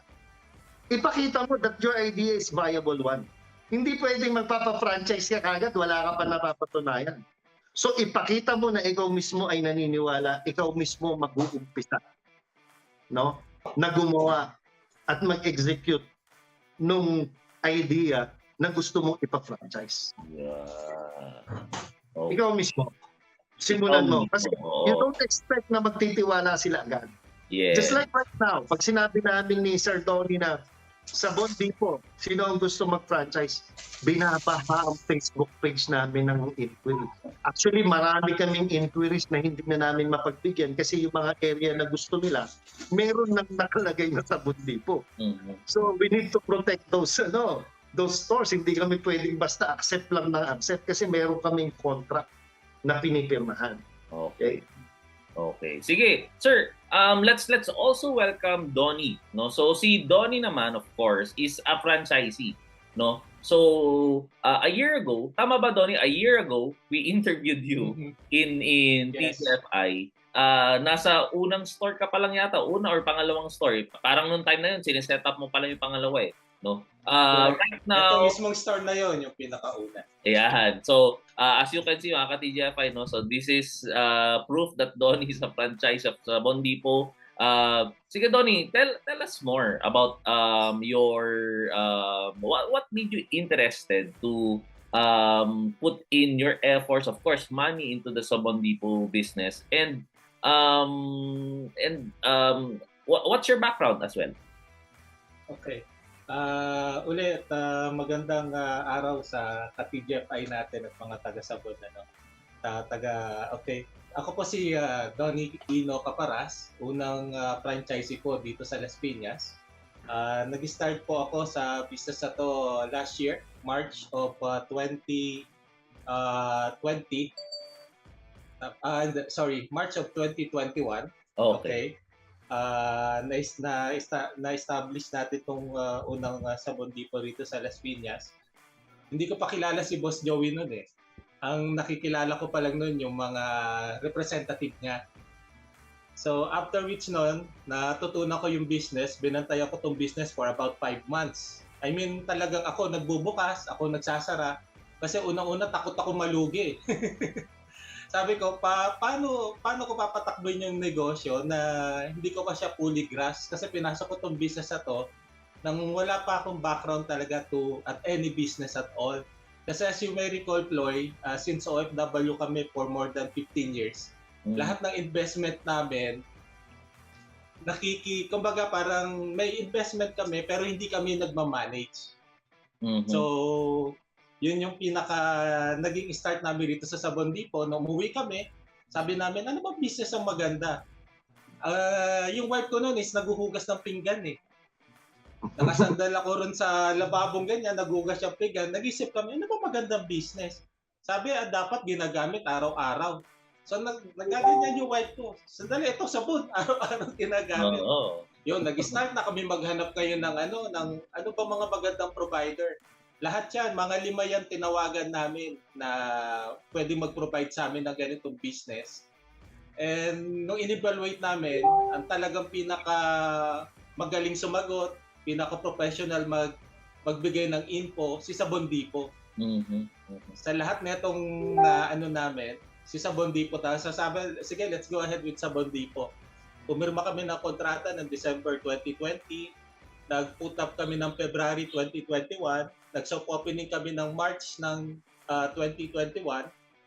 And then, in a span of 5 months, 6 months, kinausap ko na si Sir Joey, dumiretso na ako sa kanya. Boss, sabi ko, paano yan? Pag may nagtayo na sa Sabon Depot sa kabilang barangay, kahit sa Sabon Depot yun, kompetensya ko yun. Sabi ko gano'n sa kanya. So, paano, pwede ko bang kunin yung buong Las Piñas? This is only after 5 months of operation, Ploy. Pwede bang kunin yung buong Las Piñas? So, sabi lang sa akin ni Sir Joey. O sige, anong proposal mo?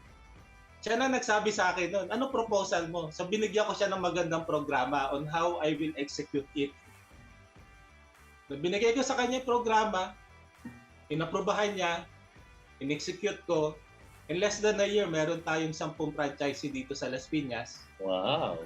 And currently, we have 12 actually. So, nung napatunayan ko kay Boss Joey na kaya ng business na mag-thrive on itself, kaya niya dumami, tutik na yung Las Piñas, talagang fully maximized siya, fully saturated siya. Doon naman ako nagkaroon ng lakas na loob para kunin pa yung ibang mga key cities sa Manila or Metro Manila. I'm also the master franchisee for Valenzuela.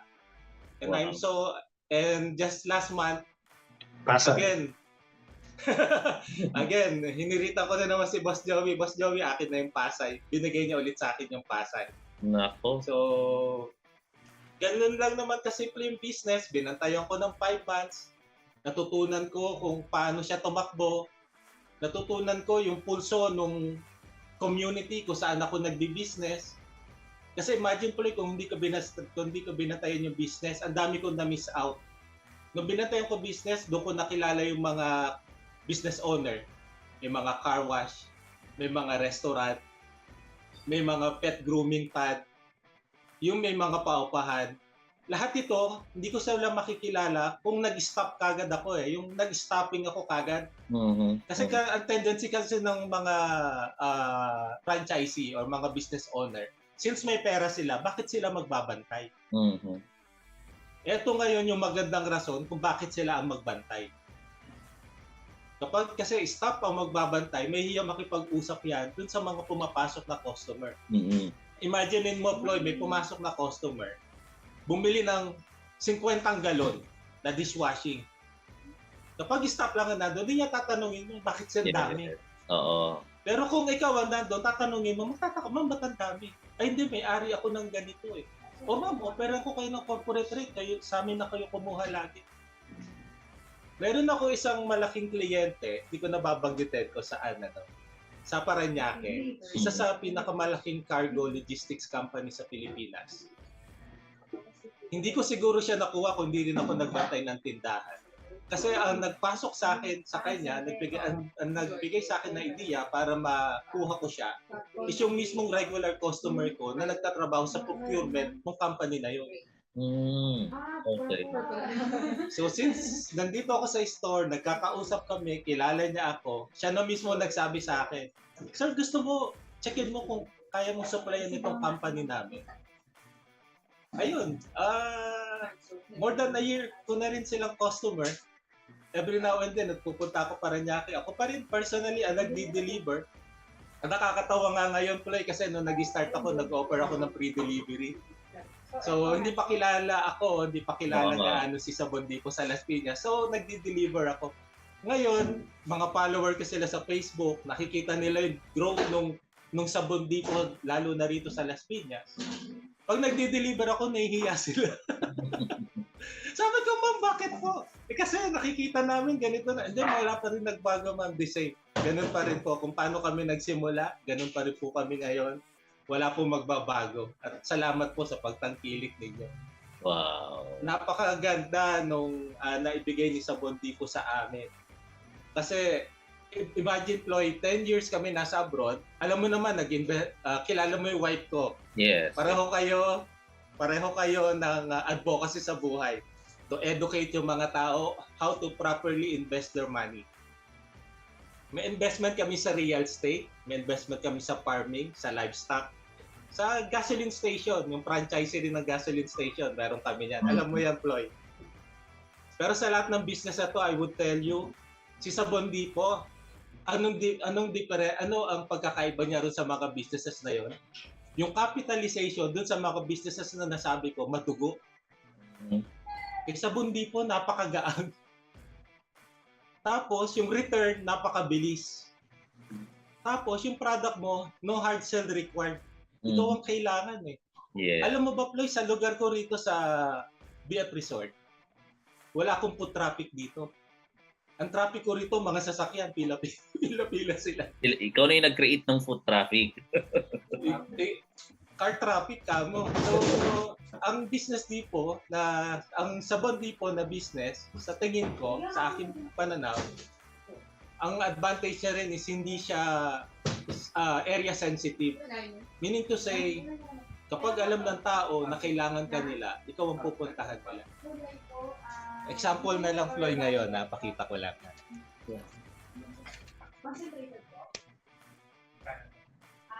So that's the actual store. Ayan. Nagpupunta rito mga nakasasakyan. And then sabi ko pa nga, kung yung business na to magta-thrive dito mismo sa BF Resort, impossible na hindi siya mag-thrive elsewhere eh. Kasi kahit papano dito mapili talaga yung mga customer. Hindi mo sila pwede bigyan ng mura lang. Kailangan may quality. Pag yung isa doon wala, hindi magta-thrive yung business mo.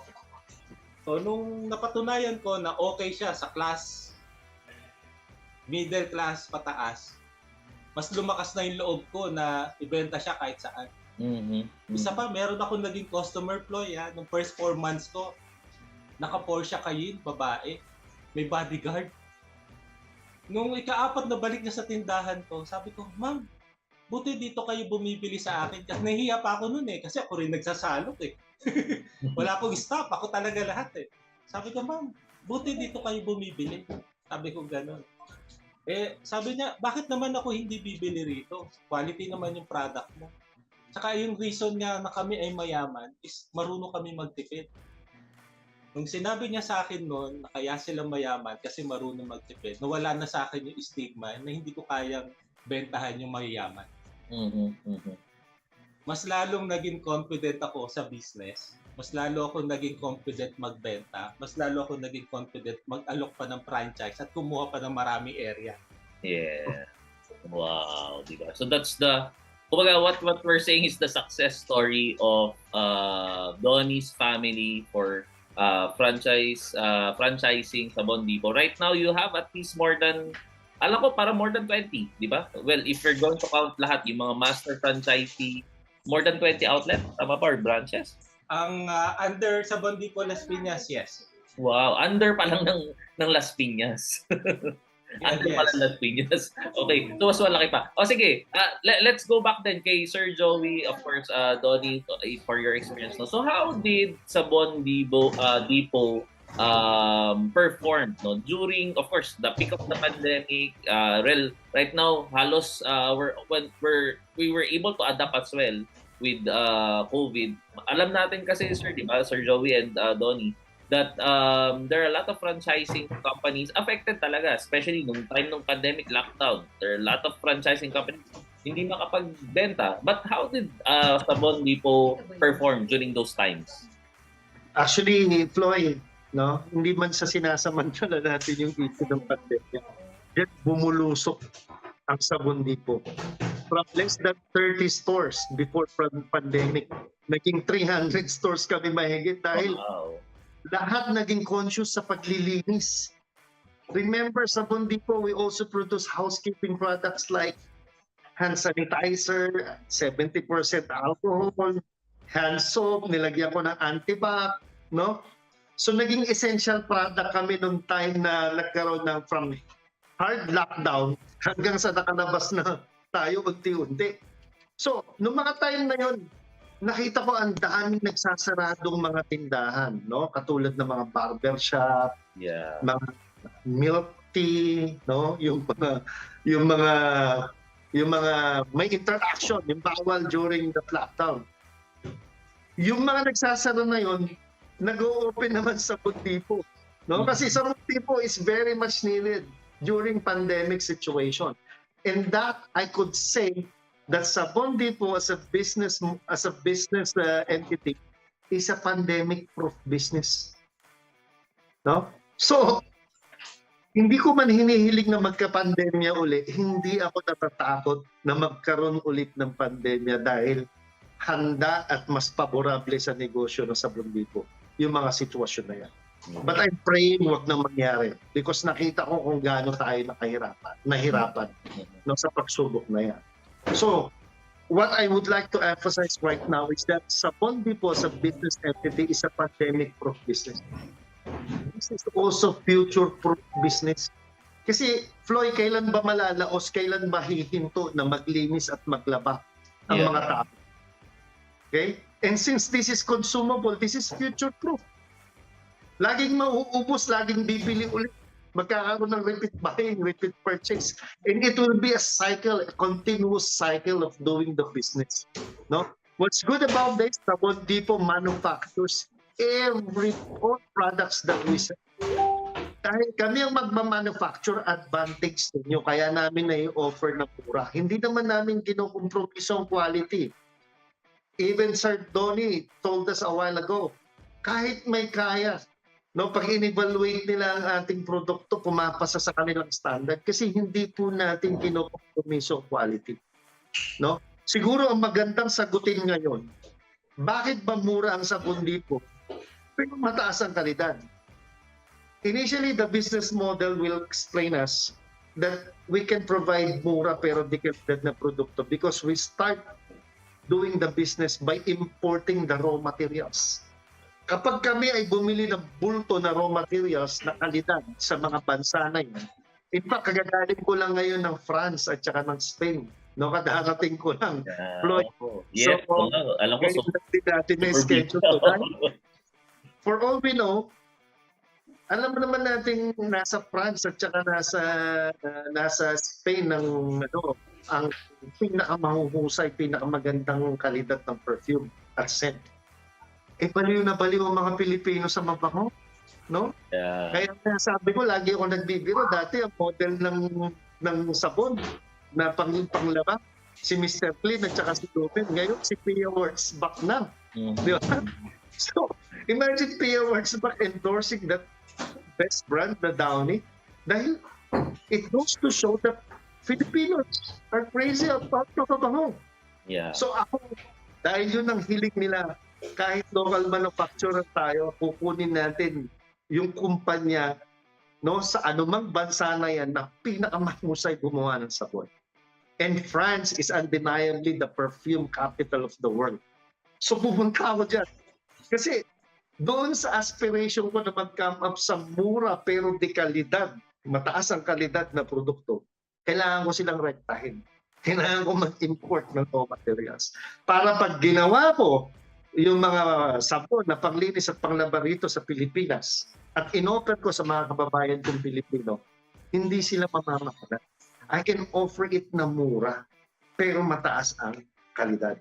Wow. Lalo ngayon na lumalaki ang bilang ng mga franchises, the more na nagkakaroon ako ng buying power na bumili ng mas marami sa mga bansa na mahuhusay gumawa ng raw materials or mga chemicals. no? Para kapag pinarating ko sila sa Pilipinas, maibibigay ko pa rin ng mataas na kalidad, pero mamamanage ko may offer ng mura. No? That's the secret. And aside from that, aside from the importation, I know the science.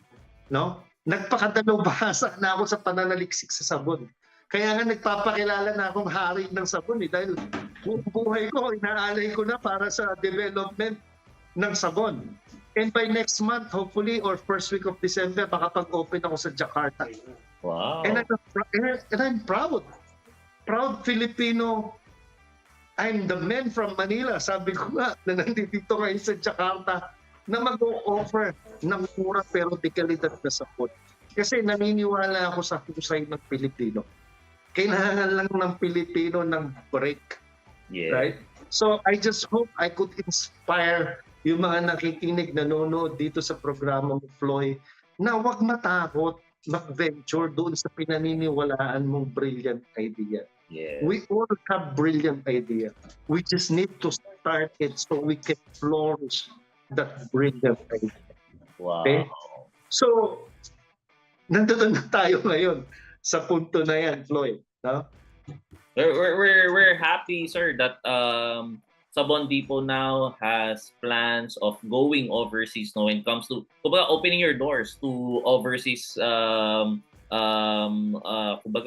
support, no? So there's a chance, of course, na kung ano yung naging success of Sabon Depot dito sa Pilipinas will also get to achieve for overseas, so Indonesia and the rest of the countries na tina-target for you guys to tap, no? So Donnie, I would like to ask them, of course, para sa mga ka-TGFIs natin, no?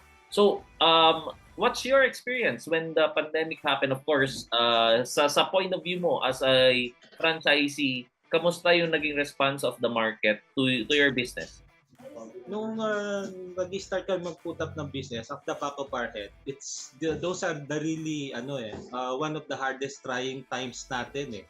I mean, no exemption to that. Mayaman, mahirap, may pera, wala. Lahat tayo apektado noon.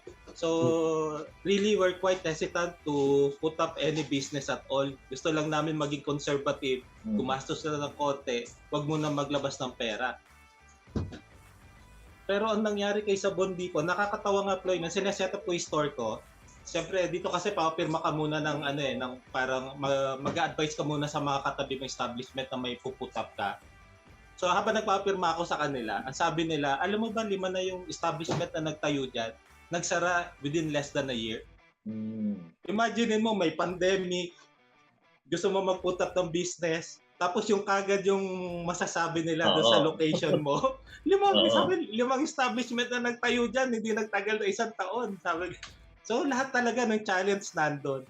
So kung lahat yun na overcome namin dahil sa business na to, that really says a lot about this product.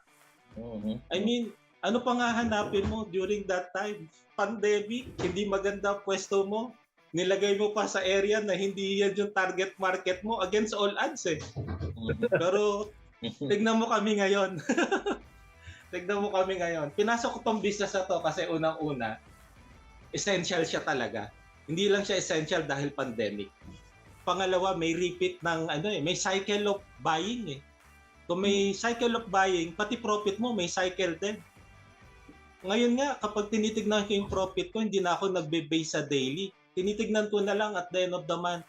At the end of the month, may na-expect na akong ganitong amount, magpa-plus ka na lang ng 20 o minus, plus 20 o minus 20,000 na lang yun. Talagang na siya, napaka-stable ng business. So after all ng pinagdaanan namin na initially hindi kami pinansin ng 3 months ng mga tao, mga establishment dito, hindi siya ganun kadali. Hindi kami pinansin ng 3 months, pero nakita nila na yung mga residente rito pumipila na sa tindahan ko, lahat ng mga corporate account ko na hindi pumansin sa akin dati, dito na rin nagkuhanan. Kasi na-realize nila, maganda siguro yung product doon. Mura siguro talaga pero maganda kasi pinipilahan na ng mga household Which is true naman. So in a matter of, siguro, I can say 5 months, bawi na yung nakapag-ROI na agad. Wow! Nakapag-ROI na ako, but I'm not saying that it will be applicable to all franchisee. Again, it's how you handle your business. Ako, I handled it personally. 5 months, 8 to 8, religiously. Kahit sino pumasok dito, kilala ako. At kilala ko background nila. So, ayun. Kung yung mga ka-TGFI natin nag-isip na mag-consider ng business, I think you may highly consider sa Bondipo as to be on the top of your list right now kasi now is the best time to engage tong business na to. Diba? So, well, of course, we'll know more about the opportunities of franchising about sa Bondipo in the next questions. But sige, Sir Joey, I would like to know, or our ka-TGFIs also would like to know, what's your plan for Sabon Depot in the next, let's say, 3 to 5 years? 3 to 5 years from now, ang plano ko una-una is to strengthen yung operation namin, no? By investing more on R&D, that's research and development. And of course, no, sana lahat na ng raw materials ma-import na namin, no? Kasi pagka wala ng importer na mamagitan, nababawasan yung red tape. Mas mura naming na ibibigay sa end user. Yeah. So, transferable pa rin siya, no, yung business. So pag pina-franchise ko siya, ito pa yung isang lead, no? Yung presyo mo, kumita ka na. Kailangan din sagutin mo na yung franchisee mo, pag binenta niya yan sa presyo na sinuggest mo, kikita pa rin siya. Okay? So kailangan talaga ang challenge dito. Mababa ang presyo mo, you will manufacture your own product. Kasi ang vision ko when I started Sabon dito, sana makagawa ako ng isang business concept na magkikreate ng customer. At yung customer na to, magkikreate din siya ng marami pang customers. No? So makakapag-create ako ng hanap buhay, makakapag-create din ako ng isang produkto na pasok sa mga kababayan ko na may mabababang buying capacity. Okay? So ang future plan ko is lalo ko pang pamurahin at lalo ko pang pataasin yung quality. That's my challenge because at the end of the day, it's not all about profit. No? It's all about also thinking about your corporate social responsibility. Hindi ka lang naman nabuhay para sa sarili mo, no? Yung patriotism na nasa puso ko is inspiring me na lalo ko pang pamurahin dahil alam ko marami akong kababayang Pilipino na mababa ang buying capacity. At itong produkto na to ay araw-araw nilang kailangan. Okay? At lalo ko pang pataasin yung kalidad because I love my customers. No? Gusto ko na mag-bridge ng isang napakagandang business relationship ang Sabon Depot sa bawat community na magkakaroon siya ng presence. And that's I think is a long-term. No, it's a long-term business goal. Wow. So 3 to 5 years from now, mas maraming Sabon Depot. Siguro mahigit 1,000 na ang branches natin sa buong Pilipinas. Meron na tayo sa Jakarta, meron na tayo sa India, meron na rin tayo sa Europa like Barcelona, Naples, Italy. Meron na po tayo dyan. At nakuha na natin lahat ng raw materials from the country of origin, papasok sa Pilipinas so I can offer it sa mura pero pinakamataas na kalidad. So dyan natin i-anchor yung business natin. And this will be a long-term business para sa mga magpa-franchise din ng Sabon Depot. Wow. It's great to hear, Sir Joey. Ang sarap pakinggan, of course, that the goal of a business owner like you is, of course, to provide quality service and at the same time, mas mapamura. At of course, kasi lahat magbe-benefit, no? All the Filipino family will benefit from this kind of thinking, mindset. So, sige, as we're about to end our discussion, no, sinasabi na ako na aking production team. So, I would like to ask lang, no. So, what's your advice? Let's say I want to enter the franchising scene. So, yung mga ka-TGFIs natin nanonood, gusto kong mag-enter sa franchising scene. Nasunog na ako with one of the franchising opportunities na ginawa ko, kinuha ko. What's your advice? Let's start first with Donnie, then Sir Joey. Donnie, what's your advice? Pinaka-main talaga yung mismong magpa-franchise. Siya rin mismo yung mag-handle ng store. And yun yung pinaka-best advice na mabibigay ko. Kasi by handling the store, you will again create opportunities for yourself. So, yung wala kang nami-miss na opportunities, mga pumapasok sa iyo na you can convert them into, let's say, corporate accounts kasi may mga business owner kang magiging customer. And then plus the fact na yung rapport mo sa customer nandoon, minsan yung tindahan pinupuntahan din nila dahil dun sa nakakausap nila yung may-ari. Minsan magiliw sila dun sa may-ari. It's a plus factor. Yes. Kapag yun, naibigay mo sa customer mo, yung time mo sa kanila, alam nila sincere ka, alam nila na yung binibigay mong produkto ay maganda, de kalidad, mura, babalik at babalikan ka nila. I don't think you will fail on the business mo. Ikaw mismo ang nag-manage ang business mo, nandito ka at ikaw ang nagmamando talaga. And then eventually, kung kaya mo na, tsaka ka palang mag-stop, yun ang may advice ko sa kanila. Kagaya ngayon, I'm managing mga 6 stop na pinapaikot ko sa buong Las Piñas. 6 stop sila at other than nakakatulong sila sa business ko, on the other side, natutulungan ko rin sila on their personal finances. Wow. So, yun lang po, mga taga-TGFI. Okay. Sir Joey. Oh yeah.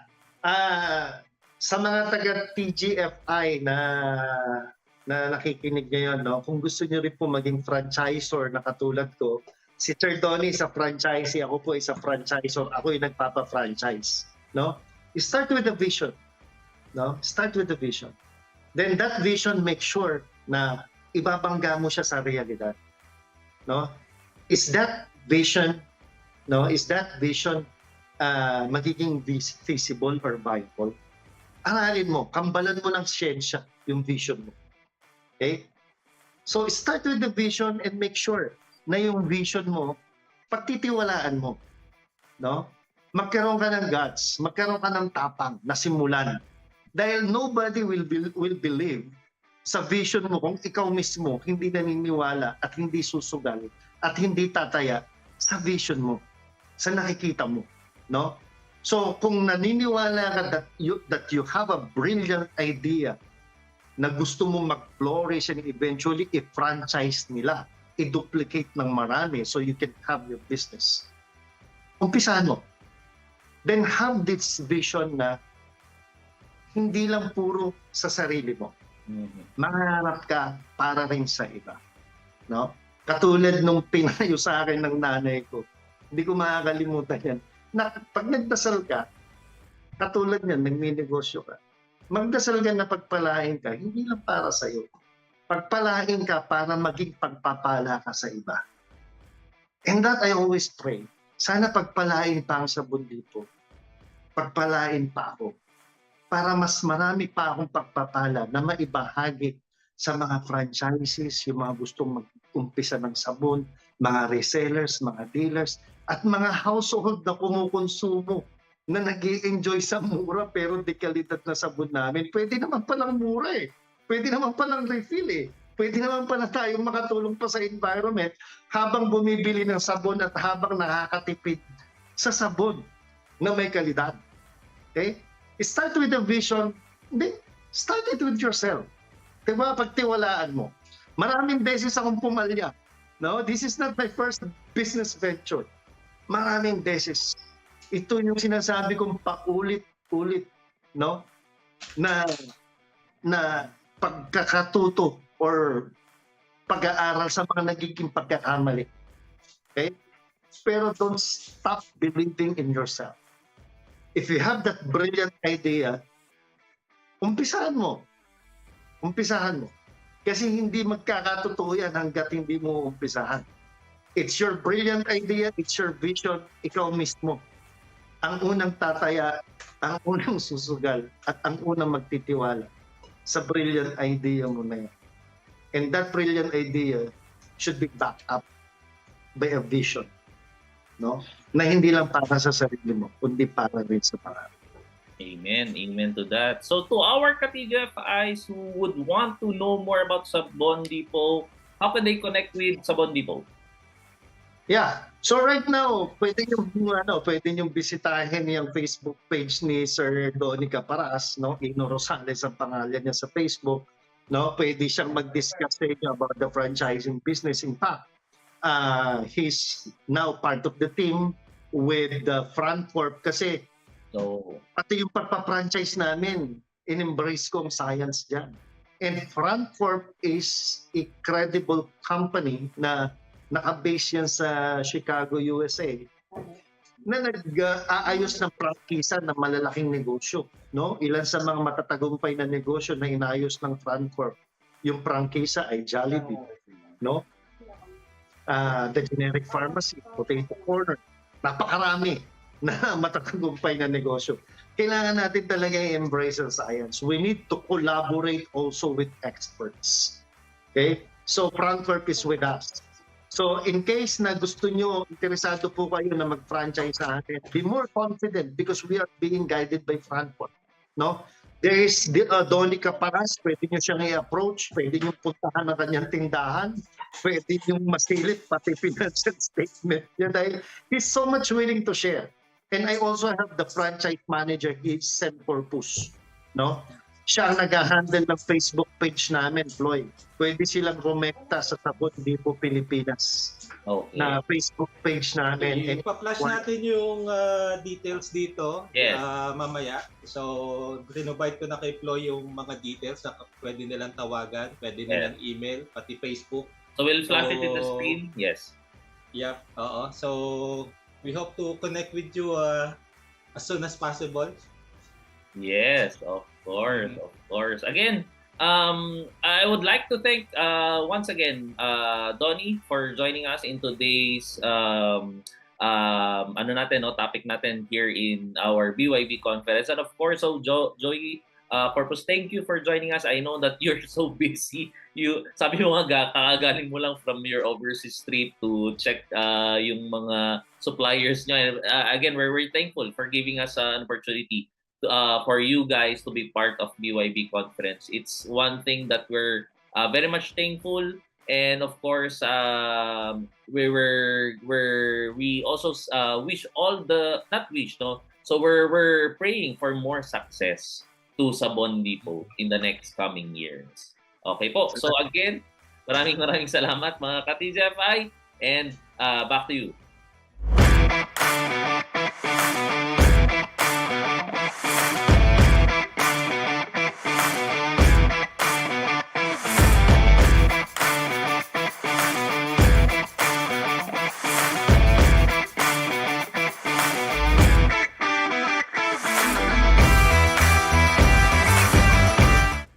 There you have it. Thank you to our last speakers, si Sir Joey Corpus and Donnie Rosales. So they have talked about setting up your own pandemic-proof business. Other than that, so earlier we also had Mr. Lloyd Luna as he talked about entrepreneurial leadership essentials.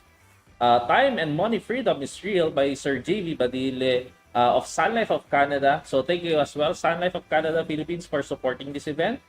Followed by Secrets to Success in Franchising by Mr. Ju Caparas. How to Invest in the Right Franchise, Ms. Rhea Flores of Frankfurt, Philippines. Entrepreneurial DNA, Mr. Paulo Tibig. Sir Paulo, thank you so much. Setting up your own pandemic-proof business, which is, again, Mr. Joy Caparas and Donnie Caparas. So for those who just joined our event, you can watch the replay version of this event, So BYB conference. Hintayin nyo lang, of course, to end the live, then you can already watch the recorded version. So that's it. So that's the BYB conference. So as what I also promised earlier, so there's something for us to announce to all of you. So first off, I'd like to thank all of our ka-TGFIs and of course to Kumu, to Salif Canada, by the way.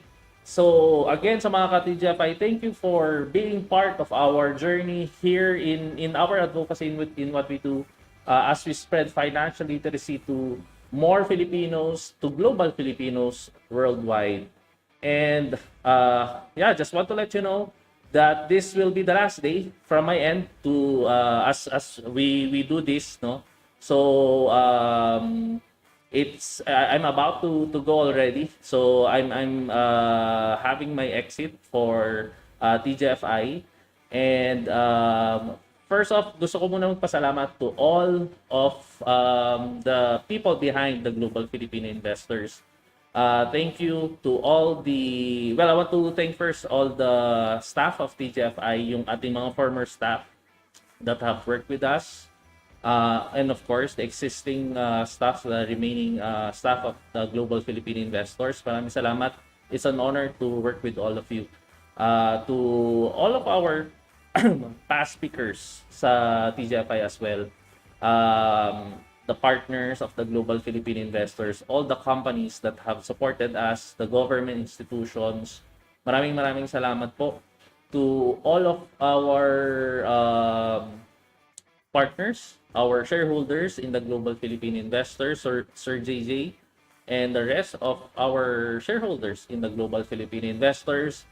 Salamat din for being part of our journey, no? So, and of course, to all of you, our ka-TGFIs, it's been 10 years of service, no? And for us, it's time for me to move forward. I have to leave, of course, already for the reason that I think I have done my part. And I know that marami na rin yung naging naitulong of TGFI, hopefully, no, in your journey as you invest your money or go to different forms of businesses. And I'm happy personally na i-share sa inyong lahat yung advocacy na yan. Thank you for giving that opportunity na inallow nyo kami to serve all of you. And of course, for all of those things that we have done in the last 10 years, there are things that may have disappointed some of you. And I personally would like to apologize for that. And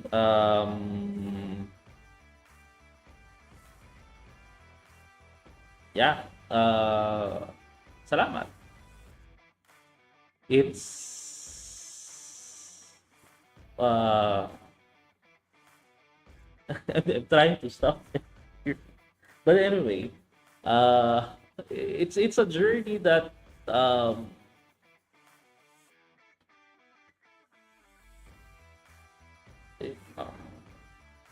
it's a journey that naging mahirap siya. But when I was, especially when I got sick and I was able to recover, I said it's worth it. It's worth it to fight for what I'm doing. And I'm happy that I was able to somehow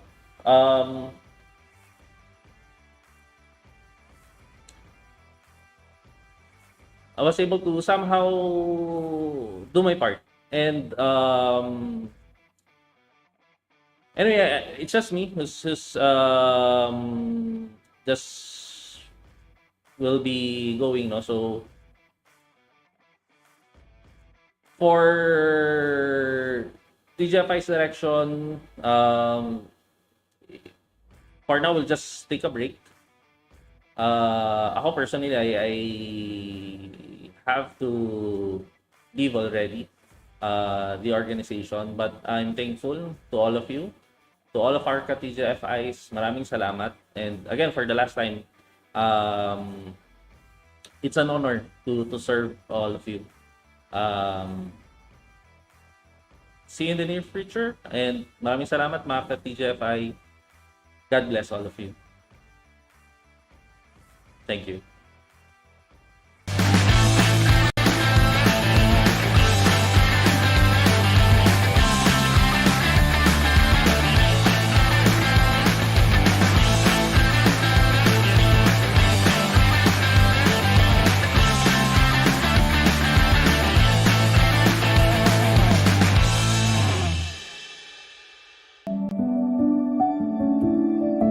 My Lolo Dijo made a promise that has been kept for 6 generations.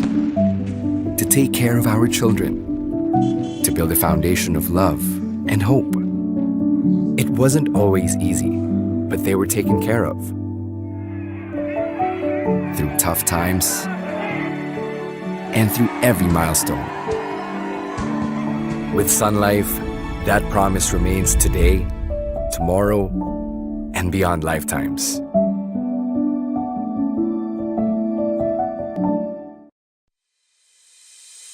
What is TGFI Premium?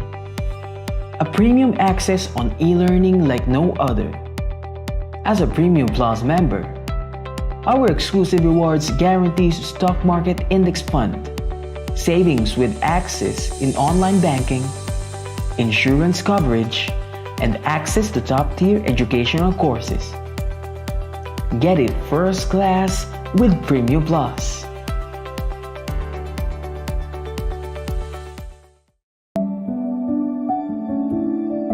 My Lolo Dijo made a promise that has been kept for 6 generations. To take care of our children, to build a foundation of love and hope.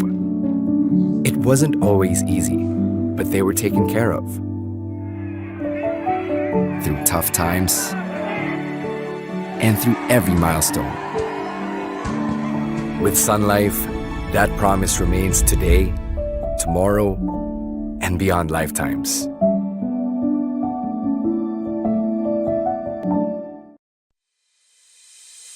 What is TGFI Premium? A premium access on e-learning like no other. As a Premium Plus member, our exclusive rewards guarantees stock market index fund, savings with access in online banking, insurance coverage, and access to top-tier educational courses. Get it first class with Premium Plus.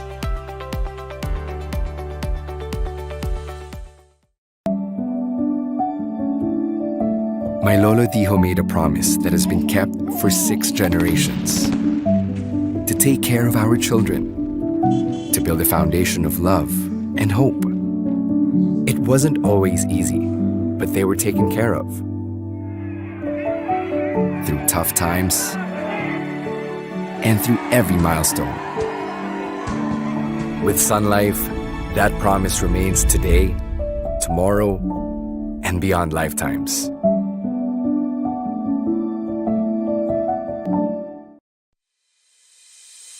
What is TGFI Premium? A premium access on e-learning like no other.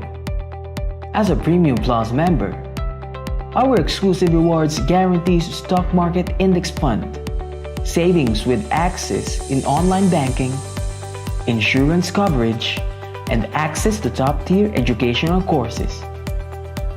Get it first class with Premium Plus.